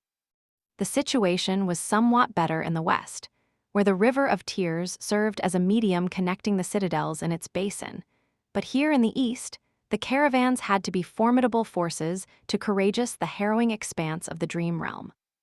Out there in front of the city, a long chain of colossal echoes was moving slowly across the rugged terrain. Each was as tall as a building. The leading beast was especially impressive, towering above the rest, with scarlet scales covering its body and 3 long horns crowning its colossal head. The echoes were clad in heavy armor, each pulling an enormous wagon behind them. The wagons themselves were heavily armored as well, resembling rolling fortresses. Their great wheels crushed the soil as they turned, and seasoned awakened warriors kept watch on the battlements, bearing scars of innumerable battles. The wagons bore many scars, too some old, some new. Their armor was bent and battered, torn in some places, with the enchanted wood beneath splintered and charred. The awakened warriors were covered in dust and dirt, their weariness and exhaustion palpable even from a distance. Even the echoes seemed fatigued, the colossal chains connecting them to the wagons rattling dully. Still, it was an amazing sight to behold, especially for a child. Auntie Aiko, these echoes are even bigger than me. Oh, I wonder how heavy those wagons are. Do you think I can pull one? Aiko glanced at little Ling with a smile. Wolfie, let's not talk about your potential career as a wolf of burden, all right. I doubt that your mom will be happy to learn that her precious baby is dreaming about running away with a caravan to pull wagons. In fact, she might take my head clean off my shoulders if she does. And I want to keep my head firmly attached to my body, thank you very much. Little Ling giggled. Auntie, Mommy doesn't have to know, does she? Aiko stared at him in shock and outrage. What, he knows how to lie now? Who taught him? Which lowlife was being a bad influence on this pure, innocent boy? She was going to bankrupt them. Your mom might not know, but Auntie Cassie will know. She knows everything, so be a good boy and never lie to your mother. Aiko huffed in indigestion. Little Ling glanced at her and grinned.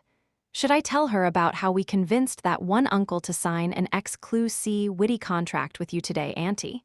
She cleared her throat and turned away. On second thought, what Effie doesn't know can't hurt her. Your mommy is a very busy person, so we shouldn't burden her with every little detail, should we? She raised her hand and hastily pointed forward. Look, they're approaching. The caravan reached the vicinity of the city. The colossal echoes stopped, and the wagons came to a halt. The entire bazaar suddenly boiled, innumerable people rushing forward to witness the arrival. Since everyone here made a living by servicing the caravans, this was the moment they had been waiting for. No one rushed to leave the boundary of the city, though. First, the arriving caravan had to be inspected with the help of special memories and sorcerous tools. It did not take very long, though. Eventually, the guards finished their task and let the tired travelers through. The wagons were brought to the empty space in front of the gates, the echoes were dismissed, and the long process of unloading the cargo started. In the chaotic mess that followed, Aiko found an imposing man in monster hide armor and waved elegantly at him.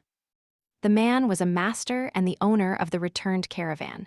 He had been discussing something with a few of his subordinates, but shooed them away when Aiko approached. His low, confident voice sounded a little surprised. "Miss Aiko, I thought our meeting was not until tomorrow. I did not expect you to meet us personally." She smiled. "Well, I happen to be in the neighborhood. Why put off something for tomorrow when it can be done today, right?" The man lingered for a while, then glanced at little Ling in confusion. "And this is?" Aiko maintained a polite expression. "Oh, this is Saint Ling, my dear friend's offspring. Wolfie, say hi to Uncle." Little Ling grimaced and turned his nose away.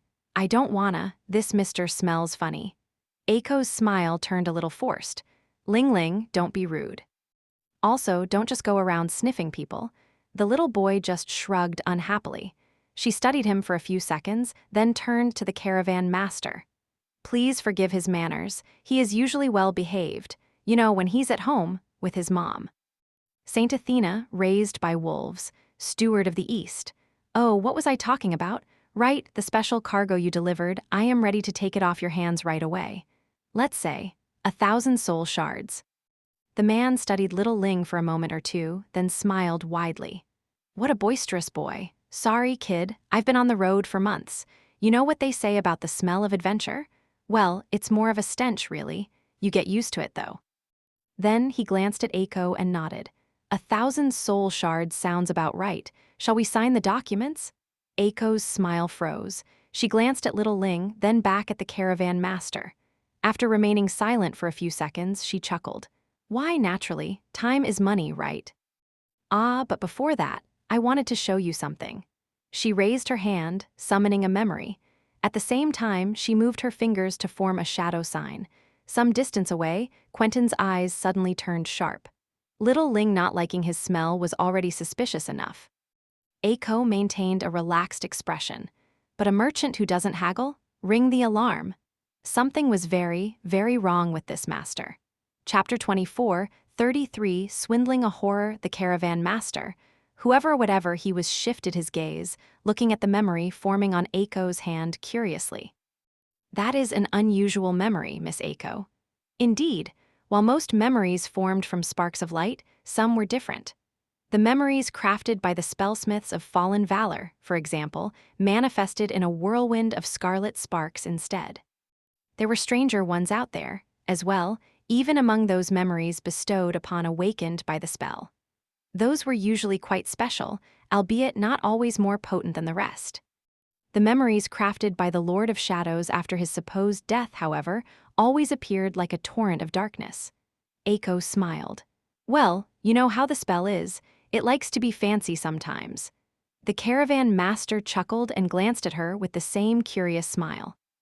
"Indeed I do. We merchants have to know these matters by heart. People assign additional value to the strangest things, after all. A flashy memory can cost 10 times the price despite not offering any additional benefits. I prefer my memories powerful rather than flamboyant, personally. But that doesn't mean that I wouldn't want to get my hands on a couple of the latter and sell them for a fortune." He laughed. Aiko's smile was a little forced by then. The caravan master seemed perfectly human. That was the creepiest part, really. How flawlessly he blended with the crowd, no different from any other person she had met. But Aiko was convinced that he was not, in fact, human. That was what made her skin crawl more than encountering the creature itself did. But what memory are you so eager to show me? You wouldn't be summoning a weapon, would you, Miss Aiko? There was no threat in his voice, and yet Aiko suddenly felt cold. She raised an eyebrow. A weapon? Goodness gracious, surely not. What am I going to do with a weapon in these heels? She wasn't lying, either. Her stilettos were indeed not what one would want to wear in a ferocious battle. Granted, Aiko could float and fly as she wished, so that wasn't an issue. Still, she was a lover, not a fighter. Well, the lover part wasn't going so well for her, to be honest, but that was beyond the point. Who cares? I love money, now that's true romance. Finally, a hand mirror made of polished silver appeared in her hand. It was quite a stylish little accessory, etched with gorgeous patterns and inlaid with finely carved pieces of obsidian. The caravan master studied it carefully. Not a weapon, after all. He glanced at her and smiled. Still, it seemed that I've been discovered. How vexing. I thought I performed the role of this human well. I even came while the star is gone, and the shadow it casts is gone with her. Aiko shivered. Not a human, then? Her suspicion, unfortunately, had turned out to be correct. How did this thing pass the inspection, damn it? What stood in front of her was not the ascended merchant she had been supposed to meet. Instead, it was a vessel of the Great Terror, Skinwalker. The forces of humanity were currently locked in a losing war against the detestable creature in the eastern quadrant, where it was supposed to be contained. The fact that a vessel of Skinwalker had made it all the way to Bastion, past every countermeasure put in place to prevent just that eventuality, was concerning. Actually, it was frightening. Aiko forced out a smile. Whatever do you mean? With her other hand, she pulled little Ling closer. The vessel of Skinwalker studied her for a few seconds, then smiled politely. I am curious. How did you see through my charade?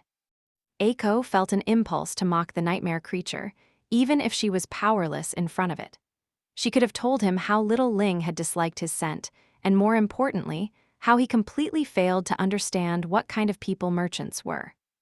In front of Aiko of the Shadow Clan, of all people, the distressing creature had been steadily improving its ability to mimic human behavior, cunningly making one countermeasure invented to contain it after another meaningless, but it still failed to truly fathom what it meant to be human. It couldn't. All Skinwalker could do was imitate humans while not truly understanding what it was imitating.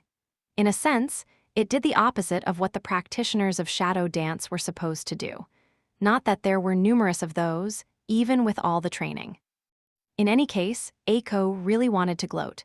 But why would she explain what exactly it was that the Skinwalker had done wrong to the creepy bastard, so that it could learn from its mistakes and perform better next time?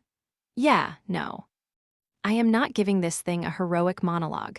After all, I am not a hero, I am a babysitter, for today. Little Ling hugged Aiko, sensing that there was something wrong. Some distance away, Quentin was cautiously making his way toward them. Returning the Skinwalker's smile, she glanced at her hand mirror. Let me finish explaining about this memory first. I summoned it for a reason, you know? She turned the mirror this way and that, casting bright reflections on the cobblestones. This here is a prototype of a memory my boss has been developing in his free time. Communication is a serious problem in the dream realm, actually. Sure, the immortal flame is already working on a solution, a dreamscape for the dream realm, or some such. Making it safe from all the horrors of this world is proving to be a problem in and of itself, though. Hence, we came up with our own solution. Ah, if only there was a way to mass-produce them, but I am getting off topic. The vessel of the Skinwalker tilted its head. Communication? Are you hoping to commune with me awakened? Unity? Community? Yes. Aiko coughed. Thanks, but you are not my type, sorry. Sadly, it's not like I can do anything against you, can I? I mean, I am a mere awakened, and you are a great terror. What am I supposed to do? Oh, but I do feel the need to inform you of something. She pointed to little Ling, who was clinging to her. This here is my dear friend's child. And my friend is a real she-wolf when it comes to protecting her boy. Coincidentally, today, we learned that everyone in this city loves his mom very much. Do you know why? Because she is Saint Athena, raised by wolves, steward of the East, the war beast. You should know her well, considering how numerous of your vessels she has destroyed. Aiko drew little Ling closer and covered his eyes with her hand. Then she smiled radiantly. Right, returning to the memory. It has a really awful name, so I'll spare you the pain of hearing it. I mean, I am perfectly capable of coming up with an awful name of my own. Today, let's call it. Aiko paused for a moment and then said in a solemn tone, "Call Mommy." And just as she did, something thundered in the sky above them. Chapter 24, 34 The Terrible Price of Saving the World. Aiko had not been bluffing when she said that she had no use for a weapon. She was neither a warrior nor had any ambition of becoming one, but that did not mean that she was harmless. After all, she was also a former member of the Dreamer Army. She had survived the Forgotten Shore, and it was not by accident. What, did you think that running a gambling den in the damn bright castle was a laid-back occupation? It certainly hadn't. The memory Aiko had summoned was a communication mirror the members of the Shadow Clan used when on missions. It allowed them to talk to each other remotely or listen in on conversations if the mirror was hidden in some dark place in advance. Not that there weren't better ways of eavesdropping on people. Of course, Aiko did not really need the mirror to get in touch with Effie and inform her of the dire situation they were in. Cassie would already know, which meant that Effie had already been informed. It was a little creepy to know that Cassie could be watching her at any given moment, but in rare cases like this one, it was also comforting. If anything, Aiko could feel honored that she was a high-priority mark among many people the blind seer was using as her eyes. In any case, Aiko needed the silver mirror for a different reason. Apart from allowing those who possessed them to communicate, the mirrors were also able to reflect what was in front of them over a distance. The other person just needed to have a matching memory, which Effie did. Aiko's boss had woven that particular enchantment in a moment of petty vindictiveness, mumbling something about stealing that bastard's tricks in an unhinged tone. She had an inkling of who the aforementioned bastard was, and sometimes wondered what the poor man had done to get on her boss's naughty list. It had to be something major, considering that dropping a cursed demon on his head did not seem to have satisfied Sunny. What mattered at the moment, though, was that Aiko could use the mirror to reflect her surroundings to Effie. In other words, what she wanted to relay was not a warning that they were in trouble. It was targeting data. Countless kilometers away, at the top of the great castle, raised by wolves had turned north and summoned her spear. Then she took careful aim and tossed it into the sky with a low roar. A hurricane rose, ripping the flags hoisted above the keep to shreds and making people cower. While Aiko was talking to the vessel of the Skinwalker, the spear was ripping up the sky. It crossed the distance a mundane human would have needed days to cross on foot in less than a minute. By the time it arrived, Aiko had already covered little Ling's eyes with a hand. It was not out of fear of the Skinwalker. Rather, it was because a little boy had no business seeing what would happen next. As something thundered above them, the vessel of the Great Terror glanced up. That was the last thing it ever did. When the spear fell from the sky, striking the former caravan master with flawless precision, it did not simply pierce his body. Instead, his body was simply pulverized, turning into a cloud of fine crimson haze. The spear pierced the cobblestones next, causing a small earthquake to rattle the bazaar and sending a deep fracture running from the point where its tip struck the ground to the great wagons of the battered caravan. One of them tilted when its armored wheel exploded into a storm of splinters, and then toppled with a deafening groan. The walls of the little church Quentin had mentioned cracked. Far away, above the lake, rapid figures were already leaping from the emerald meadows of the Ivory Island. Those were the fire keepers, rushing to the city gates. Of course, Effie was probably going to arrive much sooner. There was no telling if this vessel of the Skinwalker was the only one that had avoided detection, after all. Any member of the caravan could be a disguised nightmare creature. No. Actually, the Skinwalker had accidentally revealed its ability to dodge the sorcery that had been keeping it out of human citadels so far, which meant that anyone in Bastion could be a vessel. Anyone in any of the human cities in the Dream Realm could, in fact. So, every human city was going to undergo a period of instability. Martial law would have to be enforced until a new form of sorcery was developed. Then, the cities had to be swept, and any vessel discovered as a result would have to be eliminated. all because Eiko had decided to take Ling Ling on a little adventure. And although she did not know it yet, in the coming weeks, several hidden skinwalker infestations would indeed be discovered in remote citadels of the eastern reaches of the Dream Realm. Luckily, they would be eradicated before the malignant terror could really grow, thus preventing a terrible calamity. Eiko might not have stumbled into saving the world, but what she had done was not that far off from such a feat. Damn it. I just wanted to have fun on my day off. She glanced down in dejection, then her eyes widened in horror. Oh no, her breathtaking shoes, some of the pulverized skinwalker vessel had splattered on them, they were ruined. Damnation, it was a terrible loss. Still unable to see anything because his eyes were covered, little Ling stirred. Huh, what's a damnation, Auntie? She bit her lip, then said in a teary tone, What? And nothing. Forget you heard anything. Little Ling grew quiet for a moment, then shifted, trying to get out of her embrace. Is damnation one of those bad words? It is, isn't it? Eiko paled. I said forget it, Wolfie, you didn't hear anything. He dropped his shoulder. All right, Auntie, I already forgot it. As she pulled him away toward the carriage and gave Quentin a poignant look, little Ling sighed and added, I really can't remember. Damnation, my memory has gone bad. Chapter 24, 35 Full Moon. Remembering something he already knew was a peculiar experience, but Sunny was more rattled by learning all over again what Eiko had done at the gates of Bastion. He gritted his teeth. Eiko taught little Ling a curse word. What was she thinking about?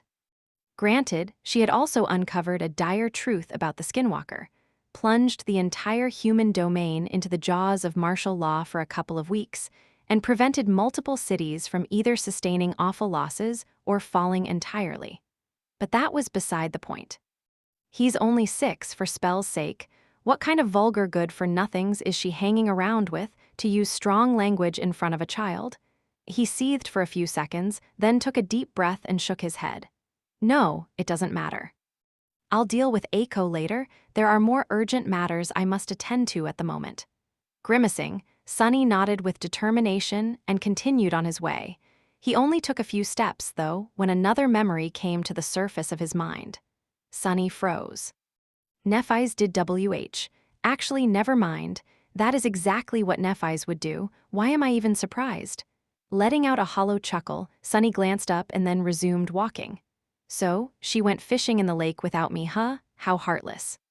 Several weeks earlier, Nephi's was sitting at the edge of the Ivory Island, watching a sea of stars shimmer in the dark sky above Bastion.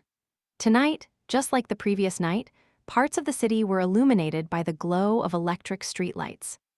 She was glad to see her people taking another step toward prosperity here in the Dream Realm, but because of it, the stars seemed dimmer than they had been before. That filled her with a faint sense of regret. The stars might have become more distant, but the pale disk of the full moon, slowly traveling across the surface of the tranquil lake, looked closer than it had ever been before. Tonight was the third and last night when the full moon would rise above Bastion this month. For these 3 nights, sailing on the lake was forbidden, and people were kept away from its shore. That was because when the full moon rose, the boundary between reality and illusion grew thin here in Bastion, and the horror imprisoned in the ruins of the true castle strained to exert its dreadful influence from beyond the reflections. So, Nephi's had to stay in the city during the full moon to guard it. Strangely enough, for her, these 3 dangerous nights were usually a time of rest and recuperation. She spent most of her time on the battlefield, leading the forces of humanity against the tide of nightmares threatening to swallow them all. Despite the hidden presence of a cursed demon, the sight of a full moon promised peace and serenity. Granted. She wasn't used to spending these moonlit nights alone. Sunny was usually with her, either by her side or hiding in her shadow. Nephi's had grown used to his presence without even knowing it. Now that he was gone, his absence felt strangely unnatural. She was surprised to find herself missing him, even if he had only been gone for a day. Who would have thought I'd find myself feeling these emotions one day? It was peculiar indeed, not at all like her, but it wasn't an unwelcome feeling. In fact, the sweet pain of missing someone made her feel hopeful. It made her believe that there was some life left, still, in her scorched and arid heart. So, she tried to enjoy the unfamiliar sense of faint melancholy. Sunny had been forced to leave because of unforeseen, albeit not entirely unexpected complications in Ravenheart. The incarnation he had sent there, as well as Kai, was now missing. More than that, a cursed tyrant and two beasts had escaped a prison made for them by the demon of dread, only to end up in another seconds later, thanks to Sation's quick thinking. Nobody knew what would escape the eerie Jade board next, though, so the sovereigns had to make their way to the Jade Palace. Sunny had gone first, taking Cassie with him.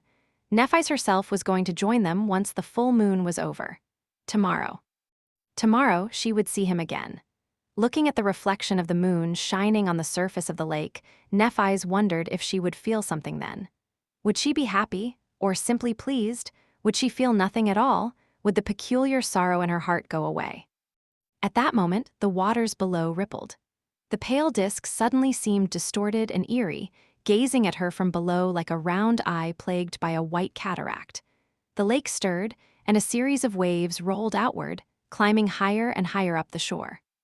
Nephise tilted her head, watching it all transpire somberly. So, it chose tonight to show its hand. What an unfortunate coincidence it was.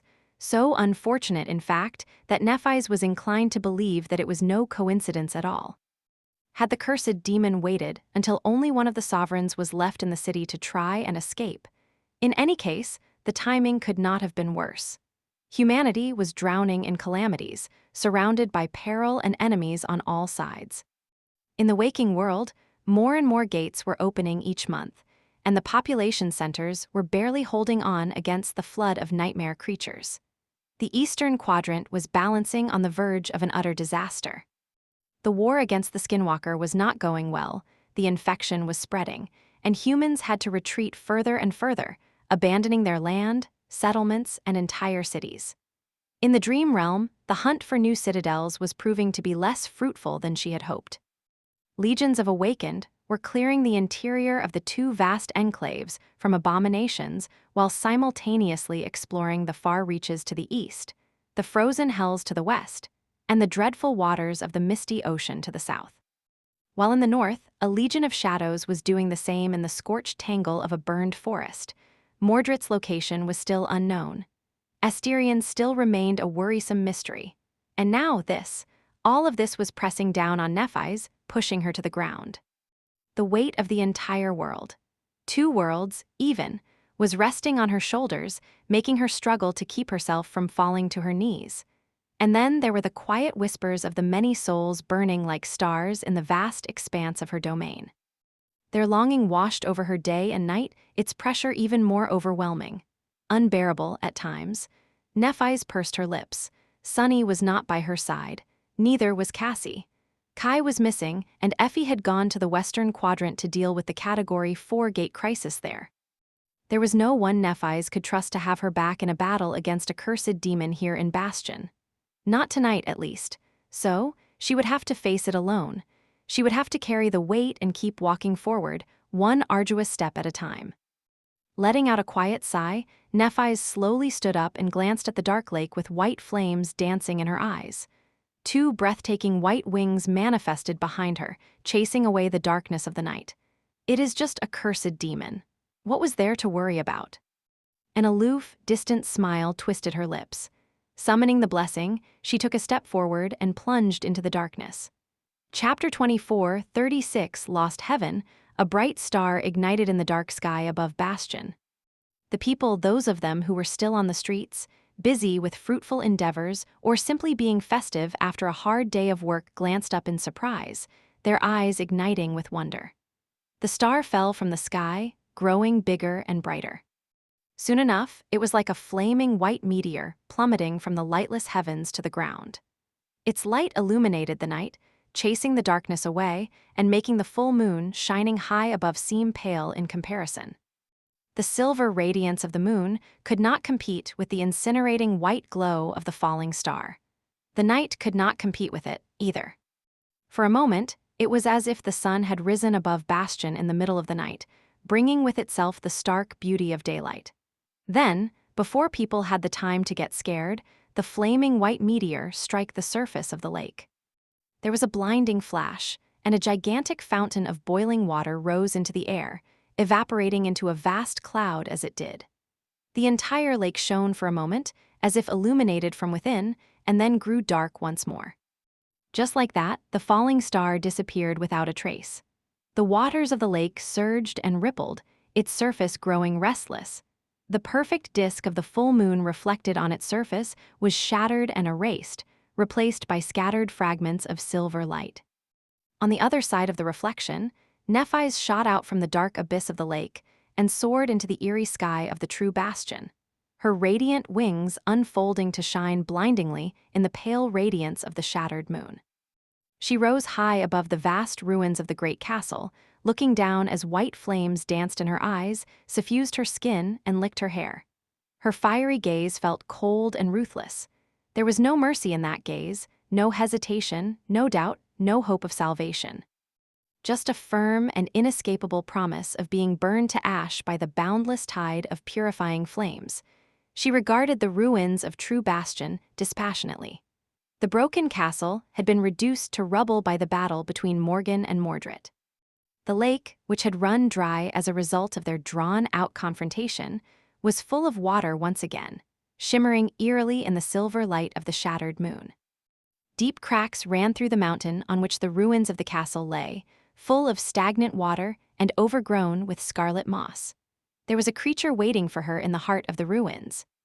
A shapeless mountain of gray flesh towered above the rubble, covered by moss and brimming with 100 revolting limbs that rose from it like a harrowing forest. A frightening, eerie presence emanated from the grotesque creatures, making the light of the moon seem reluctant to touch it. As a result, the creature was surrounded by a shroud of darkness. The winds avoided it, as well, so nothing disturbed the dead silence enveloping the ruins. It was as if the world itself was trying to escape it, revolted and frightened by the ancient fiend.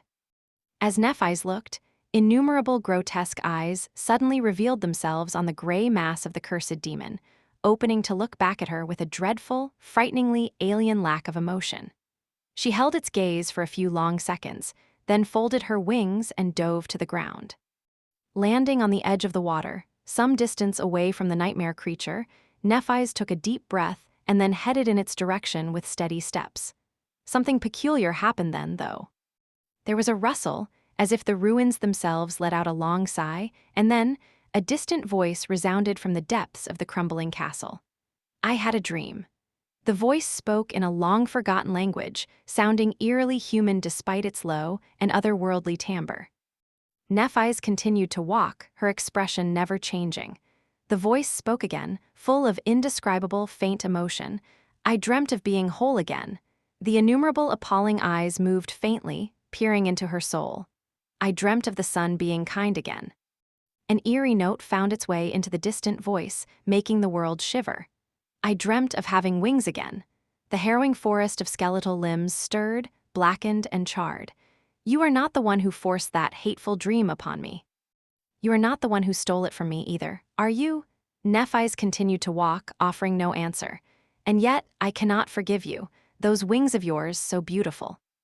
The appalling eyes of the cursed demon grew darker, and its voice grew cold and insidious, full of malice so vast that it made Nephis halt for a moment. "Blood of the sun, have you come to burn me?"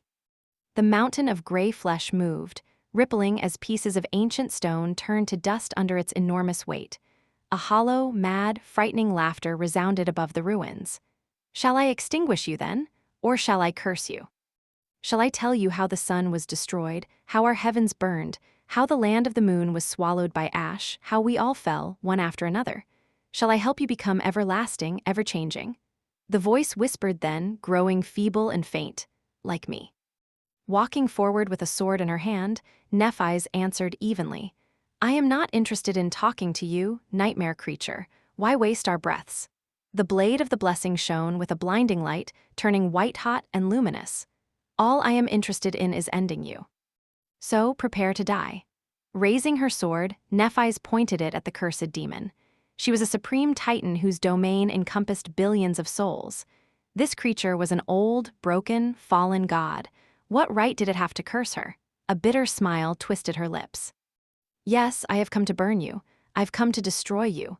Unlike mine, your pain will be rapid. Be thankful. Chapter 24, 37 Abjuration. Nephis had grown vastly more powerful after attaining supremacy. However, there was nuance to that newfound power. Not all of it came easily, and not all of it could be used freely in any situation.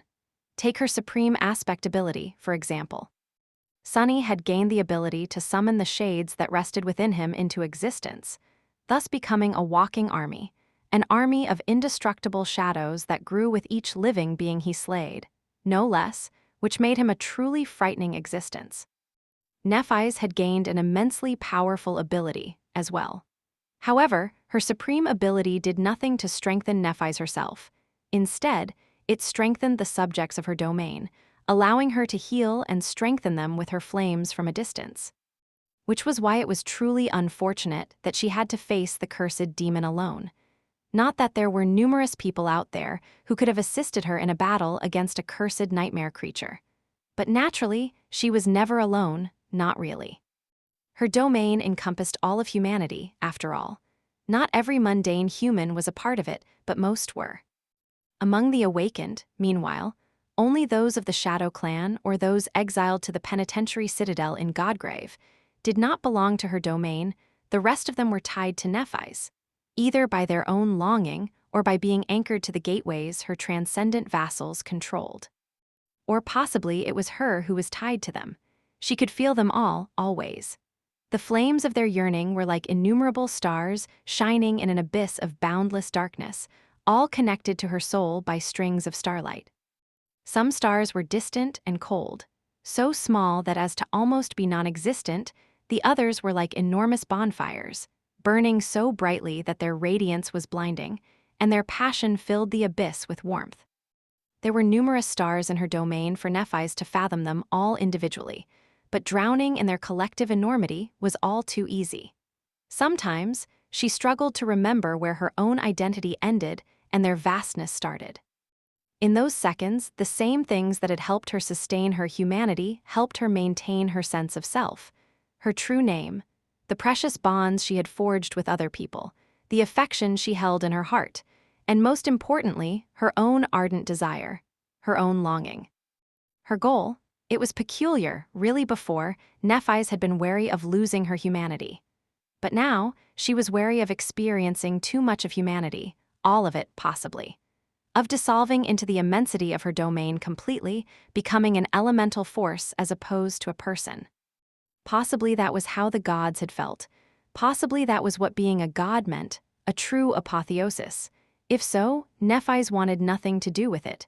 An element was mighty like a force of nature, but it did not have direction. It did not have conviction. It did not have will.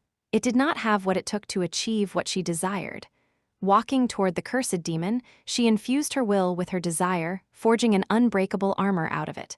I am not alone.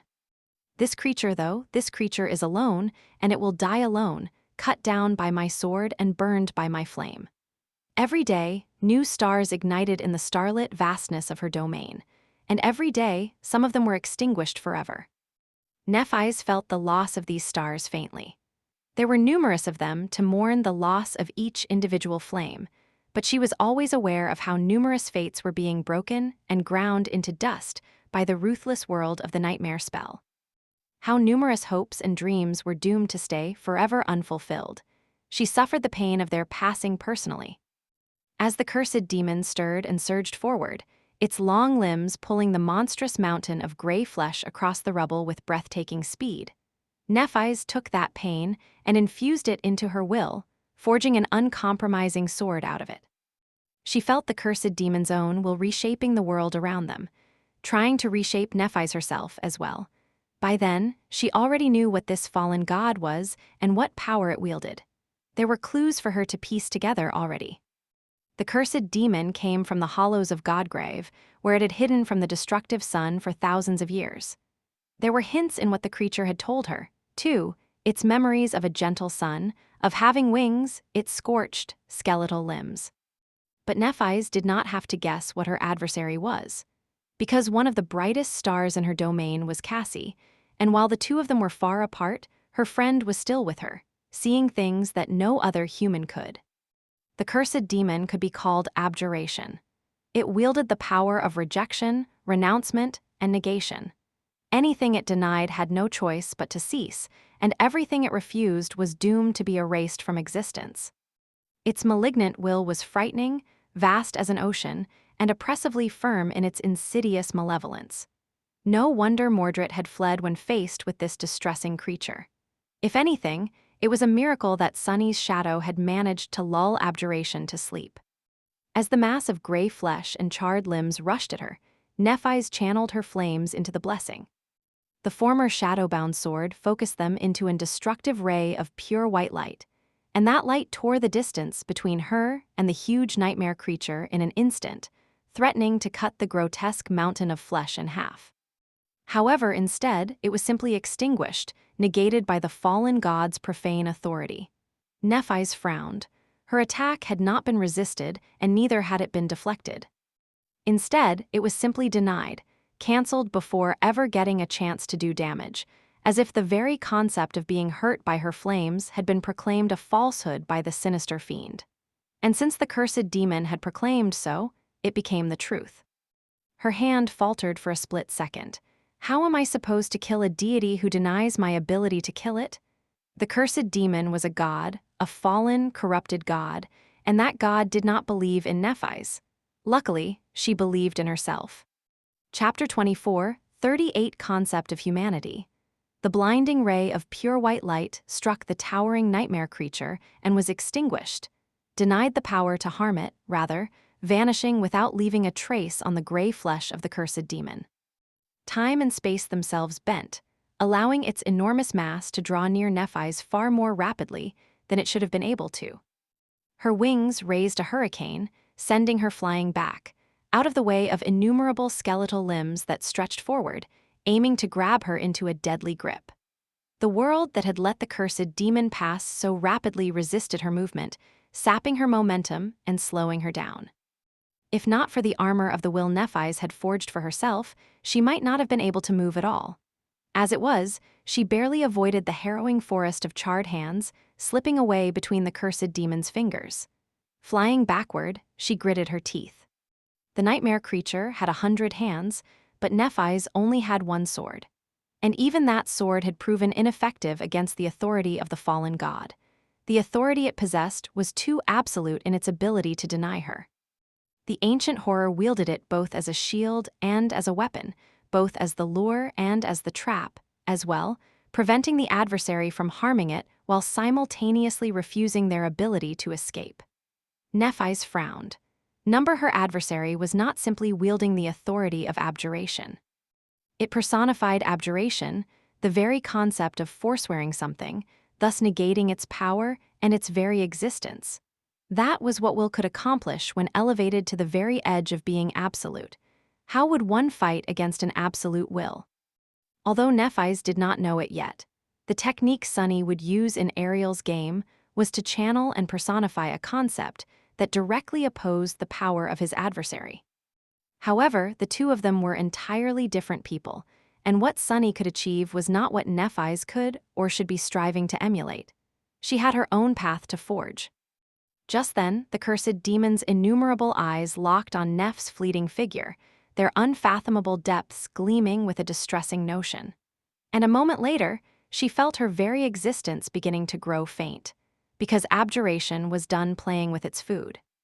Instead of resisting her attacks, the fiend simply chose to deny Nephi's herself, to reject her existence, forcing the world into erasing her completely. How do I resist a deity's will? It was a complicated question, a question that only a handful of people had been forced to ask themselves ever since the nightmare spell descended upon the world. To Nephi's, though, the answer was easy. She simply had to break it with her own. She simply had to crush it. If the nightmare creature refused to burn, she had to burn it with more powerful flames. If it refused to be cut, she had to slash it with a sharper blade. If it refused to die, she simply had to convince death to take it. Hey, nightmare creature. Nephi's landed on the rubble and slid back, pushed almost to the edge of the water. Her eyes flared with distressing white radiance. Do you think you can snuff me out that easily? Her presence, which had grown faint, suddenly seemed clear, vast, and unfathomable. Abjuration might have been able to negate the existence of a saint, of a weaker sovereign, possibly. But Nephis ruled over and inspired all of humanity. To deny her existence, the creature would have had to erase all of mankind from existence first, to extinguish all of the innumerable stars that illuminated the vast heaven of her soul in an instant. She was changing star, the star of ruin, the goddess of humanity. Nephis did not like these words and had even taken measures to dissuade people from calling her by that title, as well as from worshipping her as a deity. But while she had not undergone apotheosis yet, to some degree, there was truth to what some were saying. For all intensive purposes, she had become the personification of humanity. Her sword was the sword of all humans and carried the weight of all their hopes and dreams, of all their longing. Her flames were fueled by their desire. "How dare you deny me?" Snarling, Nephis dashed forward. The blessing was strengthened by all of her soul flame, strengthened more than even her body and soul were due to its flame conduit, trait. At the same time, its capacity to overwhelm the will of nightmare creatures was further enhanced by the purifying light, trait, the special quality of the shadowbound sword that made it especially lethal to those tainted by the corruption. But more importantly, it had become the vessel of her will, and her will was fueled by her desire to slay the cursed demon. Desire was the root of all virtues, no less, as well as of all sin. There was hardly a more potent source of willpower than passionate yearning. Burn. Gathering all of her will into the tip of the blade, Nephis moved it in a downward slash. The same downward slash she had practiced myriads of times, until every minuscule detail of performing it flawlessly was absorbed into her very bones, and answering to her will. The world burned. It burned brightly, the stone rubble melting and the dark lake boiling. But that was only the beginning, because in the next moment, Nephis channeled her will into speaking the words as well. A frightening verse of linked true names escaped from her lips, summoning fire and destruction upon the world. The intense white flames surged and roared, consuming the very fabric of existence. But Nephis was still not done. Releasing the confines of her mortal shell, she unleashed her true transcendent form. A mass of white flame rose from the ground, easily as tall as the grotesque mountain of gray flash. The flame moved as if it possessed a life of its own, surging forward to meet the cursed demon. As it did, the mass of flames assumed the form of a radiant winged figure wielding a radiant blade. The giant blade, woven out of pure white light, fell, aiming to sever a dozen of the abomination's severed limbs. The radiance of it all was so blinding that it seemed as if dawn had shone upon the shattered darkness of True Bastion. And, illuminated by that light, the cursed demon cowered, terrified by the memories of the ruthless, destructive sky. Of course, naturally, it only faltered for a brief moment. Chapter 24, 39 Heaven and Hell, the world was ablaze. The darkness of the night was vanquished, chased away by an immaculate white abyss of incandescent light. The stone rubble burned, the waters of the vast lake burned, too. Fine particles of superheated dust permeated the air, turning the crumbling ruins into an inescapable furnace. The air itself burned. The sky was suffused with immolating light, turning everything below its merciless expanse into cinders and ash. The boundless ocean of flames roared, its roars fusing and melting together to speak a litany of words: destruction, ruination, annihilation. At the same time, the world was frigid and frozen, devoid of all warmth. The great lake was covered in ice, frozen solid. Rime and hoarfrost covered the ruins, painting eerie patterns on the stone rubble. The stones themselves had become weak and brittle, ready to break from the smallest touch. Tiny crystals of ice drifted slowly in the frigid air, shining in the pale radiance of the shattered moon. A deep, dead silence enveloped the ruins of the colossal castle. It was a place completely devoid of warmth and life, a place where the very idea of life was strange and abhorrent. The world had been torn in two by the clash between a supreme titan and a cursed demon, its jagged halves fighting for dominance. Nephis had infused her indomitable will into her flames, setting the world on fire. The radiant hell she had unleashed was so terrible that the fabric of reality itself was ignited, and everything around her burned, even the things that had never been meant to burn. At the same time, abjuration rejected the flame. The hideous abomination refused to be burned, and in doing so, it denied the concept of heat itself, turning the world into a frozen inferno.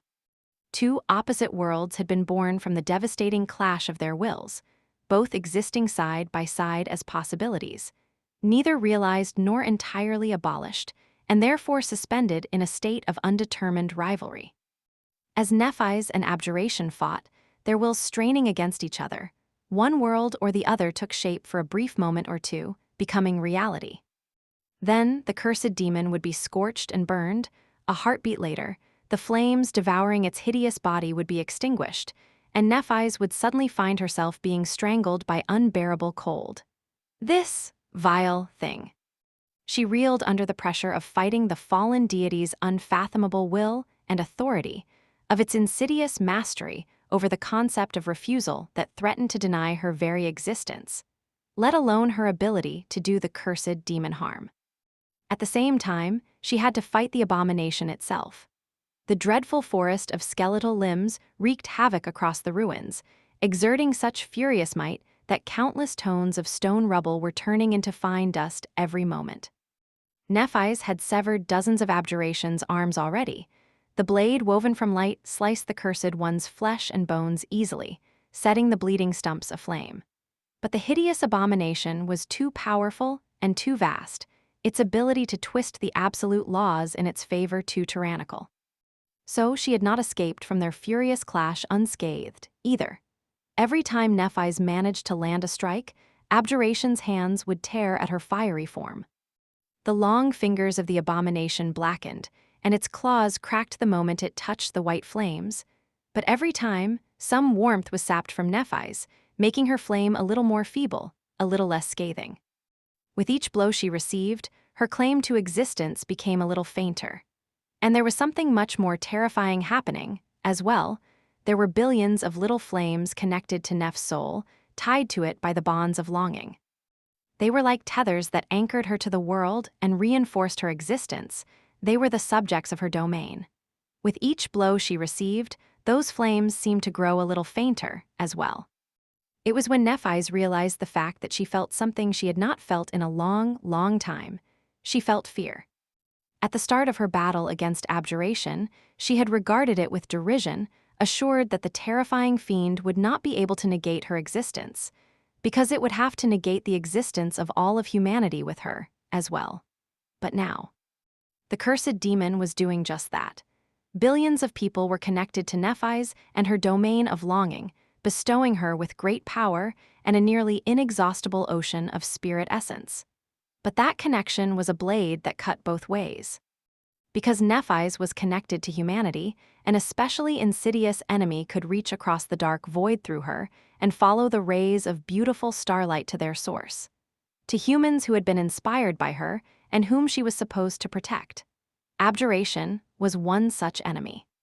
This cursed demon was old, powerful, and terrifying. It had soared in the boundless heaven as one of the spirits of Sun God's realm before falling into the vile depths of corruption. It had survived the Doom War, outlived the Lord of Light, and spent thousands of years hiding from the merciless radiance of the orphaned sky in the sweltering darkness of Godgrave. And now, it was here, in the hidden remains of True Bastion. Liberated from under the incandescent abyss that had imprisoned it, and free to spread its appalling influence as it wished. There was only one obstacle standing in its way, two obstacles, really. Changing Star and the Lord of Shadows. And only one of them was here to face the cursed demon now.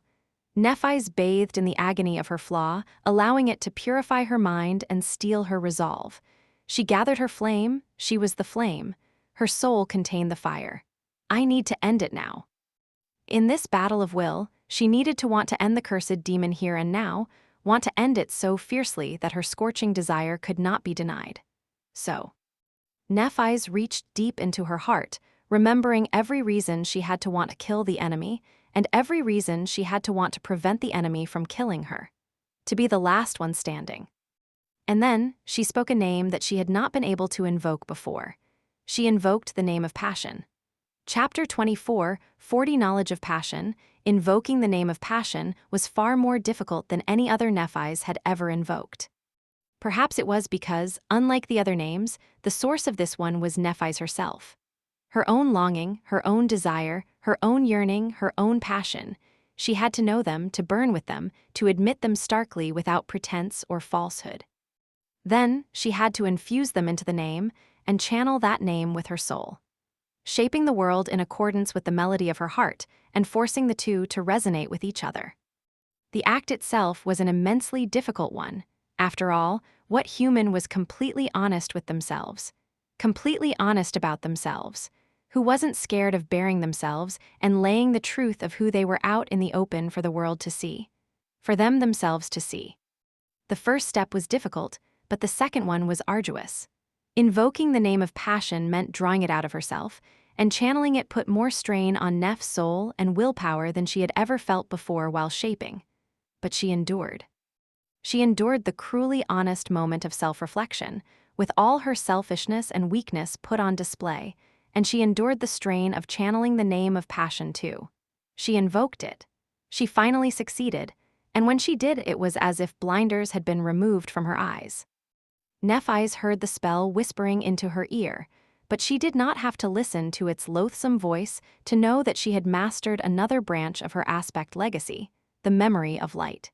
She had mastered the knowledge of passion. Just as it had happened with the knowledge of fire and the knowledge of destruction, she could enjoy the fruit of her labor.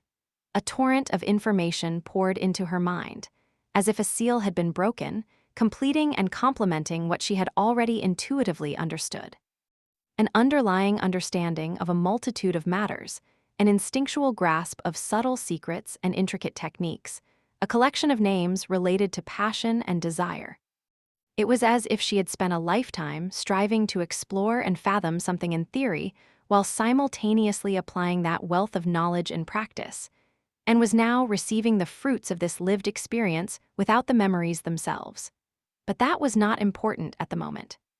Nephis could assess and consolidate the boon of mastering another branch of her aspect legacy later. Right now, she was still reeling from having invoked the name of passion. Channeling that name was like adding fuel to her already scathing desire. Ignited by the invocation of passion, it flared with even greater intensity, emboldened and empowered by her sorcery. Her desire, in turn, augmented and emboldened her will, making it so much more potent. It was like a comprehensive enhancement of her fiery spirit, a cheat-like, self-fulfilling prophecy. It was like something that she had always been meant to possess, but was denied until now. The cornerstone of her entire aspect, or maybe a missing piece that had been preventing her from making the next step. Nephis suddenly felt incredibly alive.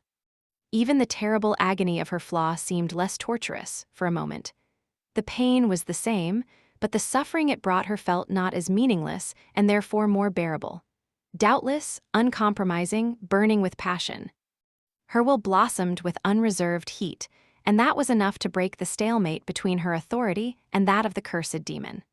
The world, which had been torn in two, was finally restored to being whole again. The frigid hell of abjuration's creation was vanquished, and the incandescent inferno of purifying flames was actualized, settling to take its lawful place in reality. And so, just like Nephis had promised, abjuration burned. You have slain abjuration. Having assumed her human form, Nephis fell to her knees and gasped, clutching at her chest. She tried to draw air into her scorched lungs, but there was no air left for her to inhale. All of it had been burned away, turning the ruins of True Bastion into an incandescent, suffocating desert. The crumbling castle was no more, turned into a vast plain of glowing, white-hot slag. The lake was gone, too, its dark waters turned into clouds of superheated plasma. The remains of the city that had been hidden below the lake and the bones of its former citizens had turned to ash. Arg, Nephis tried to groan, but without air to carry her voice, there was no sound. She closed her mouth and gritted her teeth, enduring the pain in silence. Even after she had overpowered the will of the cursed demon by invoking the name of passion, their battle lasted for a long while. She had dealt the insidious abominations plenty of grievous wounds, and received more than a few of them herself in return. Her body was immaculate and pristine, but her soul was in shambles. She had burned her soul cores, as well, damaging a few of them almost to the point of breaking. But since she was a half-breed who was born of two worlds, belonging to neither, she could absorb the soul fragments of nightmare creatures slain by her flames just like she would those of humans. Abjuration had been a cursed demon, and an ancient one at that, so her cores were now rebuilding themselves, having received a generous infusion of soul fragments after the abomination's death. Just abjuration, huh? It seemed like the spell did not deem it worthy to even mention the rank and class of cursed nightmare creatures when announcing their deaths. It made sense, really. After all, there had been only one abjuration in the world. It was one of a kind, so no one would confuse it with some other horror bearing the same name. Nephis looked around, drowning in the heat of the brilliant hell of her own creation. It was going to take a long time for true Bastion to cool off. And there was no reason for her to remain here anymore. On the contrary, there were plenty of reasons for her to leave as soon as possible. Even though she was not channeling the name of passion anymore, she could still feel its aftereffects. Usually, she would be drained of all feelings and emotions after abusing her aspect so thoroughly, but today, Nephis was full of them instead. She wanted to return to illusory Bastion.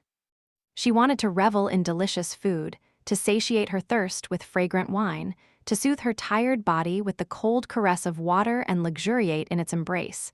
She wanted to meet Sunny. She longed for him with such intensity that it felt a little frightening. Let's go.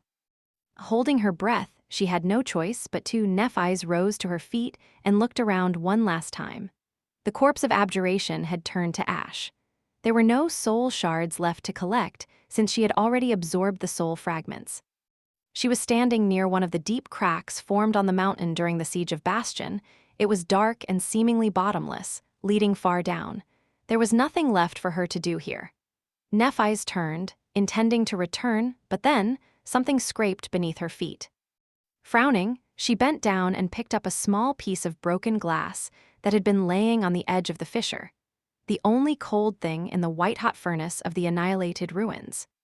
The piece of glass was blackened by soot, but when she scraped it with a nail, a fiery white eye looked back at her from beneath. It was the reflection of her own eye and the white flame dancing in its depths. A mirror. Nephis threw one last look into the dark fissure, her frown growing deeper. Then, she tossed the fragment of the shattered mirror away and turned around. It was time for her to leave. Ravenheart awaited. Chapter 24, 41 Immediate Impact. Sunny shook his head as he continued on his way. The memories of learning what Nephis had done in Bastion were followed by the memories of reuniting with her in Ravenheart. At that point, he finally reached his destination. Having spent several weeks surrounded by billowing clouds of ash and cursed abominations, fighting one desperate battle after another, he was truly a pitiful sight to behold. His body might have been rebuilt and perfected by flesh weave, but he still could not wait to take a shower, lower himself into a bath, or better yet, rest his weary self in a steam room, followed by a plunge into ice-cold water. It just so happened that he could really use a cold plunge at the moment. Leaving his battered incarnation to tend to itself, Sunny shifted his focus to the avatar who remained in the council room. The Song Sisters had left by then, leaving him alone with Nephis and Cassie. The mood in the spacious chamber was different now. The sunset had drawn its last breath, surrendering the world to the embrace of darkness. The sky outside the tall windows was black and littered with shimmering stars, snow dancing in the torrents of cold wind. The brief levity was gone, replaced by a sense of gravity. Sunny remained silent for a few moments, then spoke with a sigh. This time, he described what had happened in the miniature realm of Ariel's game in detail, without wasting his time on jokes or witty wordplay. Going over everything he had experienced helped him put the events of the past weeks in perspective, as well. Let's see. First, he explained the nature of the little dreadful world created by Ariel, the vast grid of towering mountains, the snow, and ash domains. The significance of dawn and dusk for the game, pieces the role of castles and shrines, and lastly the existence of the terrifying arbiter who hid beneath the clouds. These were the laws governing the death game. Then he described his own actions in the game and the battles he had fought. The battle against the Crystal Hive was relatively insignificant in the grand scheme of things. At best, it was a valuable exercise in fighting a powerful adversary while being suppressed by a hostile domain, which wasn't really that new of an experience for Sunny or for navi's, who suffered a much worse version of the same suppression every time they entered the waking world. Next was the battle against abundance. That one was a much more valuable lesson, a priceless one, even since it was the first time Sunny had fought a cursed abomination. He had learned about how lesser deities embodied concepts and weaponized them to twist the absolute laws of existence in their favor from that clash, as well as understood the natural affinity of his own will better. In the end, Sunny had defeated abundance by utilizing sorcery to counter and restrain the beast's authority, then slowly poisoning its soul with death will. navi's smiled faintly when he described crushing the infinite worm under his boot. What an elegant solution. Sunny chuckled. Thank you. Killing abundance was the pebble that began an avalanche. With a sacred shade in my service, I could tackle more powerful foes and slowly build an advantage over the snow tyrant. Plus, it was quite satisfying. He continued, describing the race to the Shrine of Truth and its first siege, his battle against the wolf, the grand spell he had woven, and the eventual annihilation of the volcano. The details of how he had held off a cursed demon while fueling his trap with the demon's own strength had a greater effect on navi's and Cassie. Cassie especially seemed stunned. So, you channeled an opposite concept to that of the wolf. Sunny nodded. When you fight deities, the battle itself is only the tip of the iceberg. There is a clash of wills happening at the same time, hidden from view. It influences the cadence of combat, deciding who will gain the decisive advantage. Gods reshape the world around them according to what they are, and in order to defeat them, you have to break that vision of reality first. One would ideally achieve that with overwhelming strength, but since we are weaker than the cursed ones, I had to get inventive. Cassie smiled. Amazing, navi's meanwhile contemplated his words deeply.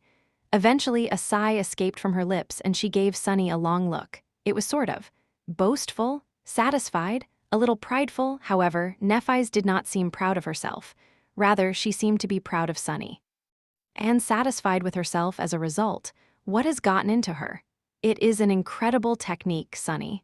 Sadly, I don't think anyone except you can make use of it. Your aspect and aspect legacy make you supremely adaptable, and this arcane ability to channel foreign concepts is their culmination. No one else would have been able to do something like that. Sunny remained silent for a few moments. Well, she wasn't wrong. Granted, he did not explain how he had almost killed Kai after taking this technique a step further in the battle against the puppeteer yet. But that could wait a little longer. After all, who didn't like being praised by their girlfriend and receiving these kinds of looks from her? Sunny wanted to enjoy the second a little longer. He sighed. The spell I created takes most credit for the deaths of the wolf and the brass giant. It was a significant breakthrough in and of itself, made possible by the lessons I had learned while creating a bow for Kai. Actually, out of everything I gained in Ariel's game, this one might be the most immediately impactful. navi's gave him an intense look. Do you mean? Sunny nodded. Yes, it opens an entirely new horizon of possibilities for us. I can further develop and expand this new branch of weaving, then I'll be able to create more intricate spells. Even with 7 bodies, I won't be able to enchant every citadel of humanity, but doing so for our most important strongholds in the dream realm might be possible, as long as there are enough sacred soul shards to fuel the spells. navi's looked to Cassie. Cassie, do you think you can help Sunny integrate his enchantments into the fortifications of human citadels with runic sorcery? The blind seer considered her words seriously for a while, then gave her a hesitant shrug. It is not impossible. Fusing 2 schools of sorcery won't make the result greater, but it might hasten the process and make it easier for the saints in charge of the citadels to operate and maintain the arrays. Sunny and I will have to spend a lot of time side by side to work out the framework, though. I've never considered large-scale runic arrays thoroughly before, but it should not be entirely different from the sorcery of the Ivory Island and the Chain Breaker. Nephi sighed. Time, it all comes down to time, doesn't it? She fell silent for a moment. Still, that is something worth investing time in. Our cities will come under siege eventually. When that happens, there has to be a way to keep the population safe while the champions repel the enemy. Sunny, I would be grateful if you and Cassie made that project a priority. Sunny smiled. Sure. I can spare an incarnation or two.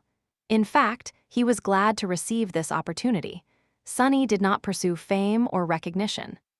Being forced into the shadows by the revelation of why Weaver's lineage had been forbidden by the gods suited him fine.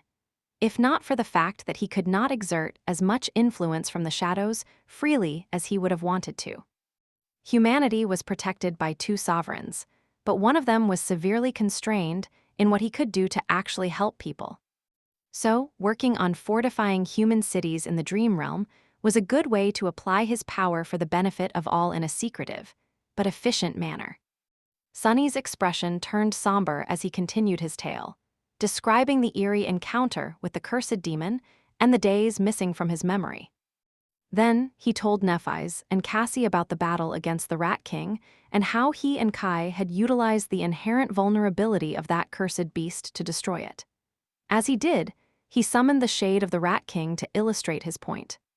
Strangely enough, the appearance of a large, feral-looking black rat on his palm did not impress the two women that much. In fact, their reactions did not seem enthusiastic at all, for some reason. It was almost as if they did not like this adorable black cutie pie. But why wouldn't they? Weirdos. Dismissing the rat after giving it a few head scratches, Sunny considered his words and described the final battle of Ariel's game, the battle against the spirit of doubt, Puppeteer itself. Chapter 24, 42, Self-Sufficient Cycle. And so, I cleaved the snow tyrant's head clean off. He finished the description of the battle with a thoughtful expression, looking at the stars burning in the cold black sky beyond the window. I think that it was mostly lying through its teeth to confuse me. Well, actually, I don't think that it had a mouth, so it was lying through whatever it had instead of teeth. Puppeteer was definitely not as immune to the madness of corruption as it presented itself, at least. As for the rest, he frowned. Maybe there was some truth to what it said after all. Even if it twisted the meaning of it all entirely to sow seeds of doubt into my mind. Speaking of which, Sunny had felt a few of those still growing in his heart after returning from Ariel's game, soon to give birth to larval worms of doubt, certainly. He poisoned them with death will and obliterated them completely, shivering in fear and disgust, then asked Nephi's to purify him with her radiant flames just in case. Kai underwent the same cleansing. That did the job, preventing the puppeteer from infecting the world with its sinister malice from beyond the grave. Things could have gone differently if it had met a less paranoid and well-informed adversary. There was silence in the council chamber for a while. Then Nephi said in a contemplative tone, "Actually, I'm inclined to believe at least one thing the moth told you." Sunny raised an eyebrow. "Oh, which one?" She looked into the distance, a distant expression on her beautiful face. What it said about the flame waning. If you think about it, that is only natural, no? Sunny studied her carefully. "I'm not sure. Natural, how so?" Nephi's let out a light sigh.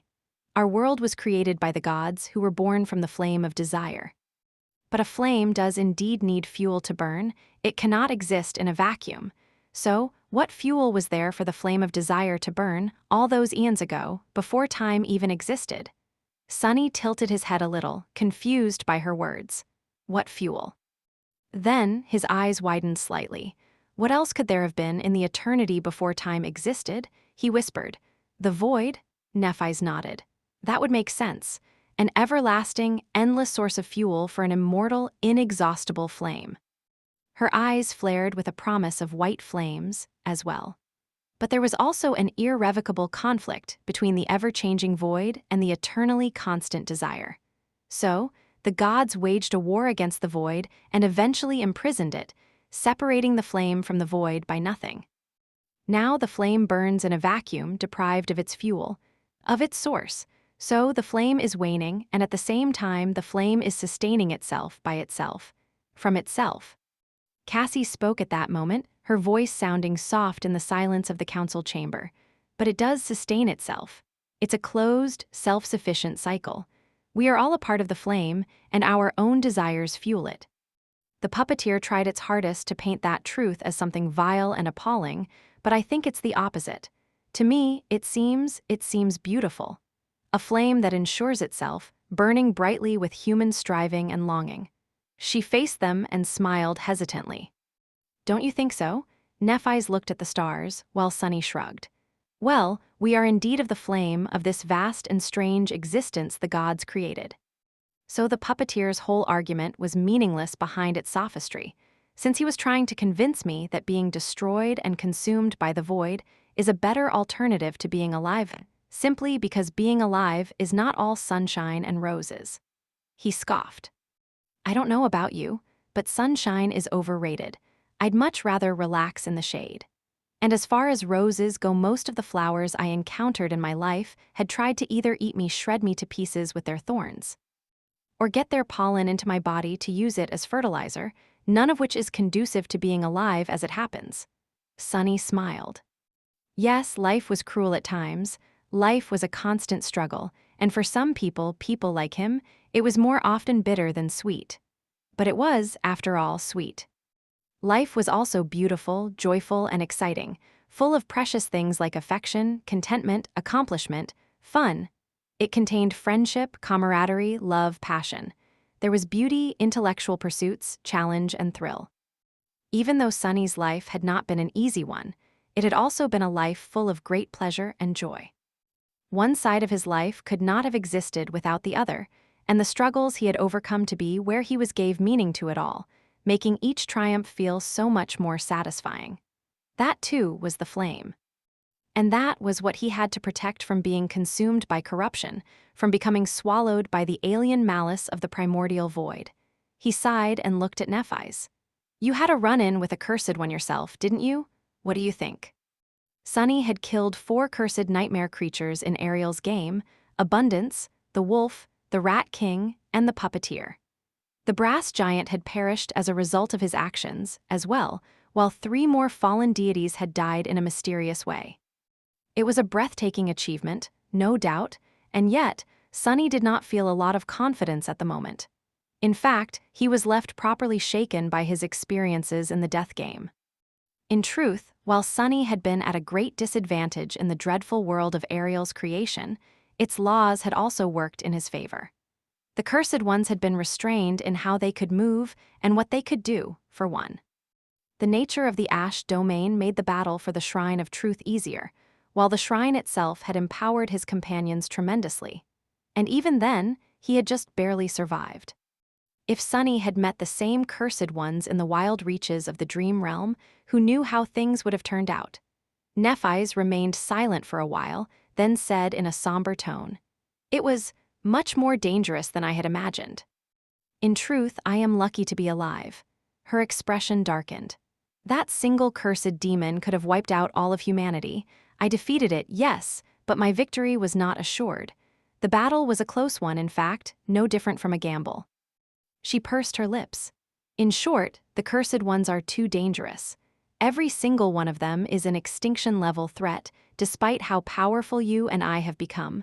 And there are more than a few of them out there, as well. There are 5 just here in the Jade Palace at the moment. Gods only know how many remain in Godgrave, both in the Hollows and in the Sea of Ash.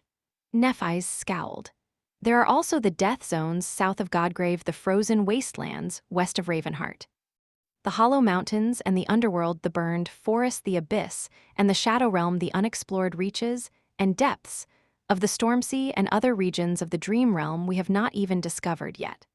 Finally, she looked at Sunny and let out a tired sigh. If all of them, or even only some of them, suddenly converge on the human domain, we will stand no chance. And that is not even mentioning the unholy ones.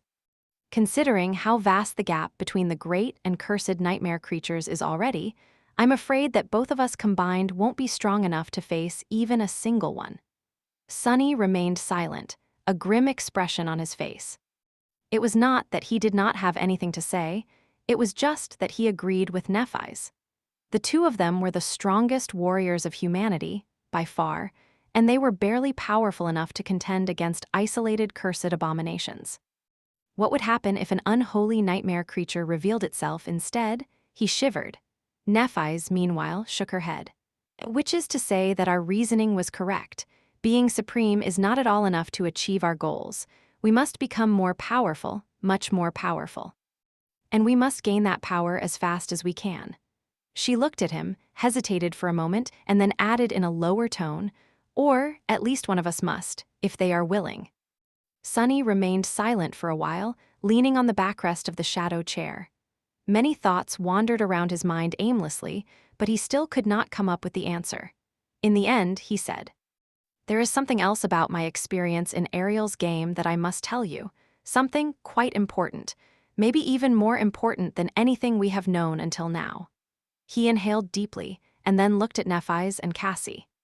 "It concerns a group of people who called themselves the Nine, Weaver, and the Nightmare Spell." Chapter 24, 43 Summary of Everything. Sunny had spent more than a decade uncovering the dreadful secrets of the dream realm and slowly piecing together its truth. The road to the knowledge he now possessed had been paved with blood and smoldering ruins, and very few people, if any at all, knew as much as he did about the hidden nature of the world. Which was not to say that others had not searched for the truth with just as much determination, and that no one else had a claim to the forbidden knowledge he harbored. The late sovereigns had known countless secrets, for example. There was Nephis, as well. She knew nearly as much as Sunny did, having spent the years they had been apart pursuing truths of her own. He did not have a monopoly on arcane knowledge, and neither did the world stand frozen while he was away. It was just that Sunny had an overwhelming advantage when it came to solving the chilling mysteries of the past, or at least used to have. That advantage was his former innate attribute, Fated, which had put him on a collision course with Weaver and other main characters of the end of the world all those years ago. However, Nephis had a great advantage of her own. That advantage was Cassie. There was hardly a person in the world better suited to learning the lost and forgotten truths than her. So, Nephis and Cassie had learned quite a few of the same secrets Sunny had in the years of his absence. Later, the three of them put their knowledge together. Now, however, Sunny was once again far ahead. Because this time, the secret he had learned was truly world-shattering. It was a secret to end all secrets, as well as the answer to numerous mysteries that had been plaguing them for years. So, Sunny told them everything he had learned in Ariel's game. How Weaver had challenged the demon of dread to a death game. Who the Nine were, how Weaver died for the first time by Orphan's hand. How she killed the demon of fate once again in the Shadow Realm, how the nightmare spell was completed by consuming the gods, and why. Of course. He could only tell them the truth without explaining how all of it related to him personally. Cassie had already deduced a lot about who Sunny was and had been from the gaps in her memory and the things she did not seem capable of remembering. While Nephis had her suspicions as well, but still neither of them could retain the knowledge of what they had known about him in the past. When he finished talking, a stunned silence reigned in the council chamber. A snowstorm was raging outside the window, obscuring the starlit sky. The chamber seemed darker than before, with shadows nestling in its corners, and no one dared to speak for a long while. Eventually, it was Sunny himself who broke the silence. "Ah, I've been chasing this truth for so long, you know. It almost feels unreal to finally know it all, well, most of it at least. I don't quite know how to feel, but I do know that knowledge is the origin of all power. So, it feels like we have grown immensely more powerful despite remaining the same, I guess." Cassie was frozen still, her expression distant. She seemed to be thinking about something feverishly, thousands of thoughts swarming behind her beautiful, unseeing eyes. Sunny shuddered to imagine what was happening in the little devious head of hers. Nephis, meanwhile, was somber and focused, looking at Sunny with silent but scathing intensity. After a while, she inhaled slowly and then spoke quietly. "So, let me get this straight." She stood up and walked to the window, watching the snowstorm rage behind the transparent crystal pane. Her voice sounded just as aloof as usual, but there was a wealth of hidden emotion in it now. A long time ago, at the dusk of the Golden Age, the gods had grown distant and indifferent, neglecting their duties, what people considered to be their duties at least. In their neglectful absence, an empire founded by war god and presumably enjoying his patronage launched a series of bloody conquests, slowly spreading across the mortal realms like a plague. That conquest continued until they encountered a small, peaceful nation, a culture that worshipped no gods, but instead built temples to fate itself. She turned and looked at Sunny with a frown. That culture was conquered and wiped out, but not before sending out 9 fated heroes or monsters, depending on how you look at it, on a quest to avenge their people. Avenge their people by slaying the gods. Sunny nodded and continued. But how can mortals hope to defeat the gods? The 9 were no match for them, and so they set out to ignite a war between the demons and the gods, knowing that it would bring the empire of war and all of existence with it to ruin. In that way, they became the architects of the doom that swallowed the world. Nephi's smiled darkly. Only there was one demon who refused to participate in the doom war. That demon, in fact, knew what the 9 were trying to achieve all along, as well as that there would be no winner in the war, that everything would be destroyed by it, with only corpses left in its wake. So that demon devised a plan of their own, a plan to twist fate. She inhaled deeply and finished in a cold, grim tone. Weaver created the nightmare spell, let it spread unnoticed among the desperate refugees of the end of days, and then manipulated one of the 9 into slaying them in the Shadow Realm, where the Void Gate stands. The Void Gate that had been opened by someone during the final battle of the Doom War.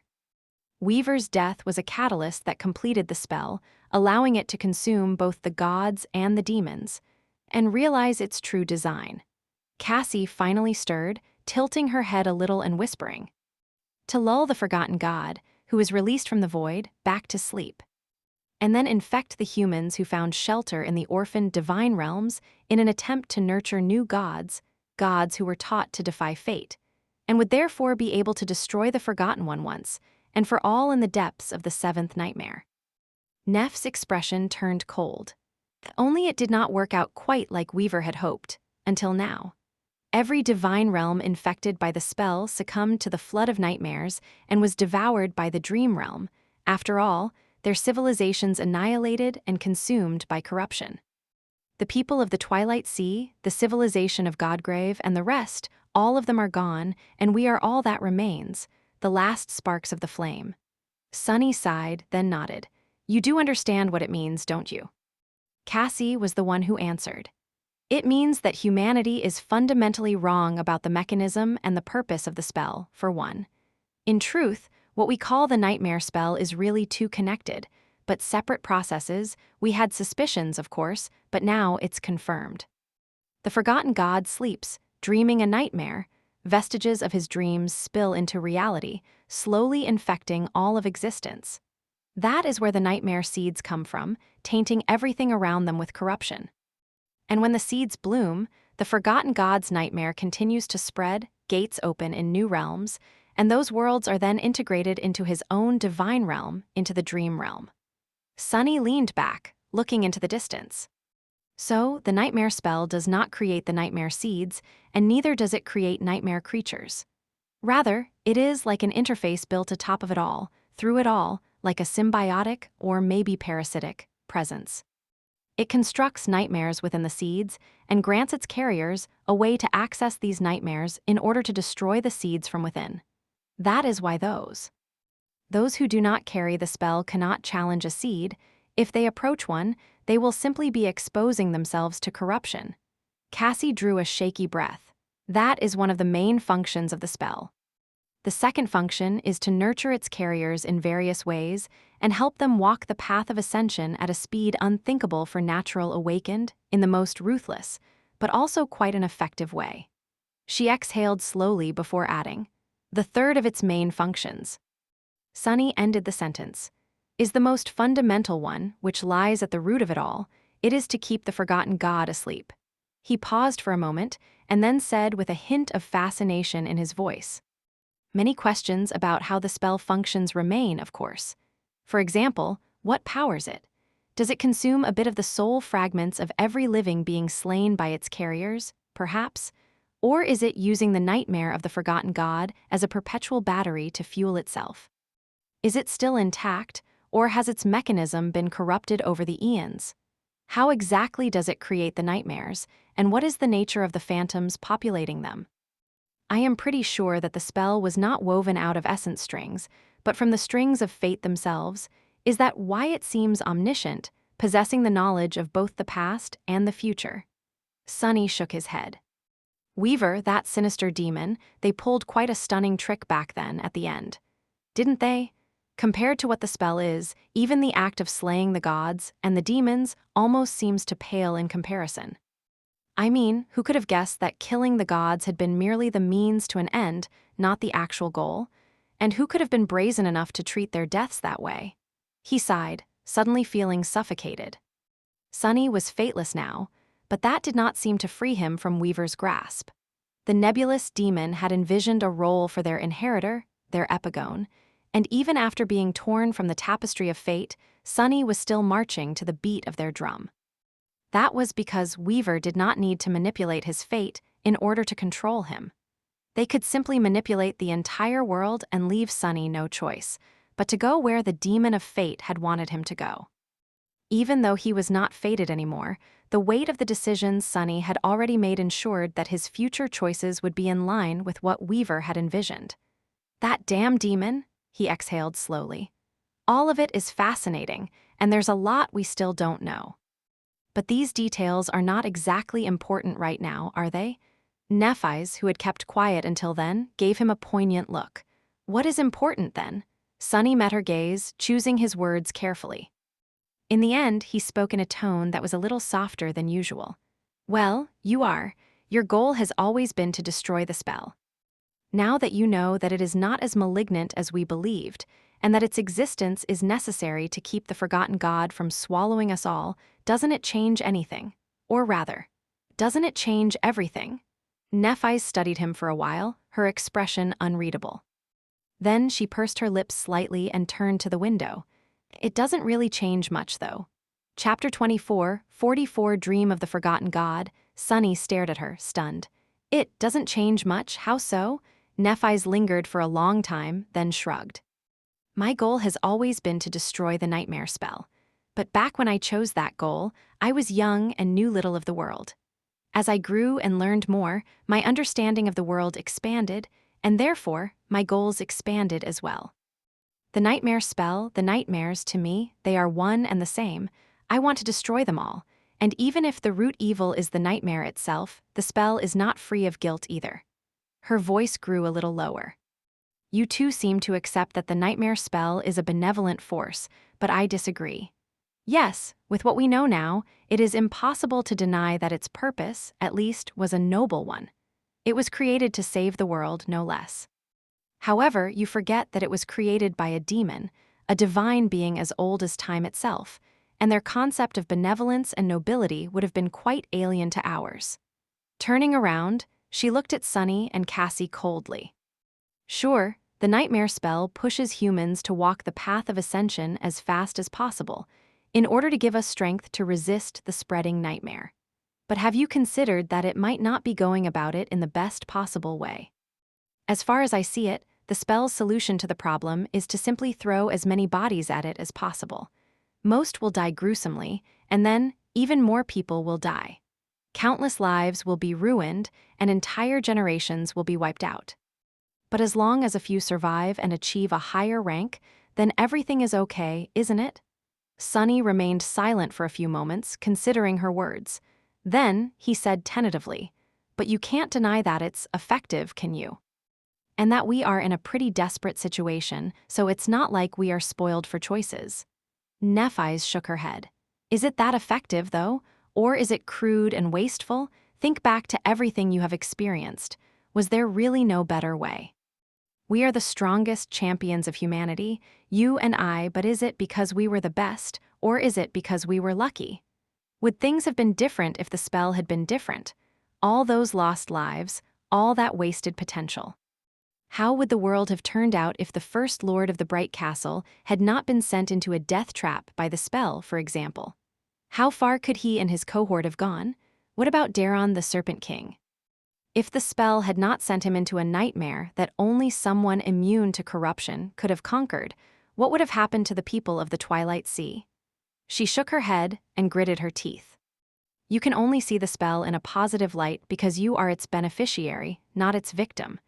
No matter its purpose, the spell is ruthless, inhuman, and vile. All this great power, all that startling potential, and you tell me that the great demon of fate could not come up with anything better than forcing children into the jaws of the nightmare. Do you know how many aspirants die every year without ever becoming sleepers? I know because I can feel their flames being snuffed out day and night. Was there really no better way? White flames ignited in Neff's eyes, and she grimaced.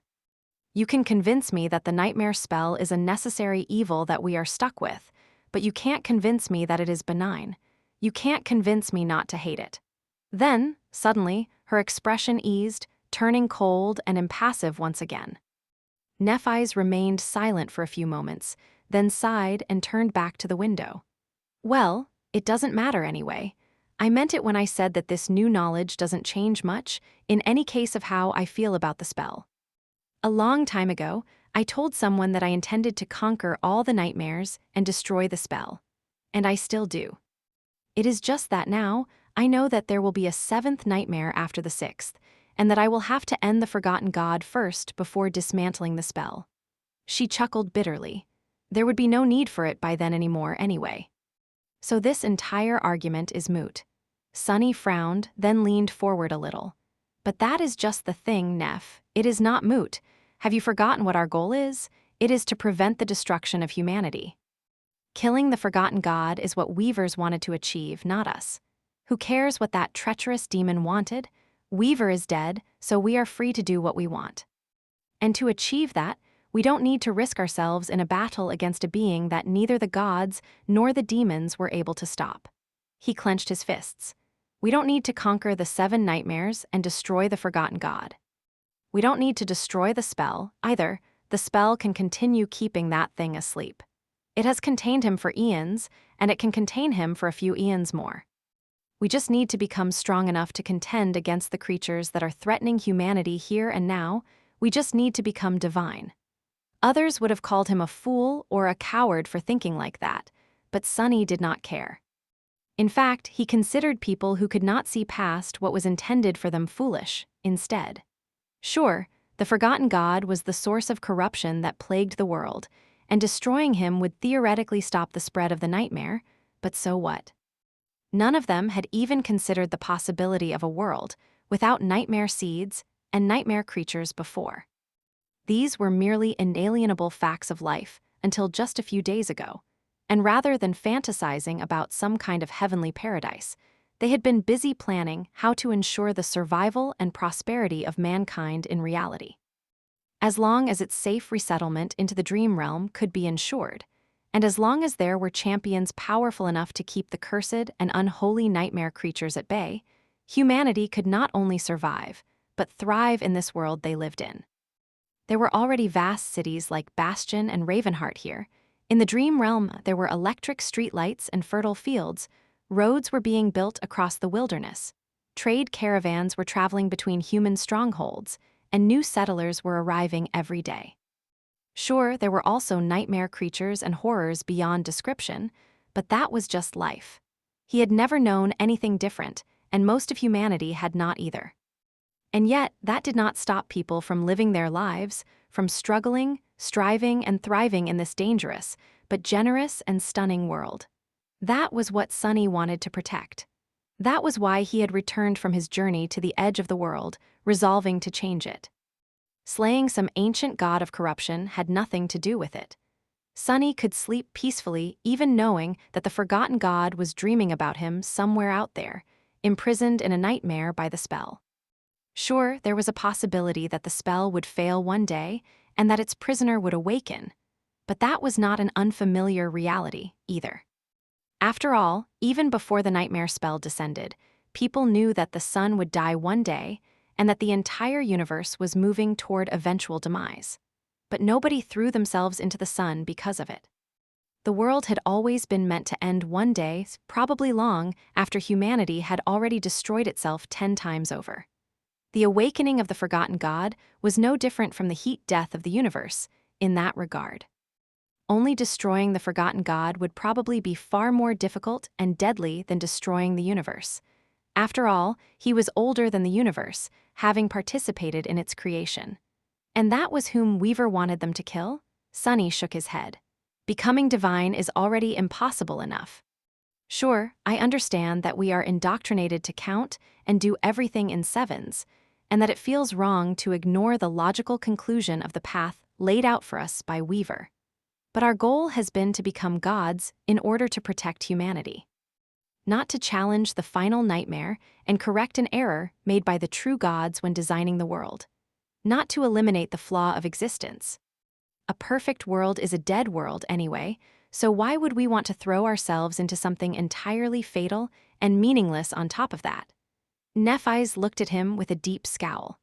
To prevent numerous people from having their choice robbed from them by the nightmare spell. To save countless lives from dying in the nightmares. To ensure that the end of the world never comes. To destroy the spell once and for all. Why can't you see it? Sunny did not respond for a while, looking at her silently. He knew that deep down, Nephis was a selfish person. That she did what she wanted, and it was merely a happy coincidence that what she wanted was to be a righteous and decent person, according to her own harsh understanding of righteousness and decency, of course. But what she really wanted was to destroy the spell, which she hated, and do so in a way she would not be ashamed of, to avenge herself upon the world. The nightmare gates, the nightmare spell, it was indeed all the same to her. She would not be able to let go of her most ardent desire easily. But Sunny was a selfish person, too. I see it, but I simply don't want you to throw your life away, Neph. Not in an attempt to create some kind of flawless Garden of Eden, of all things. I need you alive, please, try to see that as well. They both remained silent for a while, looking at each other. In the end, Nephis sighed and turned away. Why are we arguing anyway? It's not even guaranteed that we will survive the 5th nightmare, let alone the 6th. We can't even think about challenging the 7th right now and won't be for many years. So, let's cross that bridge when we get there. Sunny lingered for a while, then nodded reluctantly. Sure, let's focus on what we need to do right now, indeed. He knew that she had not been convinced and that her determination to destroy the nightmare spell was as firm as ever. But Sunny also knew that many things could change with time, so he tacitly agreed not to continue this conversation later for now. Nephis sighed. So, what are your plans? He leaned back and smiled. Well, since you so kindly disposed of that cursed demon and cleared the path to the mirror maze, I thought I'd get Effie and explore True Bastion a little. Oh, but I want to make a short stop in the frozen wastelands west of here first. There's something there I want to try finding. I'll depart for Bastion after that. Nephis hesitated for a moment, then nodded. Good. Actually, I found something after the battle with Abjuration, a fragment of one of Mordred's reflections. It could have been there from when we unleashed that cursed demon in True Bastion a year ago, but something tells me that it got there later. So, he might be hiding somewhere in that mirror maze. It's good that you'll be heading there. Sunny's smile dimmed a little. That guy, how wonderful. With that, he turned to Cassie. He was not hiding in that piece of mirror by chance, was he? She shook her head. No, Abjuration would have gotten him, and I checked just to make sure on top of that. Sunny nodded with relief. Good, then I guess we are done for today. I think we all need some time to digest all this new information. He looked at Nephis, knowing that the two of them had a lot to talk about and talk through. But that was better done alone. Outside the window, the sun was already rising from beyond the horizon. A new day had come to Ravenheart. Chapter 24, 45 longer days. About a month later, just before the full moon, Sunny returned to Bastion. Or rather, another of his incarnations did. The first had actually returned to Bastion weeks ago, but this one took a detour to the frozen wastelands west of Ravenheart first. There were scouting parties of the human domain prowling there in search of citadels. Granted, they neither dared nor could survive going deep into the hellish cold, and only the saints ventured beyond the outer reaches of the seemingly boundless expanse of ice. So, Sunny had employed Silent Stalker as a guide. Well, more so informed her of the fact that she would be his guide. And the two of them spent several unforgettable weeks together, shivering in the cold and eluding the strange, fearsome nightmare creatures who reigned in that frozen hell. That was how Sunny learned that Silent Stalker was not, in fact, mute. As it turned out, she could talk after all, or, at least, she could hiss and curse like a sailor. Whatever made the usually taciturn song princess so expressive all of a sudden, he had no idea. It was probably the cold. In any case, eventually, when it became too dangerous for Silent Stalker to follow him, he left her in a shelter he had dug in the ice and continued west on his own. A few days later, a pale and shaken Sunny returned, and the two of them started on the way back to Ravenheart. From there, Sunny passed through the Dream Gate to Bastion. It opened regularly, connecting the two largest human cities in the Dream Realm at set intervals. And here he was. A mass of people were flowing out of the towering Dream Gate, and he was safely hidden in its middle.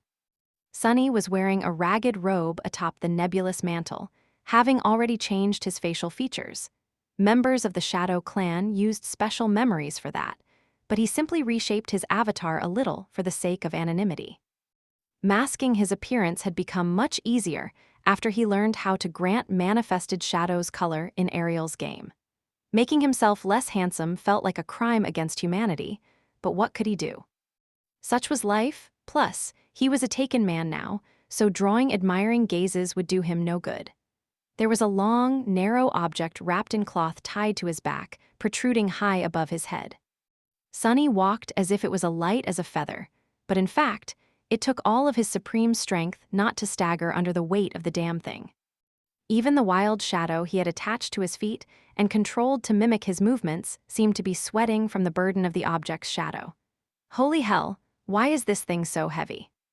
Letting out a shaky sigh, Sunny allowed the current of the crowd to carry him away from the Dream Gate. Soon enough, he encountered a problem.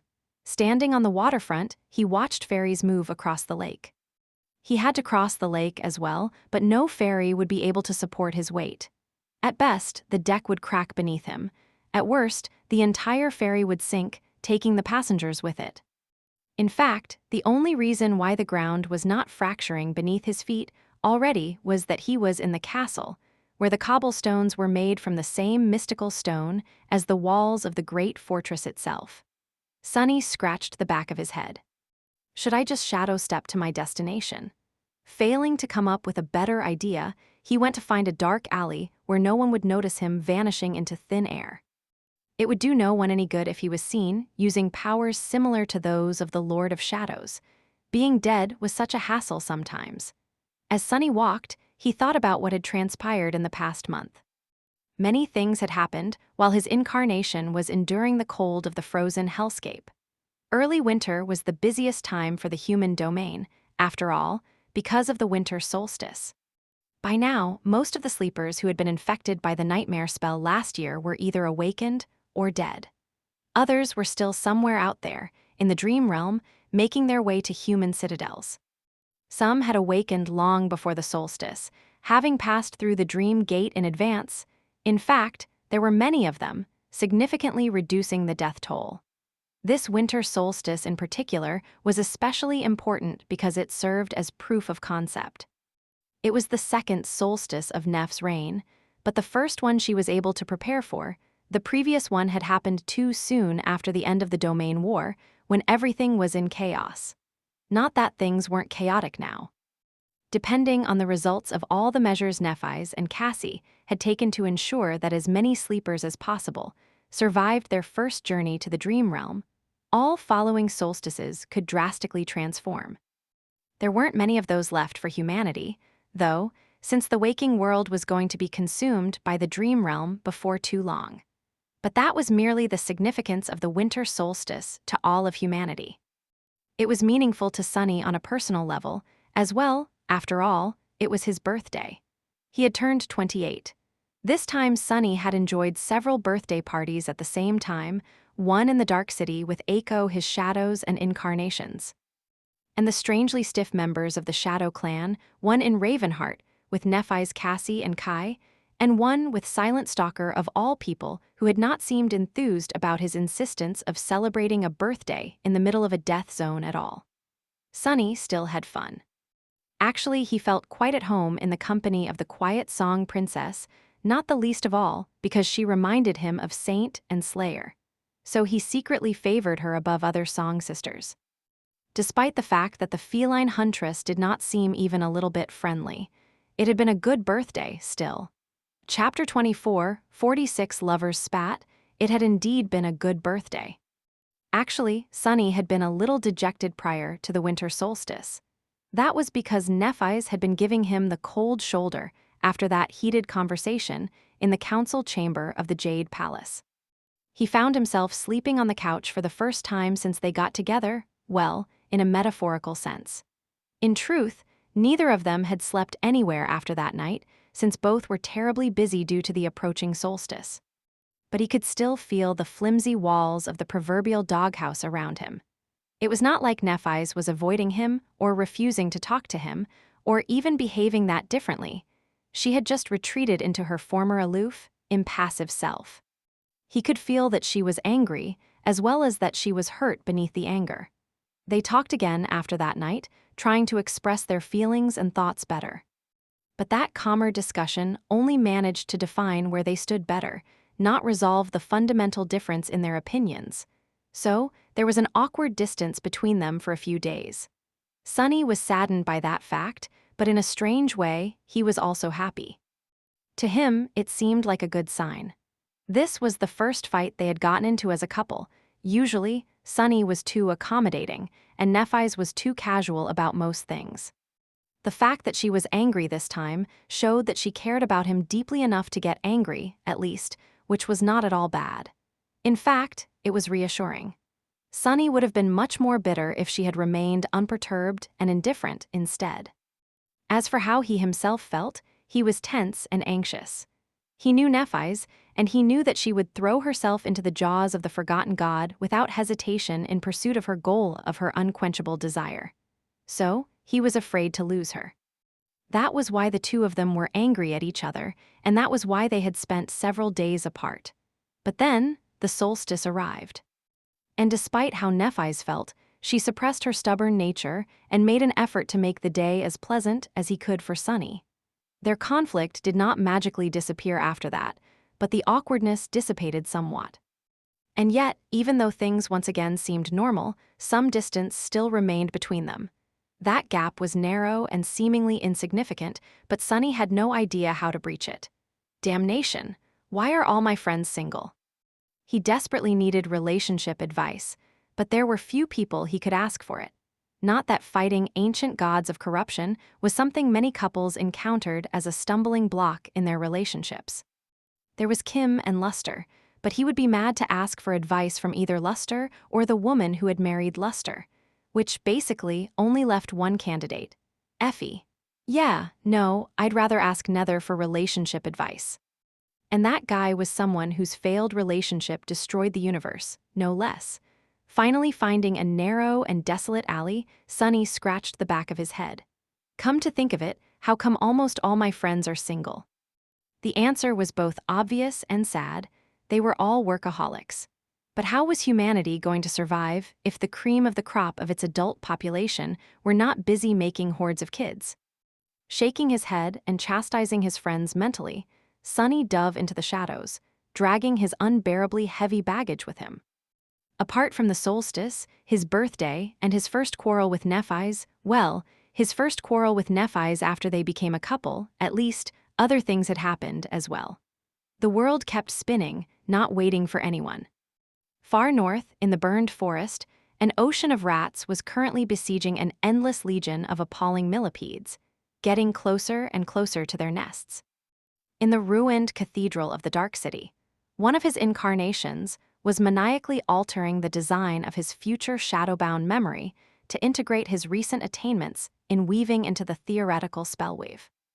Another abandoned the forgotten shore and was establishing a base in Ravenheart.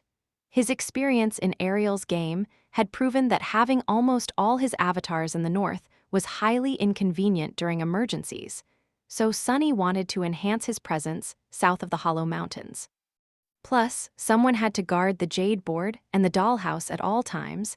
They had not figured out what to do with these time bombs yet, but keeping them in the Jade Palace was definitely not an option. Sunny had half the mind of tossing at least one of Ariel's creations into the seal containing the Dark Sea, but was not at all sure that it was a good idea. Cassie, meanwhile, had taken a good look at Kai after the charming archer rested from his experiences in Ariel's game. Just as Sunny had expected, the rings of ash empowering his friends had disappeared as soon as the game was over. However, they had not disappeared without leaving a trace. Kai had a new attribute now, Mark of Ash. This attribute granted him affinity to ash, whatever that meant. Among other things, it increased his already immense resistance to fire, as well as granted him a minor but scaling enhancement when near intense heat or surrounded by it. It was nice to know that knowledge and experience, as well as an awesome custom-made bow and a quiver of masterwork enchanted arrows, were not the only things Kai had brought back with him from Ariel's game. Still, Sunny was of the opinion that his friend deserved way more. After all, where else would one find a saint who had slain a cursed beast? Emerging from the shadows on a quiet street, Sunny smiled and headed for a particular manor situated there. Now that the solstice was behind them, Sunny and naviSgate were going to get even busier. He had the new project of enchanting human strongholds in the dream realm on his plate, which meant that he and Cassie would be busy with researching sorcery for the foreseeable future, while naviSgate was needed on numerous battlefields. Now that the cursed demon was dead and she wasn't tethered to Bastion anymore, she would probably take the Ivory Island on a lengthy journey. The death zones south of Godgrave had remained an impregnable wall and a source of worry for them, until now, naviSgate wanted to conduct a proper reconnaissance of them first. Before that, though, they had to receive a lengthy report from the agents of the Shadow clans scattered across the two worlds. It had been put off because of the solstice, so now was the time. Aiko seemed to think that things were fishier than usual. As well, they needed to determine if she was correct with haste. But that was for his other incarnations to worry about. This one, meanwhile, had a different task. Sunny was going to search for the 5th fragment of Weaver's lineage here in Bastion. In the true version of Bastion, to be precise. Chapter 24, 47 Home Visit. Leaving behind a few cracked cobblestones, Sunny arrived at a particular gate and waited for a while, expecting a giant wolf to come barreling out to engulf him in a hurricane of excitement, enthusiasm, and slobbery puppy love. However, nothing of the sort happened. Sunny had been preparing himself to act annoyed, but now he was strangely disappointed. Ling Ling, that brat.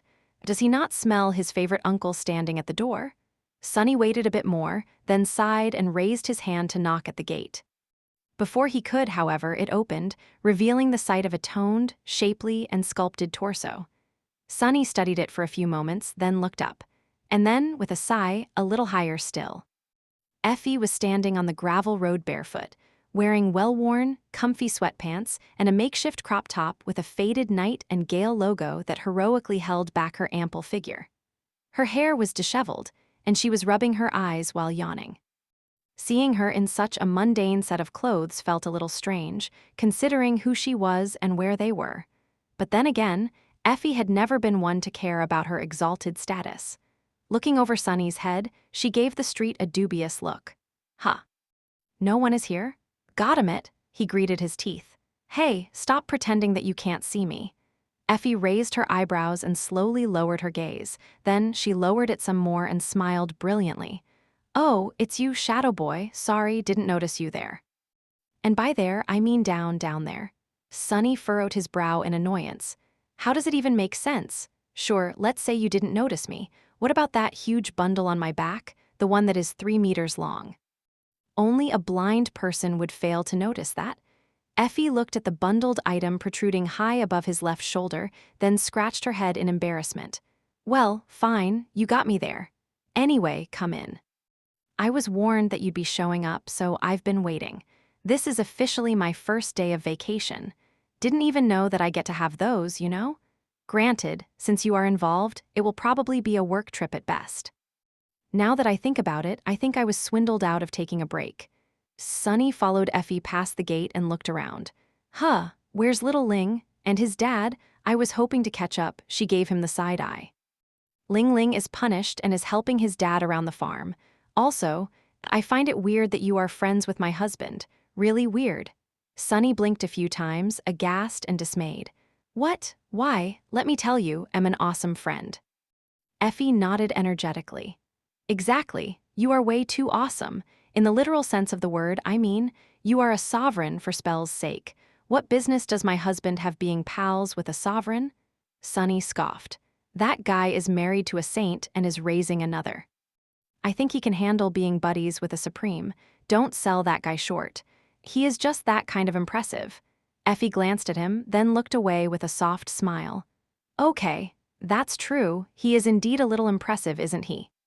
Before they entered the house, Sunny gestured for her to stop and took the bundled item off his back with an audible sigh of relief. Wait a bit. I'm not sure that we can take that thing inside.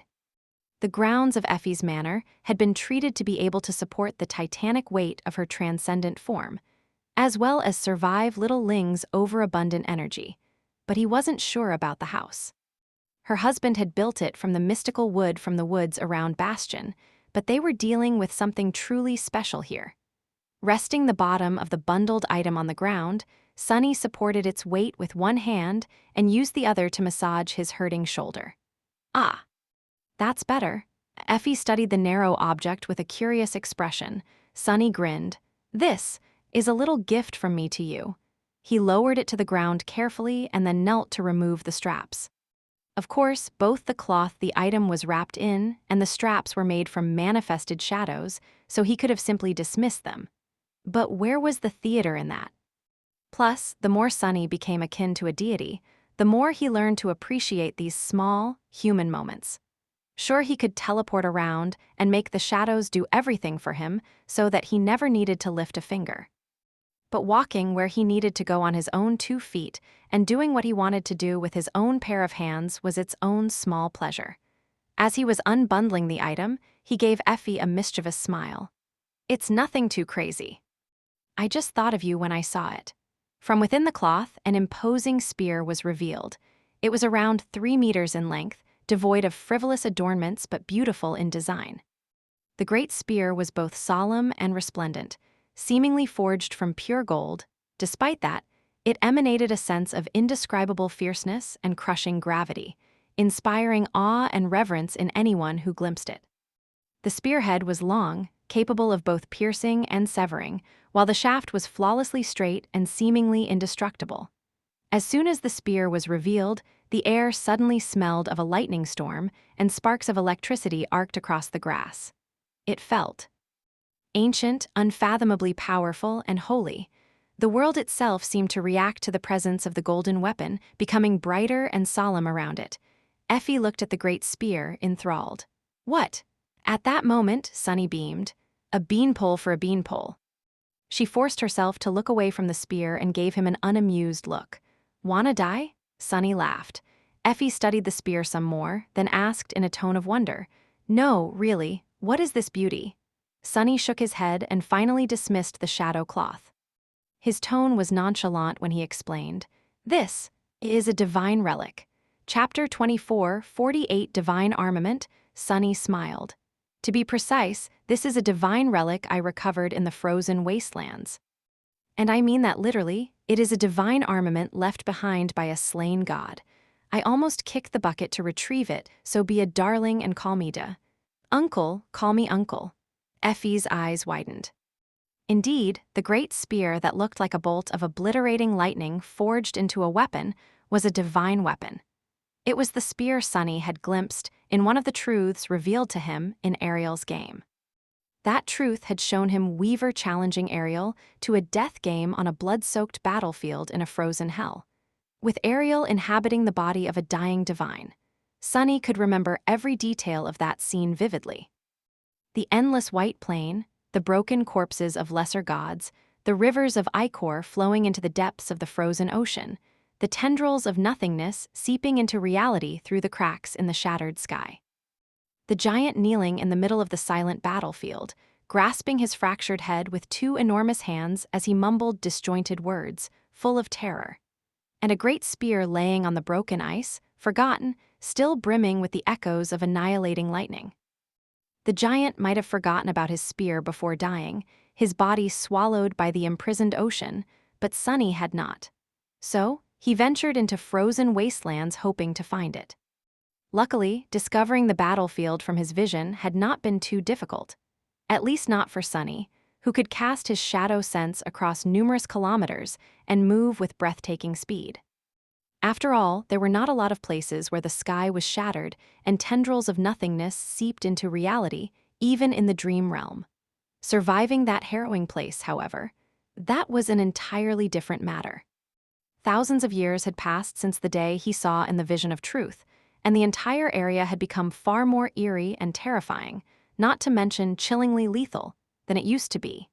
Everything was swallowed by the ice and bathed in the familiar white mist. Only something seemed to be hiding in the mist there, making his skin crawl. The unbearable cold was almost absolute, far worse than even the winter beast's blizzard had been. Sunny had wanted to explore the battlefield thoroughly, but in the end, he barely managed to retrieve the spear from deep within the ice before hastily making a retreat. The spear had been gigantic at first, but as soon as he touched it, it shrank to its current size. That eerie place, that sense of terrible fear, that cold, was something he wished to never relive. Looking at Effie, Sunny smirked. "So, what do you say?" Enthralled, Effie leaned forward and picked the spear. "Thanks, Uncle Yua." Barely lifting the spear off the ground, Effie toppled over and landed on her face, making Sunny laugh again. "Oh, sorry, I forgot to mention, it's quite heavy." Effie herself was also a top-heavy person. So it was no wonder that she had lost balance and ended up falling down.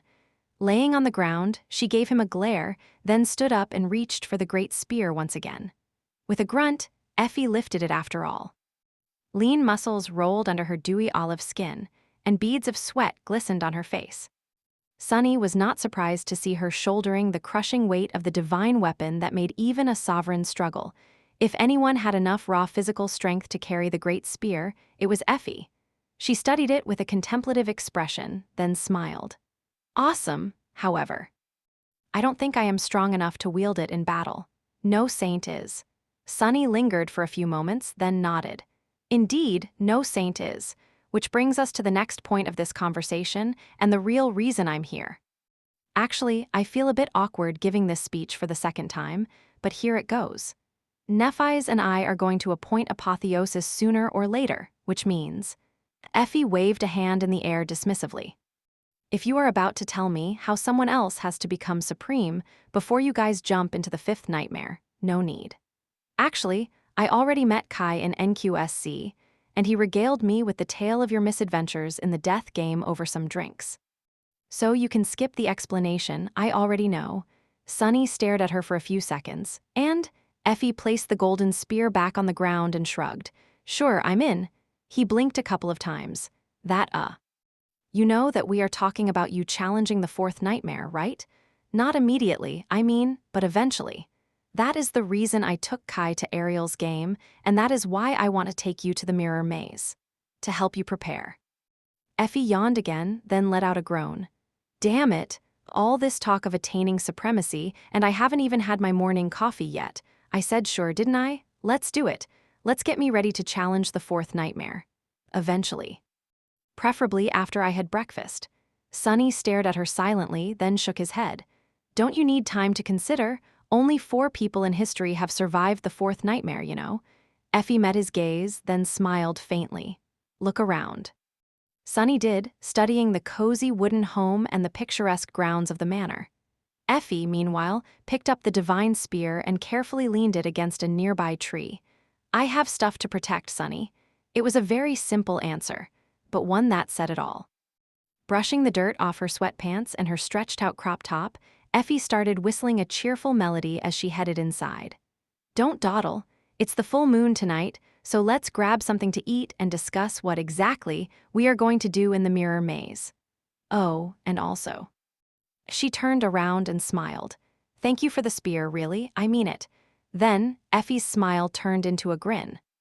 I mean, I did not know what to expect when you began boasting about the size of your bundle, but when you took that thing out. Good heavens, it really. Heading into the house, Sunny pushed her inside. Shut the hell up. Chapter 24, 49 Daedals. Sunny climbed out of the water and rose to his feet, looking at the desolate, moonlit landscape of True Bastion.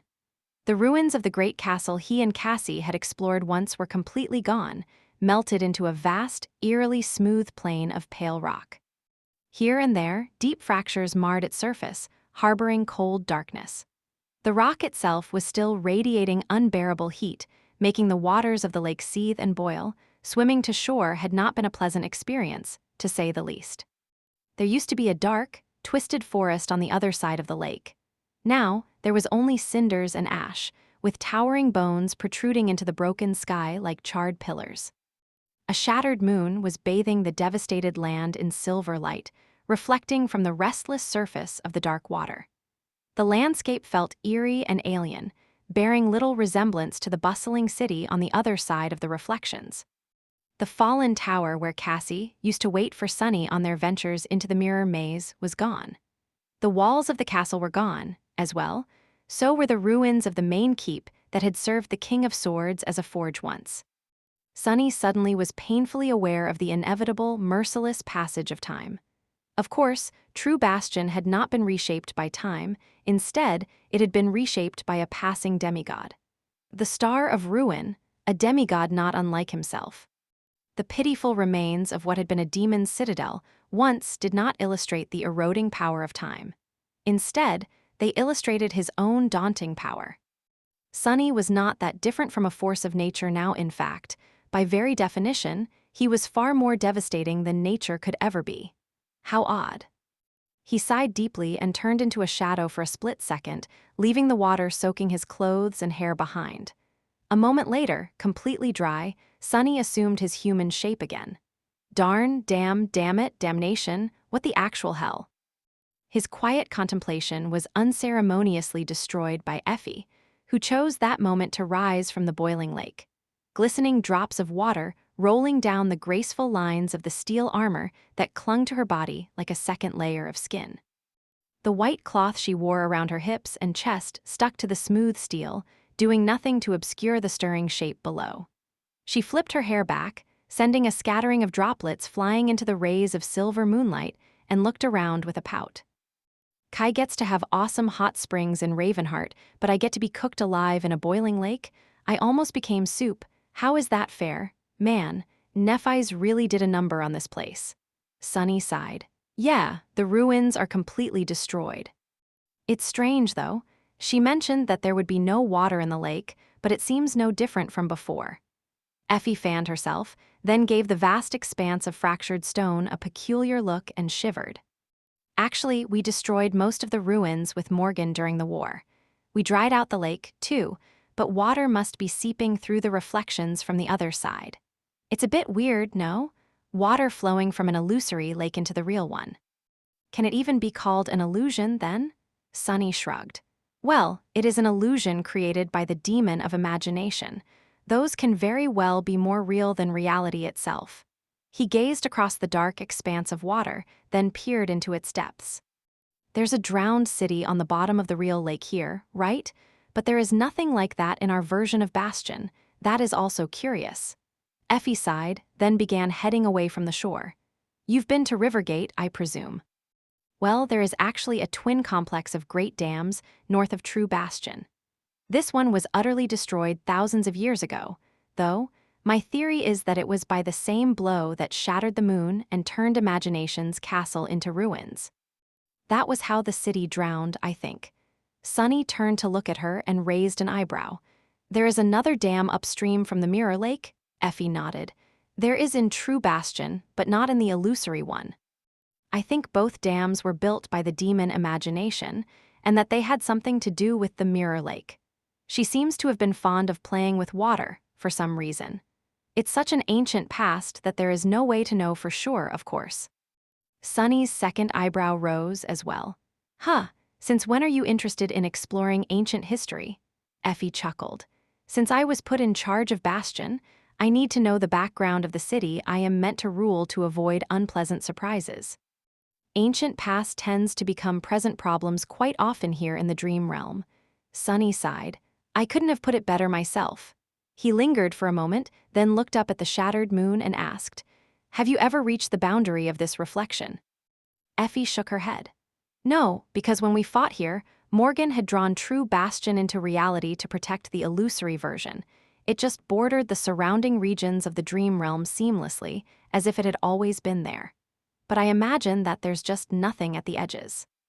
Something like the boundary of the beast farm. By then, they reached the deepest of the fractures that broke the surface of the mountain. The dark fissure led all the way to the mirror maze. The piece of mirror Nephi's had discarded was still laying on its edge, covered in soot. Sunny picked it up, studied it for a moment, then crushed it in his fist. Opening the fist to let the wind scatter the fine glass dust, he pointed to the fracture. Are you going first, or should I? Effie suddenly smiled. Oh my, it's not every day that a man invites me to explore a deep CR. Sunny smiled too, then raised a hand and calmly pushed her over the edge. Chapter 24, 50 Kingdom of Imagination. A little fall was not going to hurt a saint, and it was especially not going to hurt Effie, whose awakened ability made her body as tough as steel. Granted, this particular fall was quite a lengthy one. But in the end, both of them reached the mirror maze unscathed, if a little worse for wear and covered in dust. Crap, I can't see anything. What a hassle, Effie complained, but she did not summon a luminous memory.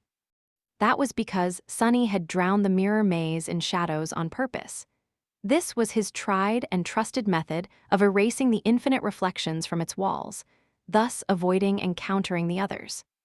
I suspect that the intended, and therefore the safest, way to explore the heart of this maze is to traverse it across reflections.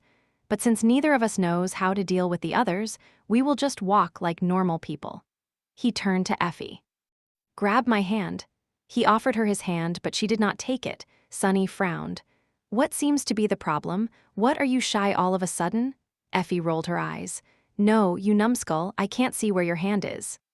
Letting out an awkward cough, Sunny grabbed her by the forearm and pulled her into the darkness.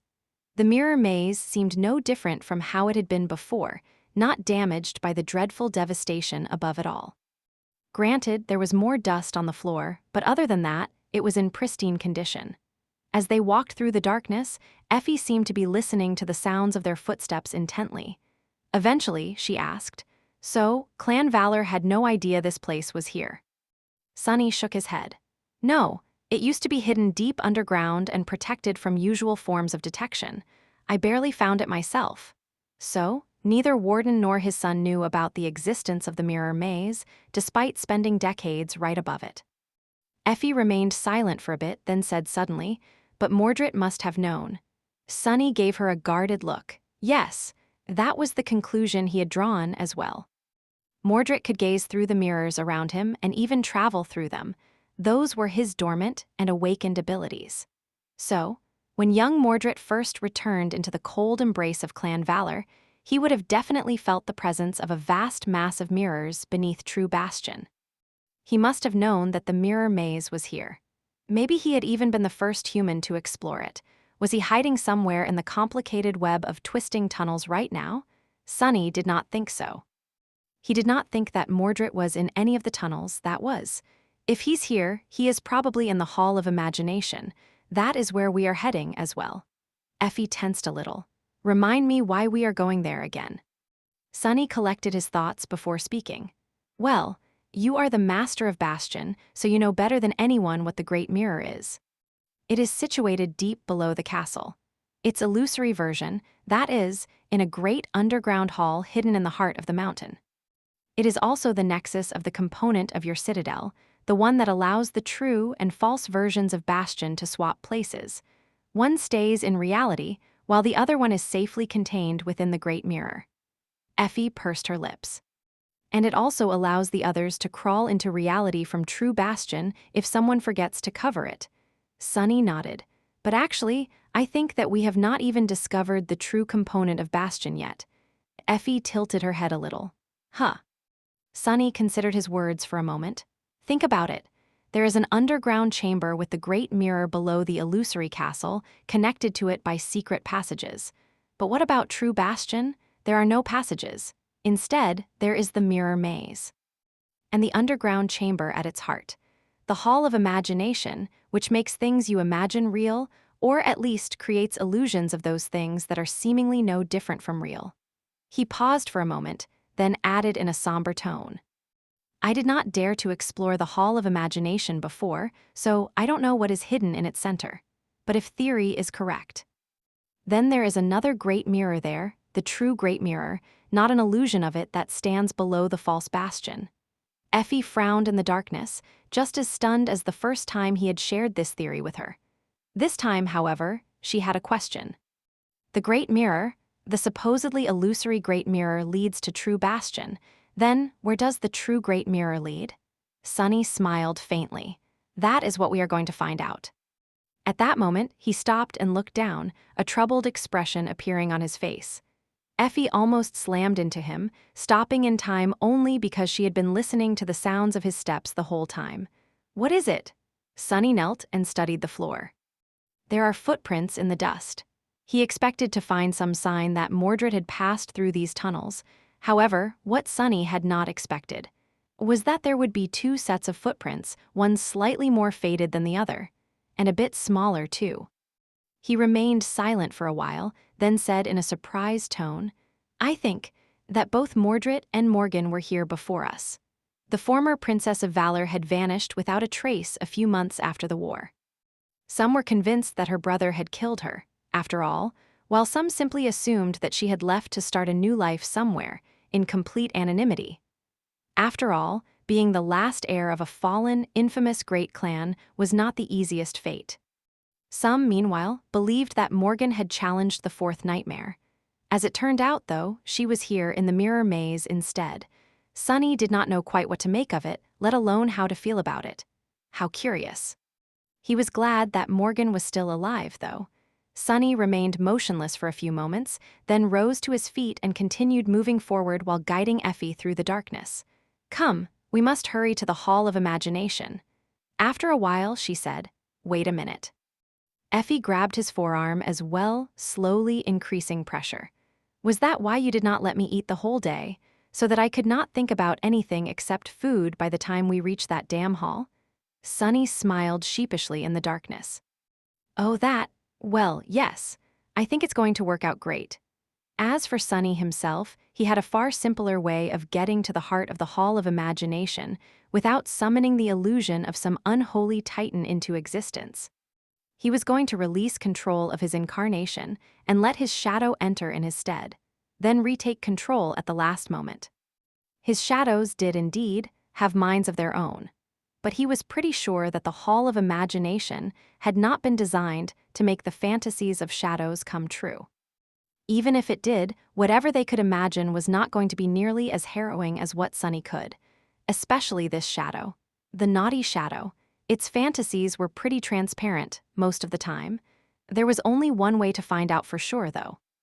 Effie was earnestly trying to crush his forearm in a vice grip, but Sunny simply ignored her, now that he had both the bone weave and the flesh weave, not to mention the jade shell. Enduring such pressure was not a big problem. It still hurt like hell, though. Effie growled in the darkness. Hey, shadow boy, if you don't feed me right this moment, I'll eat you. Instead, her voice grew quieter and then fell silent, because at that moment they reached the boundary of the Hall of Imagination. The walls of the tunnels spread out, opening into a vast open space. It was full of darkness, and neither Sunny's sight nor his shadow sense could penetrate it. They froze for a while, preparing themselves for the trial of the Hall of Imagination warily. In the end, he sighed and pulled Effie forward. Let's go. The sooner we do, the sooner we can get into some kind of insane trouble, barely survive it, and return victorious with scary stories to tell. Effie blinked a couple of times. What? Was that supposed to calm me? Sunny sighed. Yes, you might not know it, but I have a proven track record of doing just that. I'm still alive, aren't I? Effie's mouth hung open. No, you're not. You are literally dead. 2 entire armies saw you kill yourself and then get killed by Nephis immediately after that. Sunny grinned. What, was I supposed to die from just that? With that, he took a step forward. They had already discussed the plan earlier, so there was not much left to say. Sunny positioned himself in the middle of the entrance to the Hall of Imagination, then concentrated and summoned Saint.